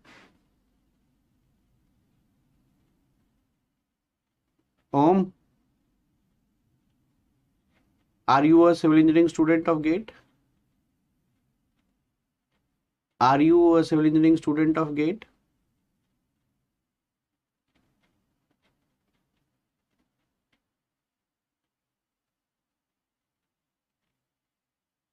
Om.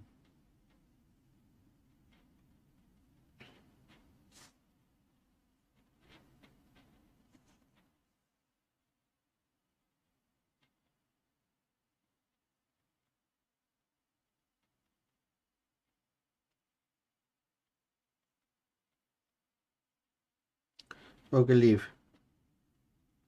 Why to waste time of others?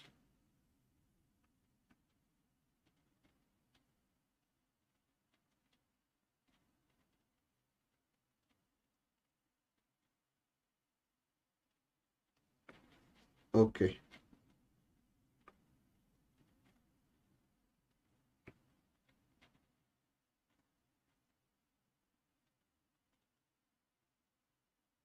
Then what is this?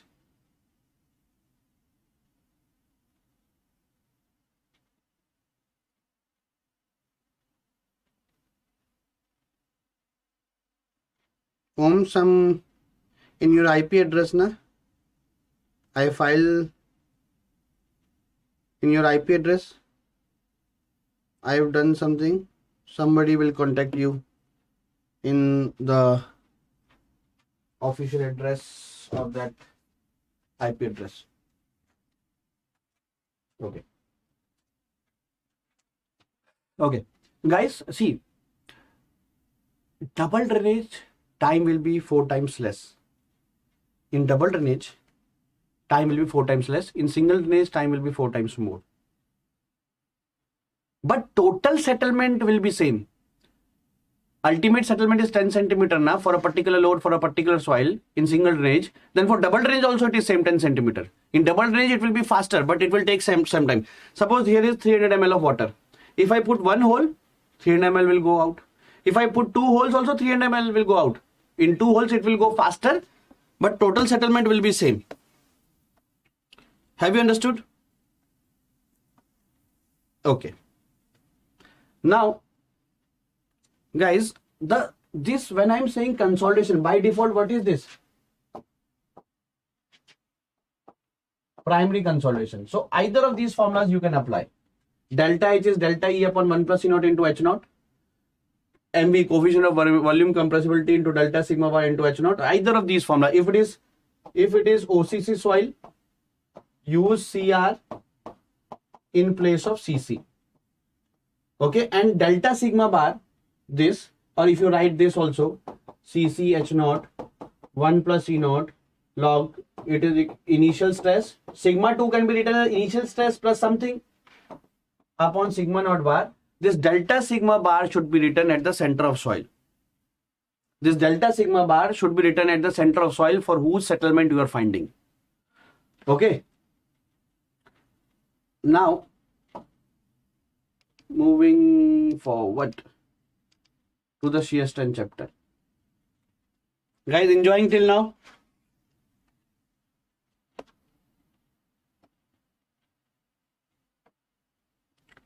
Enjoying till now? Tell me.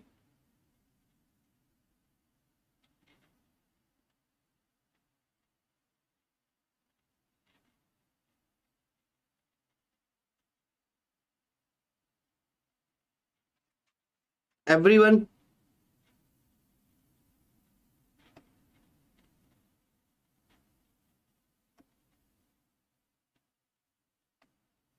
Tell me.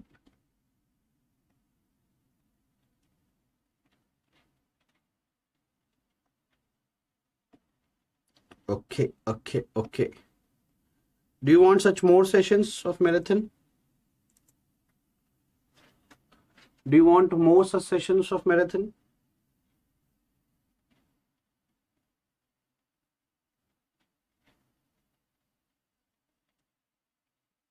And guys, I have a 4 p.m. F3 class na today. Today's 4 p.m. F3 class na. Today's 4 p.m. F3 class.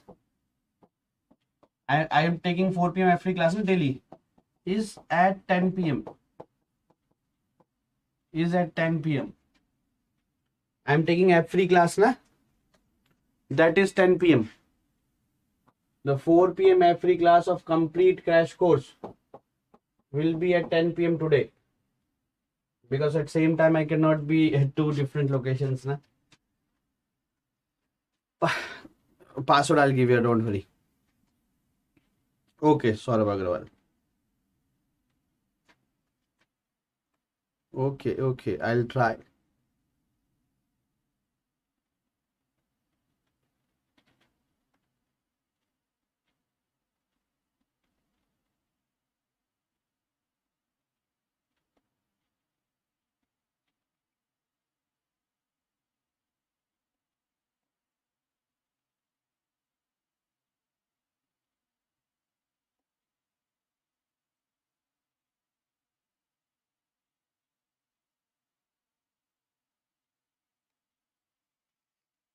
Okay. Guys, in soil na, rarely you will see a failure due to, good afternoon. Rarely you will see the failure due to compression. Okay. Always there is a shear failure. These kind of landslides you have seen in social media. These kind of landslides you have seen in social media, and all of them are shear failure. So we are more interested in finding out the shear strength of the soil. Okay. We are more interested in finding out the shear strength of the soil. Now, shear strength of the soil is interlocking comes in the friction only. Shear strength tau is due to two things, P and phi.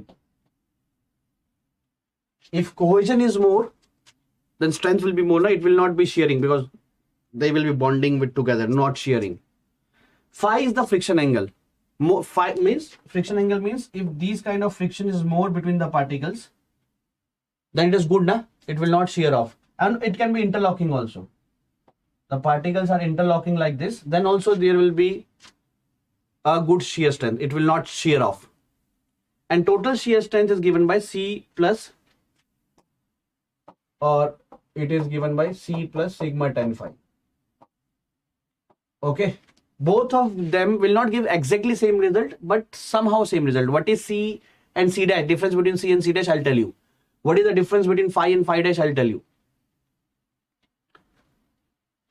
Okay, what is the difference between C and C dash? What is the difference between phi and phi dash? I'll tell you.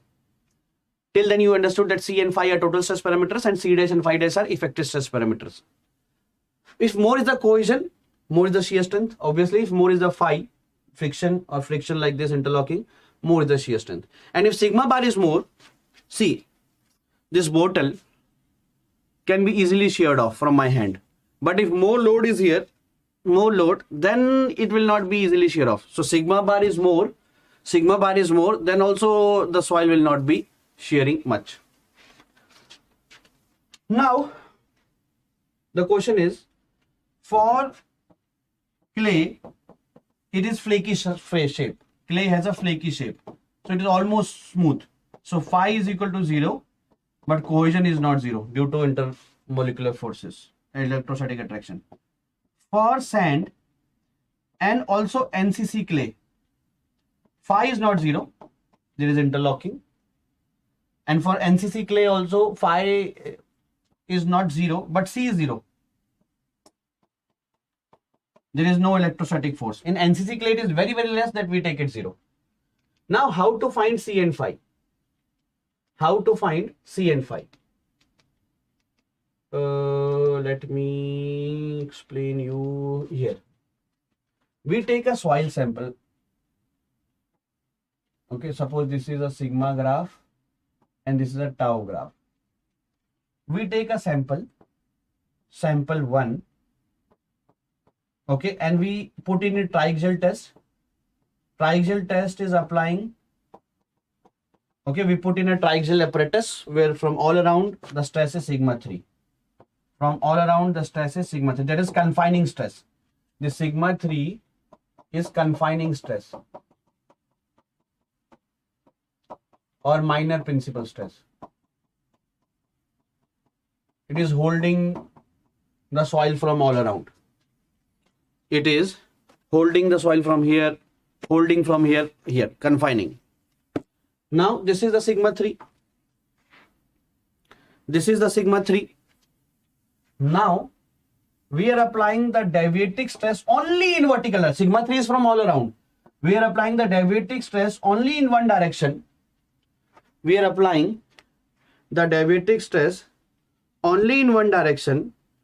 Okay. And in that one direction, in that one direction, we are applying the deviatic stress and we try to fail it. Now it finally happens what? Finally, if you see the stress, here it is sigma 3 only. Here it is sigma 3. But here it is what? Sigma 3 plus sigma d, that is sigma 1. Sigma 1 is major principal stress, bigger stress, na? Sigma 1 is major stress, na? Bigger stress, na? So that is sigma 1. So this one sample is finally this, and it is sigma 3. And here it is sigma 1, like this. Now what is the shear strength? The strength is tau is equal to C plus sigma tan phi. These are linear curve, guys. See, y is equal to m x plus c. Y is equal to m x plus c. Y is equal to m slope. Okay, so this is phi, slope of this, and this intercept is c, like this. Okay, slope is tan phi and this is c. Now this will not fail because this is stress at various planes and this is the stress. Sorry, this is the stress and this is the strength. This blue is the stress, this is the strength. So it will not fail. But when we apply bigger sigma d, when we apply the bigger sigma d, so sigma 1 will be bigger and it will be bigger in such a way, then it will be a failure at this point. Then it will be a failure in this point. So this is called sigma 3-1 for first experiment minus stress. Sigma 1 is major of first experiment. Okay, like this. This is a failure. Sigma 3 of first experiment minor and this. Oh, guys, in this case, it will not fail. In this case, it will not fail because stress is less and strength is more. Stress is less, strength is more. It will not fail. It will fail when it is touching. Stress and strength both are same. Okay. So in this first experiment, like this. Now, in this same sample, I am taking same soil. I am taking different sample. Now I am applying a bigger confining stress. Now I am applying a bigger confining stress, bigger confining stress. Now I am applying a bigger load for filling this. Bigger load for filling this. Okay. So I am applying a bigger load for filling this. So see, if sigma 32 is for the second experiment, I am applying a bigger confining. I am not allowing it to fail. I am not allowing it to fail. Confining, pakad ke rakha hai. So now I apply bigger stress for failing na. Sigma D has to be bigger na. Much bigger than the first. So bigger circle will be coming. And when it is reaching, this green is the strength. Tau is equal to C plus sigma tan phi. It is also called more failure envelope. This is straight line. More failure envelope. When this is reaching this is a failure. This is the failure point. This is the failure point. So I draw the one experiment, second experiment, and then common tangent. From that common tangent, I'll get phi and C. If I'm working in total stress, I'll get C and phi. If I'm working in effective stress, I'll get C dash and phi dash. If I'm working in total stress, I'll get C and phi. This is C. That is phi. If I'm working in effective stress, I'll get C dash and phi dash. Give me yes or no. And the relation between sigma 1 and sigma 3 is this. Okay, same. If I apply sigma 1 bar, then it will be phi dash, C dash, phi dash. If it's total stress, it is fine like this. If it is effective stress, it will be like this, C dash, phi dash, phi dash. Now this 1 plus sin phi, 1 minus sin phi is also called as tan square 45 plus phi by 2. Okay. And it is, this you might be knowing, but tan theta is cot 90 minus theta na. So tan theta cot 90 minus this. It will be cot square. This might be you are not knowing. Like this. Okay, so this can be written as tan square 45 plus phi by 2 or cot square 90 minus phi by 2. And 1 minus sin phi upon 1 plus sin phi is equal to tan square 45 minus phi by 2, or tan theta is cot 90 minus. So 90 minus this is cot square 45 plus phi by 2. Got it? Okay. Okay. Now, guys, this angle is phi. Okay. So this angle, this is the failure point where it is failing. Guys, see, failure is not at maximum stress, because at maximum stress, strength is even more. Because this green is the strength now, also called more failure envelope. This green is the stress now, also called as more failure envelope. So it is not failing at maximum stress, because maximum stress strength is even more. This green is even more failing here. So this is phi, this is 90. So this is 90 minus phi. And this is 90 plus phi. Okay. So more circle, guys, every angle is twicely represent. Guys, between the failure plane and minor plane, what is the angle 90 minus phi? So in actual life, angle between failure and minor, their angle is 90 minus phi, so actual angle will be 45 minus phi by 2. Angle of failure and major, it is 90 plus phi, so in actual life, angle is half. So 45 plus phi by 2. Got it?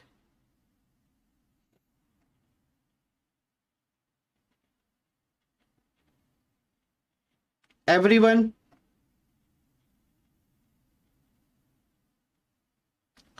Please let me know.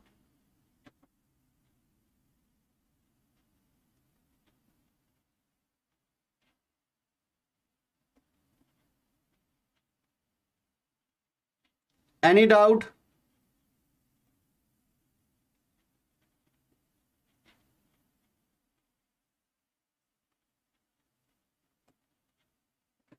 Okay.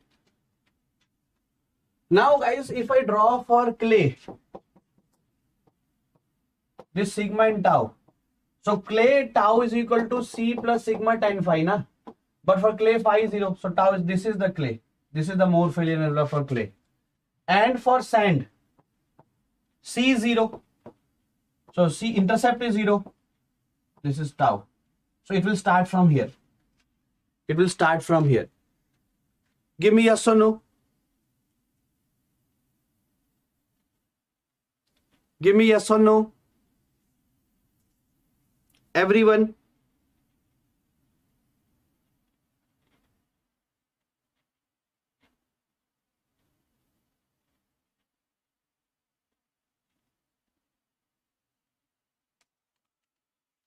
Okay. Now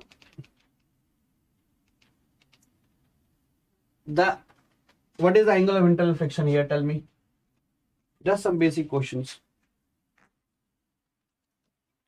Just some basic questions.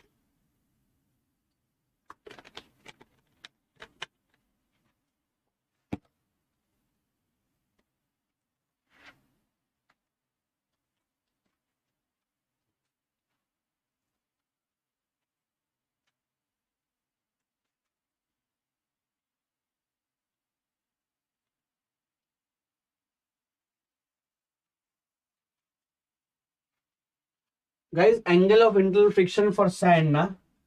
Or normally consolidated clay, also C is 0, na? But normally consolidated clay also. So it will start from here, like this. Okay, so this is phi. So sine phi is equal to perpendicular is radius. So 200 minus 100, 100 is diameter. So radius is 50 upon hypotenuse. The center is 100 and 200, center is 150. So phi is sine inverse 1 by 3. Phi is sine inverse 1 by 3. Have you got it? Okay.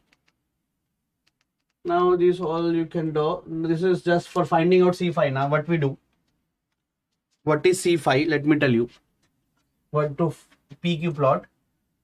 You take one experiment. From one experiment you find sigma 31 and sigma 11. At what confining pressure, at what stress it fails. So you write the point here. So point x-axis will be sigma 11 plus sigma 31 by 2 and y-axis will be sigma 11 minus sigma 31 by 2. Then you take the second experiment. You draw a point. Sigma, what is x-axis? Sigma 1, 2 plus sigma 3, 2 by 2. And what is y-axis? Sigma 1, 2 minus sigma 3, 2 by 2. You join it like this. Okay. You join this like this. So you will get an intercept. Okay. From here in this graph, you will get a intercept. Correct. And you get a slope also. So let slope of this graph is beta. So phi is, I'm not going into the derivation. Phi is sine inverse of tan beta. Beta is the slope of this graph. Graph you plot from here. Okay. And this intercept, suppose you are getting as alpha. So C is equal to alpha by cos phi. C is equal to alpha by cos phi. Now, one is NQ method. This is the equation I just told you, na? For two different experiments, write this equation 2 times. Only C and phi is unknown. Find C and phi. Only C and phi are unknown. So find C and phi. Okay. Okay.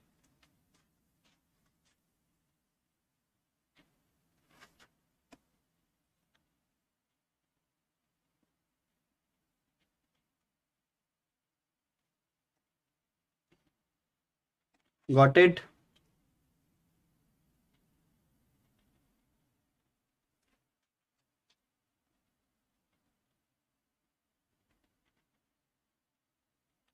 No doubt.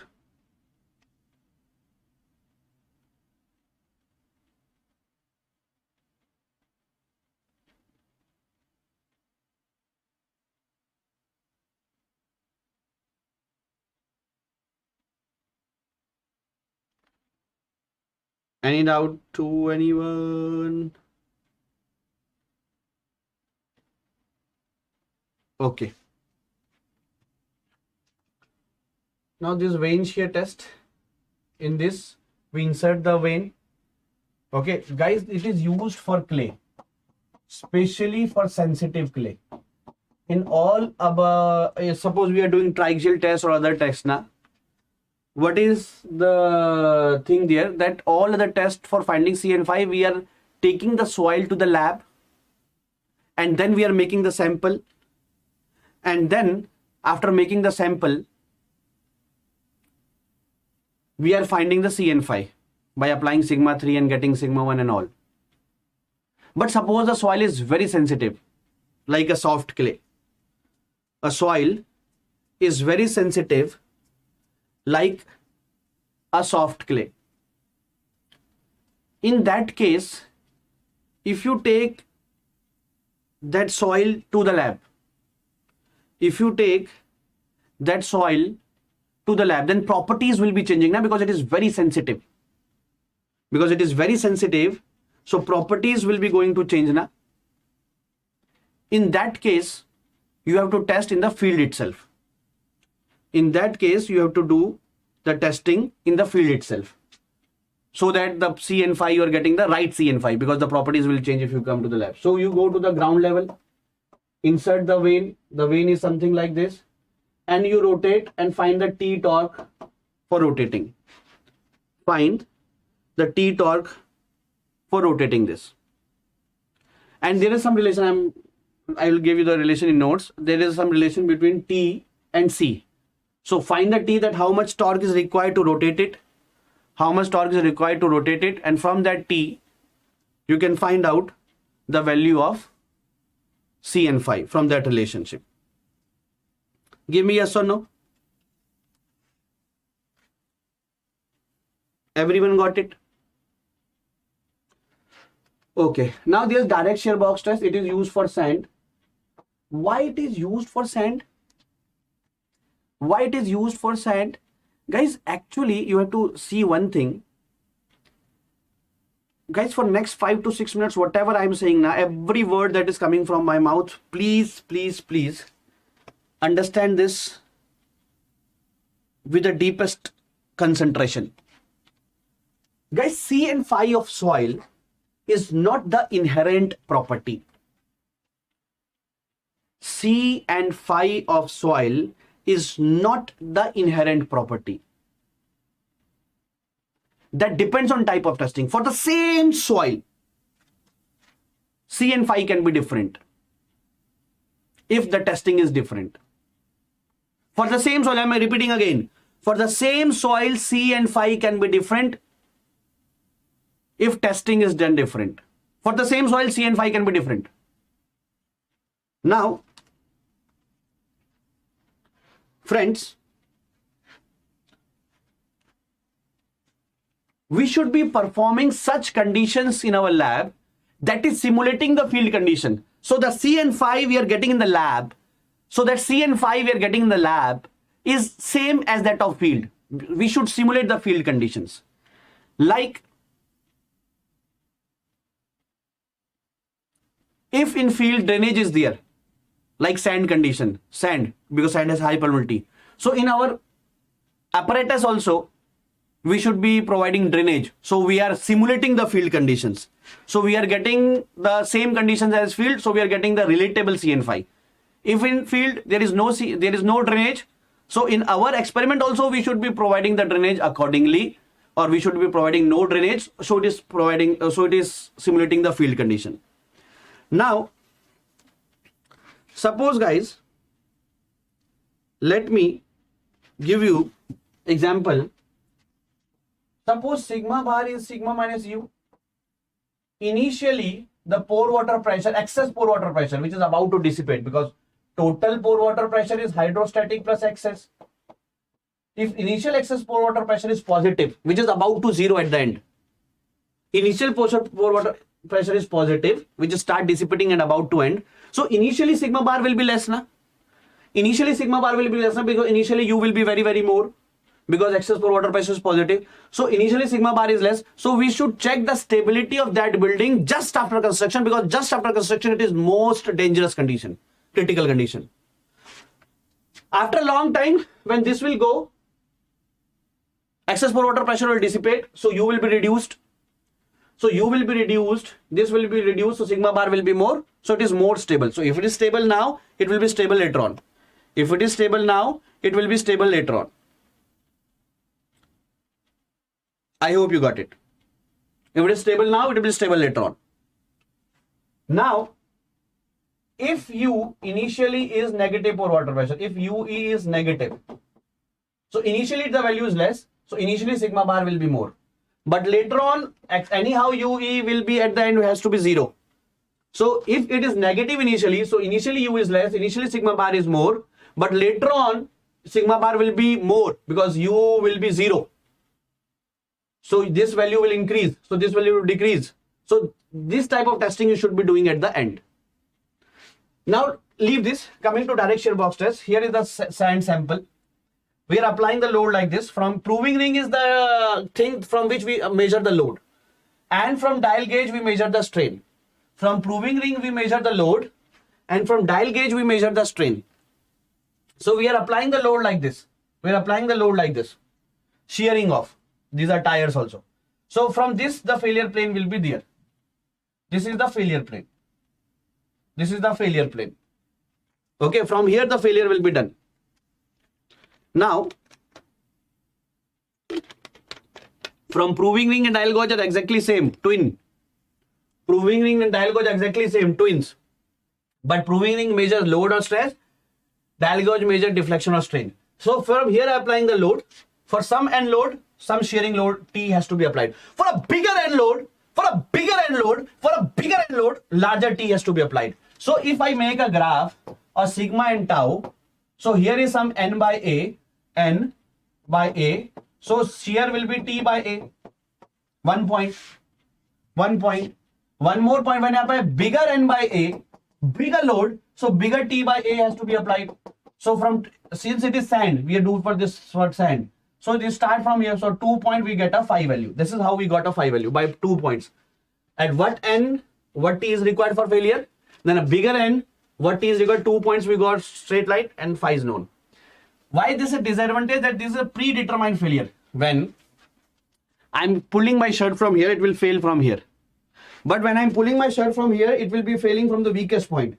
So here the arrangement is such that it has to be fail from here. This might not be the weakest plane. In real life, in real problem, might be failure plane is not horizontal. But here failure will be like this because our arrangement is like this only. Because our arrangement is like this only. Okay. Got it?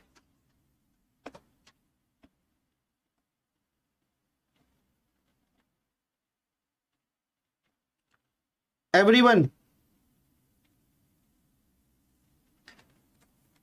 And here drainage is not controlled, so it is simulating the sand. So we are going it for the sand. Okay. Now, guys, this is the triaxial test. What I explained you here, na? What I explained you here of making these two graphs like this. This is triaxial only. So this is the triaxial test. In this, the soil sample is like this. Here is the soil. Above is the porous stones, so that water can out. If I want, the drainage is there, so I will put the porous stones. Rubber membrane is applied, and here is the water.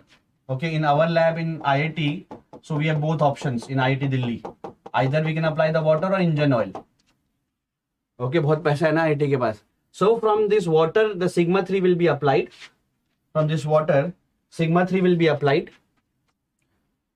And from here, diabatic stress sigma D will be applied. So for a particular sigma 3, confining stress, I just told you, for a particular sigma 3, for a confining stress, you will be getting a sigma 1. And you apply a more circle, 2 more circle, and like this. Now what are these? If I want to measure the pore water pressure, this wall can be opened so that pore water pressure can be measured. If the field conditions are sand, Then we can open this. So drainage is allowed. Drainage is allowed. So our soil sample is simulating the field condition. Our soil sample is simulating the field condition. Okay. Now, if it is clay, then we can close this drainage wall. We can close this drainage wall. So it is not simulating the field conditions. Sorry, if it is clay, almost impermeable, so we can close the drainage. And after closing the drainage, we can apply sigma 3 and sigma d. So it is seeing the field condition. So for same soil, we do 2 more circles, common tangent, we get CN5. Now you have heard of these kind of tests, CD, CU, UU.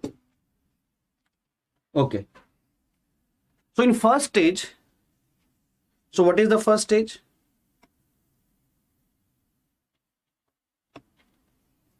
Okay.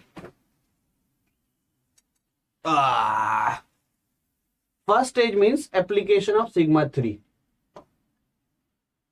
Okay, and second stage means application of sigma d.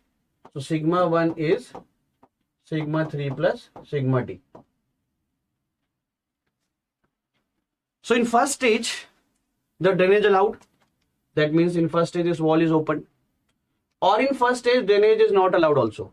So that means this wall is open. Similarly, in second stage application of sigma d, drainage wall open or cannot be open. So it can be volume change allowed. Whatever the volume is going away of water, that is the volume change. Na? Solid will not change, it is saturated sample. So only solid and water. Solid will not change, only water that is going, that is the volume change. So in first stage also, drainage can be allowed or not allowed. In second stage also, drainage can be allowed or not allowed. Now, depending on these, there are 3 conditions, CD, CU, UU. UC is no test because UC in second stage drainage is allowed, na? Consolidation, second stage drainage is allowed. So the failure is same as CD. Anyhow, in first stage, water is not allowed to go unconsolidated. In second stage, UD test. In second stage, drainage is allowed. So ultimately, the water is gone, na? So it is same like CD test. Now, guys, it can be a CD test, it can be CU test, it can be UU test. Now, suppose in first stage, drainage wall open. Water can go out. In second stage, also drainage wall open. Then it is CD test. It will take a lot amount of time. In first stage, drainage is not allowed. In second stage, drainage is not. In second stage, drainage is not allowed. It is UU test. In first stage, drainage allowed. Second stage, drainage not allowed. It is CU test. Now, which to apply where? Suppose, guys, my voice is audible, na? My voice is audible, na?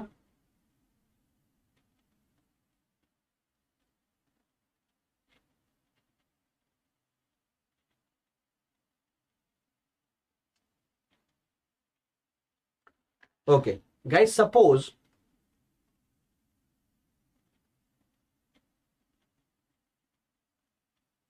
there is a building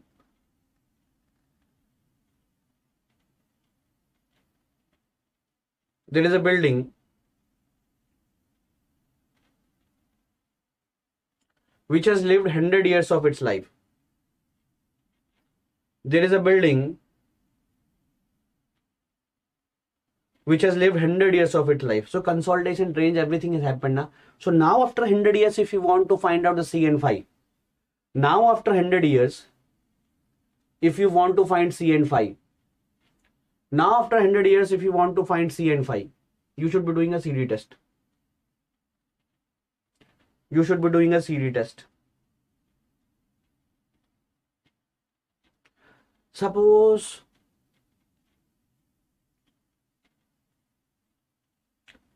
you want to check the stability of a building just after construction. So no drainage gone, na? No water gone, na? Because drainage takes a lot of amount of time. So UU test. And suppose the consolidation is happening in a site and suddenly you removed the some load from it. 3 meter soil you removed. So due to the application of soil, due to the self-weight of soil, consolidation is happening. And suddenly you removed the soil. So for some instant, the water movement going out is stopped because you have removed the load. Guys. Suppose due to the self-weight of soil, I am applying the load, that is the whatever I am applying the load, that is the self weight of soil. Whatever I am applying the load, that is the self weight of soil. Due to the self weight of soil, bottle टूट जाएगी. Due to the self weight of soil, due to the self weight of soil, due to the self weight of soil, due to the self weight, अरे यार, due to the self weight of soil, due to the self weight of soil, water is going out, water is going out, water is going out. Suddenly I remove the load. So undrainage process na. Undrained process. First of consolidation happening due to the load of soil, load of consolidation happening. Yeah, I remove the load.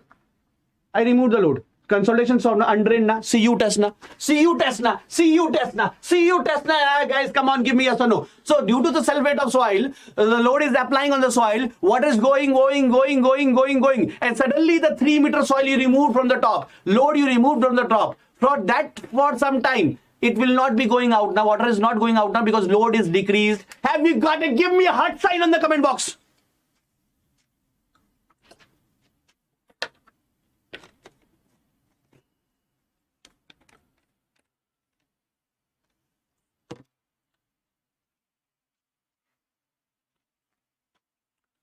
Give me a heart sign on the comment box.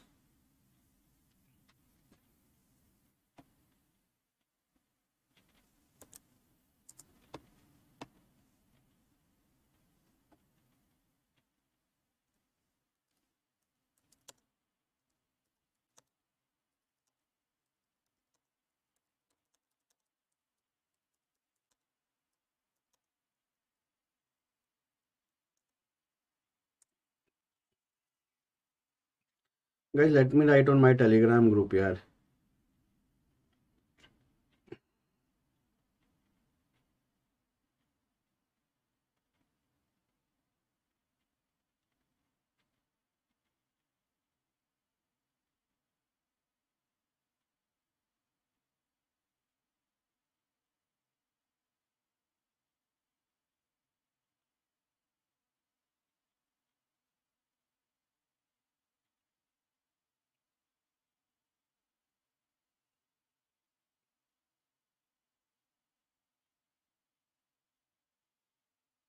Let me write in the Telegram that today is no 4 p.m. FE class.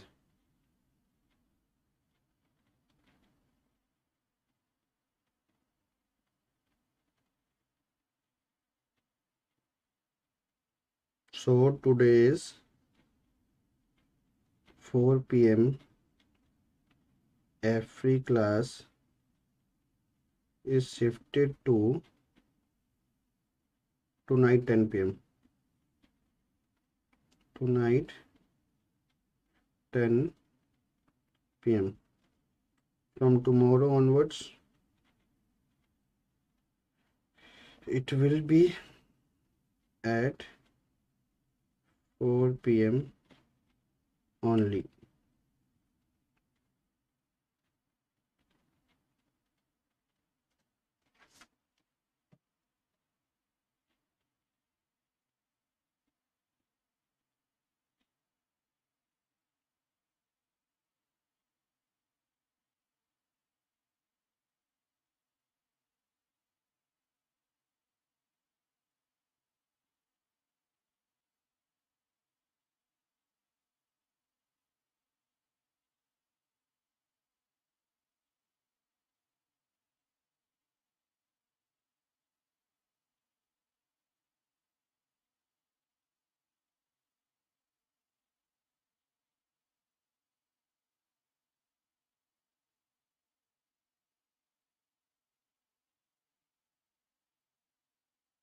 Okay, so today's 4 p.m. class will be at 10 p.m. Otherwise, every day the class will be at 4 p.m. only. Otherwise, every day the class will be at 4 p.m. Okay, now the 4 examples I have given you.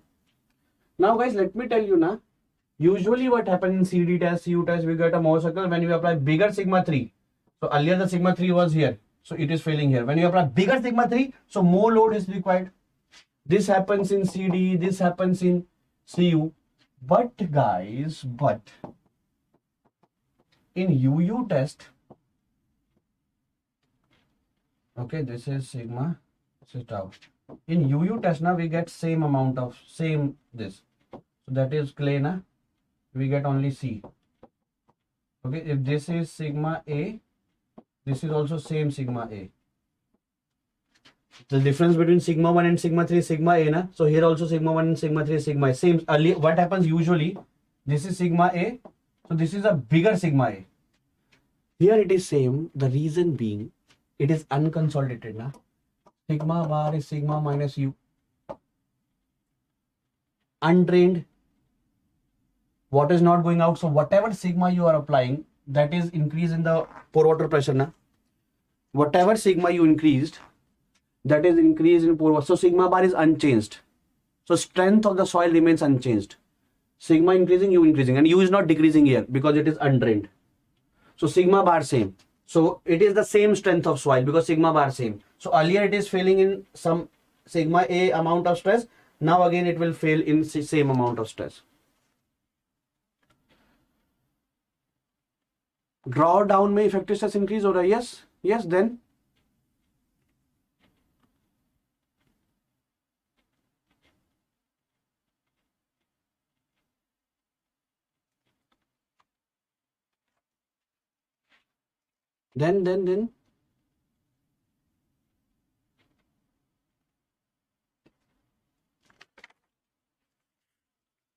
Effective stress बाद में increase हो रहा है ना. Long time और short time सोच. ध्यान सुनना मृदुल महाजन. नहीं मृदुल मृदुल मृदुल मृदुल ध्यान सुनना जो मैं कह रहा हूं. ध्यान सुनना. सीयू टेस्टिंग या सीयू केस बहुत समय के लिए नहीं होता है. सीयू केस बहुत ज्यादा समय के लिए नहीं है. जब मैं कह रहा हूं कि मैंने लोड हटाया, अनड्रेन हुआ थोड़े समय के लिए, आफ्टर सम टाइम अगेन फिर लोड के कारण वो ड्रेन होने लगेगा. सो जिस प्रोसेस पर वो नीचे पानी जा रहा है ना, ड्रॉ डाउन हो रहा है, उतने समय के लिए वो सीयू कंडीशन है. फिर वापस से जब इफेक्टिव स्ट्रेस इंक्रीज करेगा तो वापस से वो सीडी वाले केस में आएगा. ये जो आपका क्वेश्चन है ना, टाइम डिपेंडेंट है. उस समय पे जब वाटर टेबल नीचे जा रहा है ना, तब वो सीयू कंडीशन है. आफ्टर सम टाइम जब सब कुछ नॉर्मल सेटअप हो जाएगा, वापस हो जाएगा, इफेक्टिव स्ट्रेस बढ़ जाएगा, तो वापस से वो सीडी आ जाएगा. समझे क्या मृदुल क्या बोल रहा हूं मैं? ये पूरी कहानी समझ रहे. जैसे यूयू केस है, जैसे यूयू केस है ना. तो यूयू केस है किसी बिल्डिंग का जस्ट आफ्टर, उसी बिल्डिंग का, उसी सॉइल का, उसी ड्रेनेज के का 15 साल बाद सीडी केस हो जाएगा. समझे मृदुल?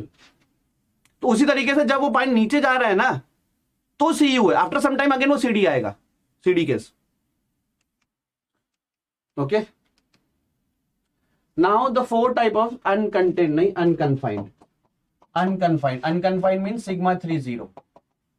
That sigma 3 0 is only possible in clay because if you are not holding the soil, not confining the soil, it will not be able to erect. Na, this soil will be stand straight. Only clay, sand cannot stay erect without confinement. Due to cohesion, clay can be made a sample without sigma 3, but sand cannot be made.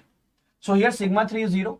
It is like this. As it is clay, so phi will be 0, it will be horizontal, and this is C will be diameter by 2. So this is the unconfined compressive strength. Unconfined compressive strength. Unconfined sigma 3 is 0, compressive strength. So Cu is Qu by 2, also called as UCS by 2. Okay. So these are the stress strain curves. Now in earth pressure check, guys, below every video na, there is a link of mine. From this app can be downloaded. From this app can be downloaded and you will get the free mock test and everything. Guys, shall we start after 10 minutes? 10-minute break.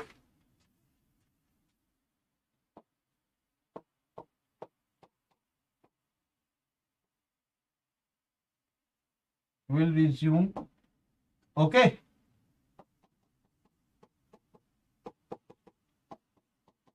How much is the time? 3:40.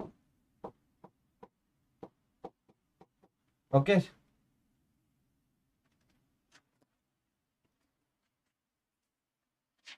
Okay.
Okay.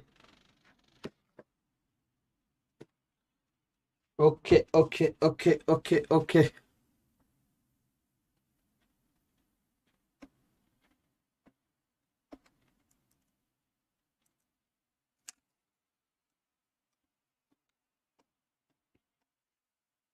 क्या हुआ? Are you all got tired?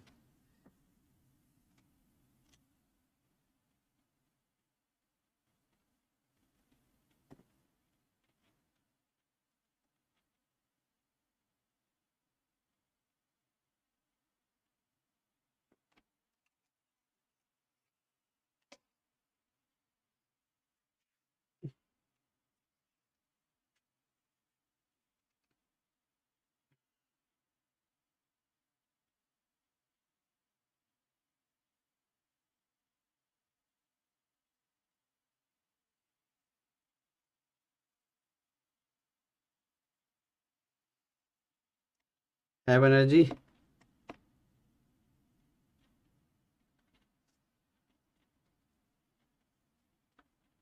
कौन से सवाल की stress मतलब?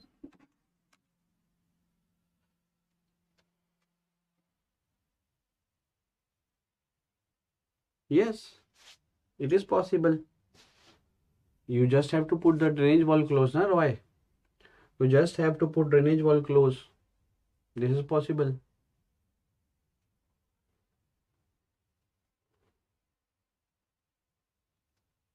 Okay, so let me explain you now the earth pressure theory.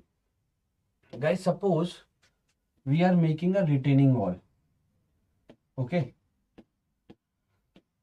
and retaining means it is retaining soil. So this is the ground level.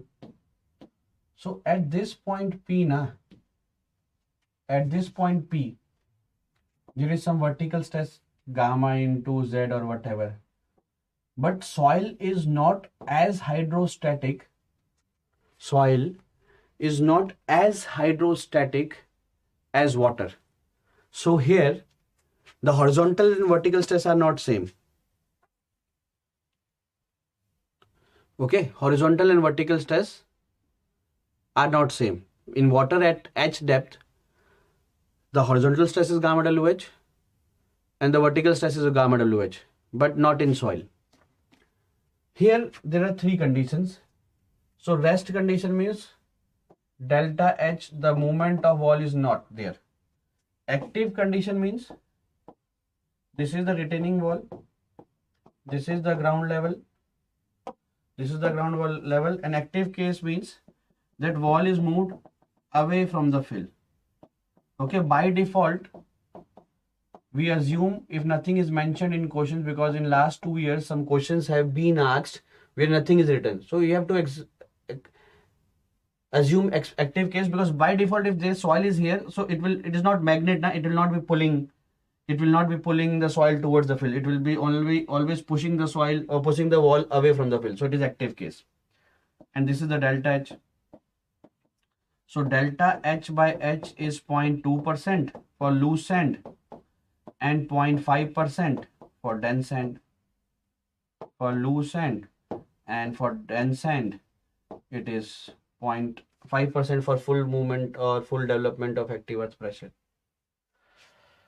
Now in passive case, retaining wall is like this, ground level is like this, so wall is moving out towards the fill. This is the delta H, this is the H.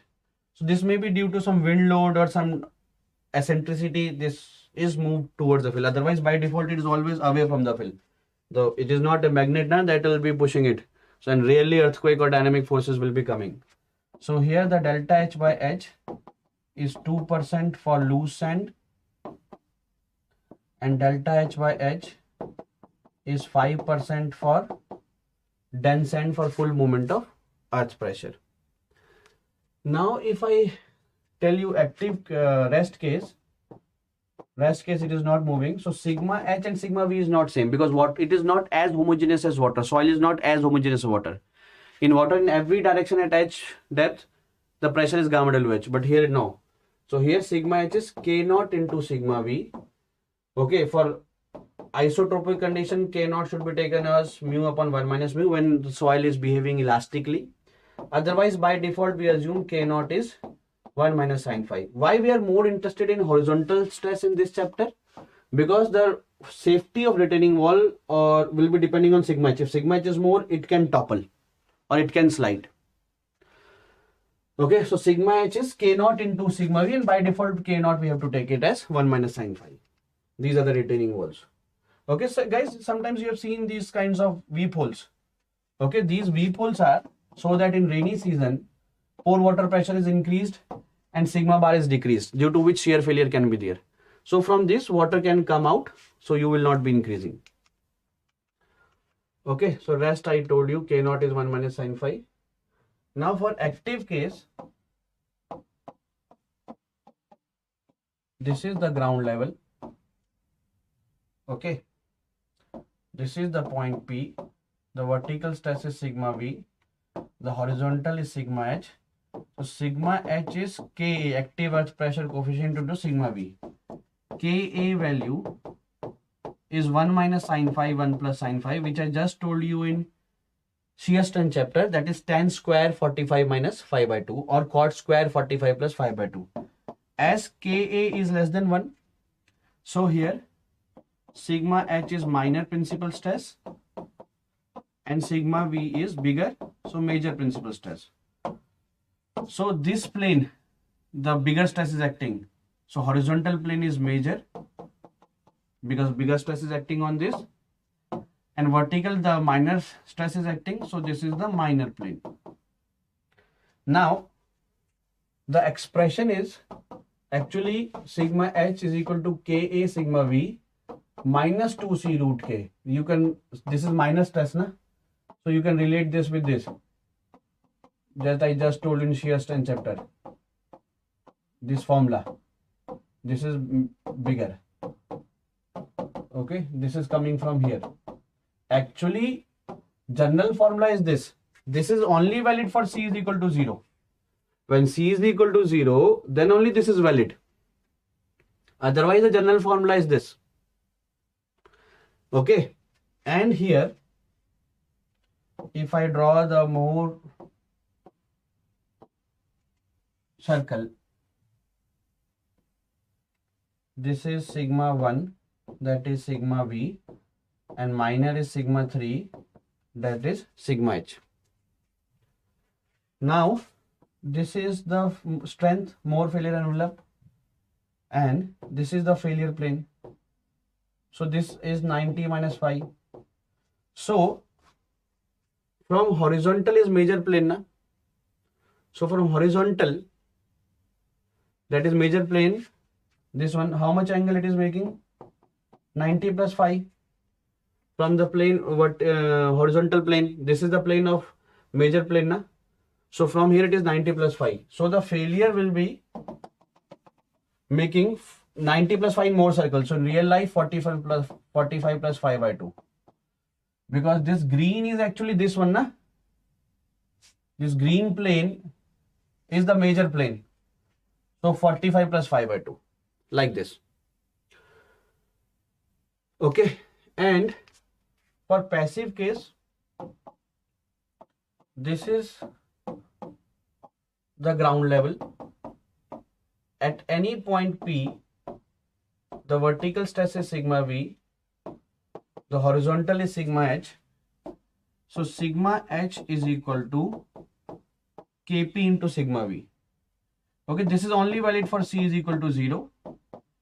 Kp is 1 plus sin phi upon 1 minus sin phi. So Kp is greater than 1. So here sigma H is bigger than sigma V. So sigma H is major principal stress and sigma V is minor. Okay.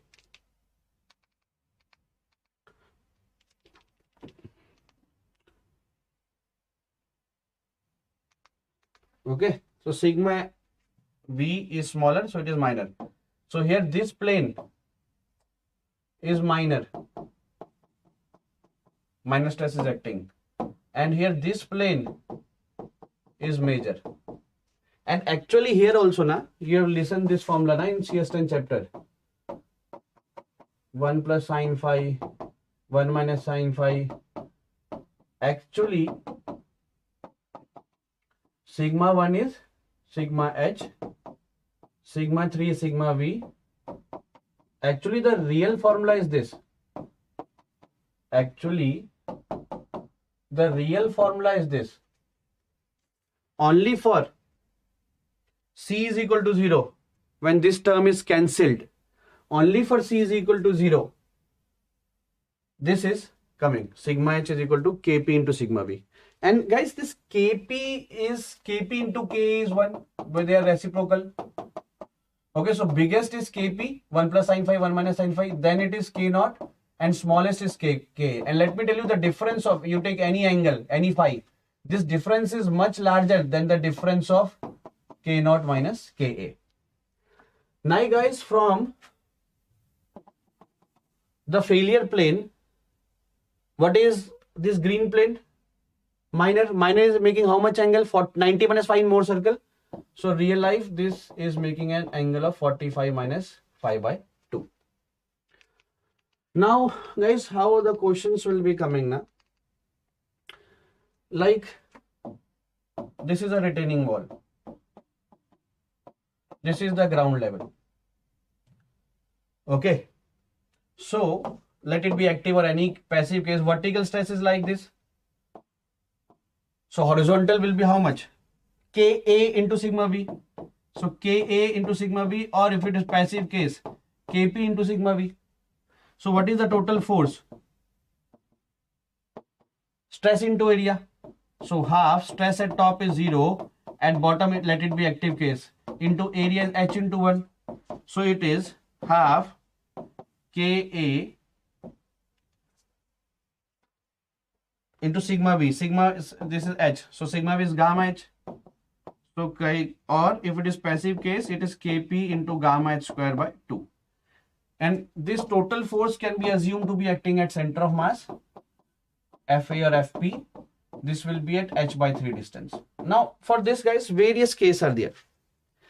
Okay. Now suppose this is submerged. This case you should be doing. This is retaining wall. This is ground level. And this is water.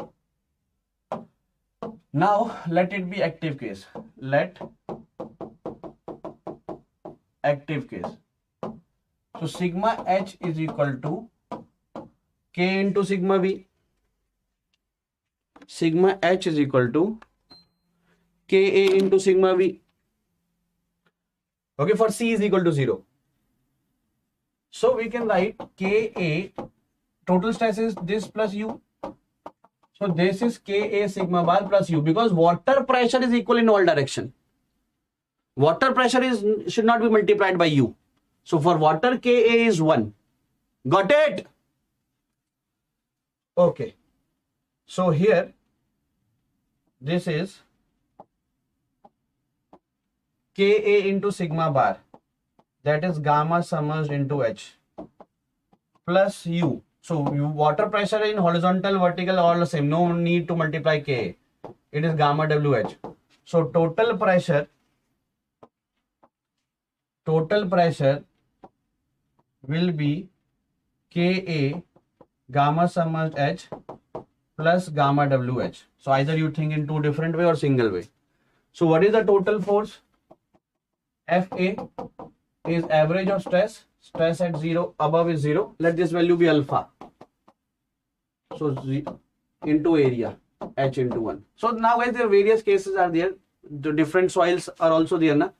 In different soil, Ka will change. So Ka will change in those cases. Na? When Ka will be changing. So it will be like this, and might be Ka for next soil is more. So it can be like this also. I hope you are understanding. So these all cases, it can be done. And for guys, when the inclined wall, we have a different values of Ka and Kb. These cases I will do in some different class. Now, this is important. This is important. Guys, when C is not 0, then what is the real formula? The real formula is sigma H is equal to K sigma V minus 2C root K. When C is equal to 0, then only we are considering to this much formula. But when C is not 0, this is the formula. So then here at top sigma V is 0. So at top stress is minus. Sigma H is minus. Minus means up to now we are telling the force to the wall. Na? So there the force is away from the wall. So there the force is away from the wall. That is minus. Okay, because at top sigma V is 0. So it is minus. At top it is a minus 2C root Ka. At some point it will be 0. Okay, that depth is called Z0. And for no surcharge, this Z0 value, if you put it 0, and this has gamma Z0. Guys, this is sigma H is equal to Ka gamma Z0 minus 2C root Ka. So for 0 value, this is 2C by gamma root K. And for guys, again, for one more similar triangle, for one more Z0 depth, it is again, here value is same as this, 2C by gamma 2C sigma H K sigma V 2C root K. Now in this force A, B, C, D, E, F, G. Now listen to me. Listen to me very, very carefully, guys. I'll take Mridul and study tube. I'll take all the doubts at the end. If tension crack develops,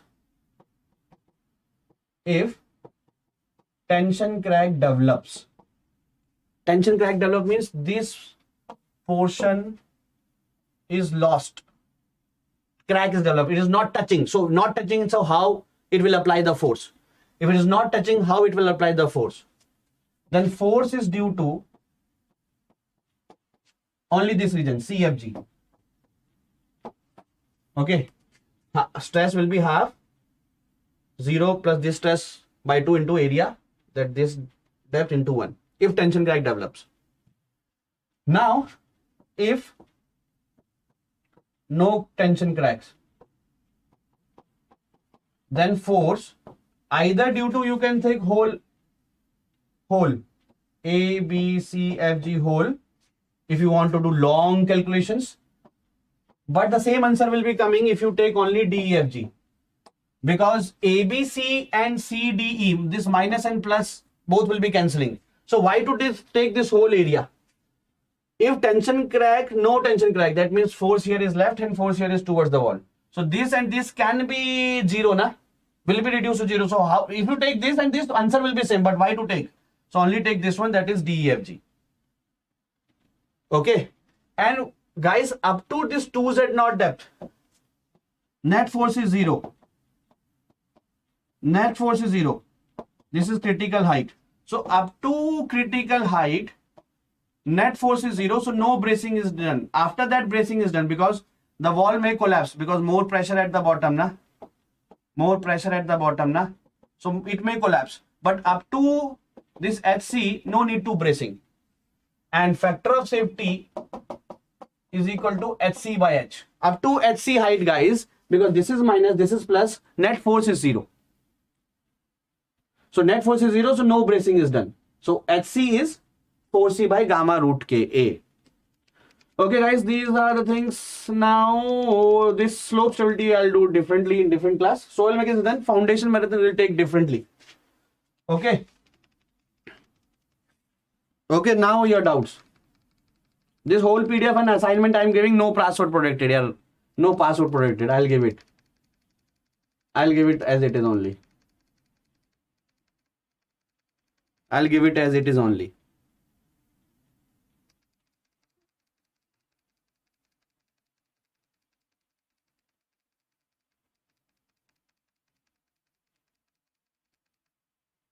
Okay, guys, this is my Telegram group where I'll be sharing the PDF of this and plus assignment.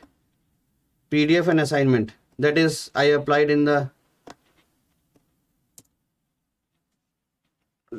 comment section also, my Telegram link. Here I'll be providing the PDF, complete PDF and assignment just after 2 minutes after this session. Okay, guys, there is a mega mock challenge. This is free. This is app. This is on app. What is this? Let me tell you. In various slots, we are taking the test. Like from 28 October to 3rd November, we are taking the test of mechanics, foam, structure, steel, concrete design, structural part. From 28 October to 3rd November, okay, this is done. Sorry. Now the next test will be coming on 11th November to 17th November. The test will be of environment, geotech, building material, CPM. So different slots, we have different subjects, exactly as grade pattern, 65 questions, 100 marks, 180 minutes. But 65 questions will be only of these topics. 65 questions here in this slot will be of these topics. 65 questions in this slot will be of these topics. Anytime you can give the test, and winners will be announced next day and they will be awarded. This is free of cost. Guys, now my app series is at 4 p.m. where the huge response is given by the students. And one student will be, I will be personally giving him the gift hamper also, on the basis of cumulative score. This is app free session. Okay, on the basis of cumulative score of all the things, I will be giving personally a gift hamper to a student. But as today 4 p.m. is already done, 4/6 it is. So this class is shifted to 10 p.m. Tonight only. Tonight 10 p.m. this class will be there. Okay. So guys, we are coming up with a new series, that is old is gold series. Why we are taking this series now? That every time we are talking to aspirants, they are doing the last 5 years, last 10 years, last 15 years questions. Yes, they are more relevant, but there are some questions from 90s and early 2000 which are also very relevant to the competition exam. So we are doing only those questions which are relevant now also in this series, that is starting from the next week. So this is the mathematics session of Dheeraj sir, part 3, I guess. This will be tonight at 10:30 p.m. Okay. Engineering mathematics by your favorite Dheeraj sir. The vision courses are available in English and Hindi both. You can take them in cover course. And regularly we are taking the scholarship test. On that scholarship test, you can give them. Now, this will be at 10 p.m. and all the things you will be getting here in my Telegram group, Civil by Abhinav sir.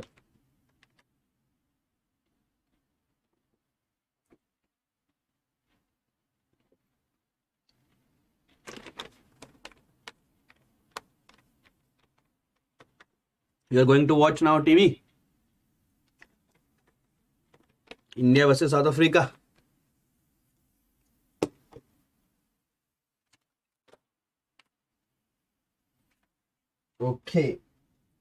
Okay. So guys, please ask your questions now and also tell me about the feedback of this marathon. Have you enjoyed this? Have you enjoyed this marathon?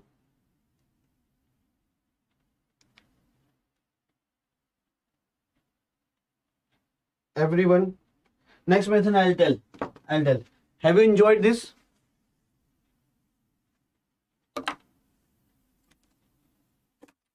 Have you enjoyed this one? Any doubt? Santanu Roy, what is out here?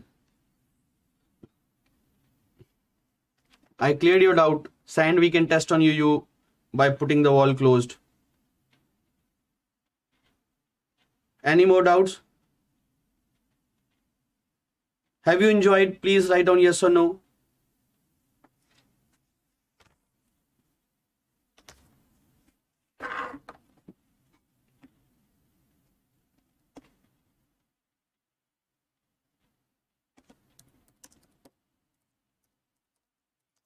Please like this session if you have not liked till now. Another, I didn't find your, I'm not getting your doubt na. Where it is written.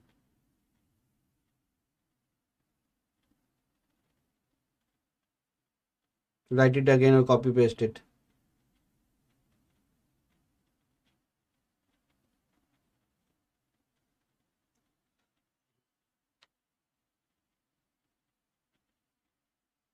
I told that also, na? That if it is NCC and sand, if it is normally consolidated clay and sand, you should take C is equal to 0. You should take C is equal to 0. Any more doubt? Please ask.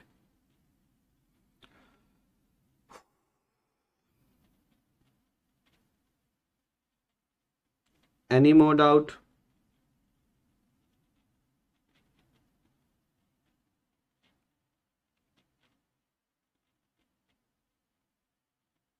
कौन सा वही वाला doubt है क्या? Sign तो नहीं आ रहा, कोई और डाउट बोल रहे हो या आप कोई और डाउट बोल रहे हो?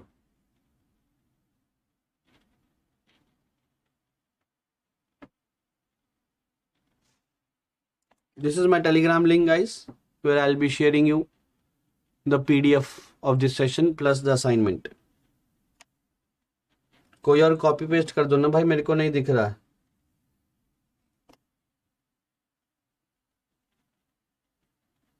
यू टेस्ट पूछा है.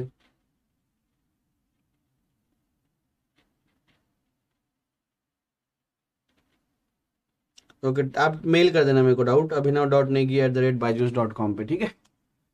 I hope you enjoyed. Thank you all, guys. It was a wonderful experience with you. If you want more such sessions, you can ask me in my Telegram group. I'll be more than happy to take care of your wanted or whatever your choice is. Okay, thank you. Providing you the link or providing you the PDF in the Telegram group, that is Civil by Abhinav sir. Thank you guys. Take care. See you all. Thank you.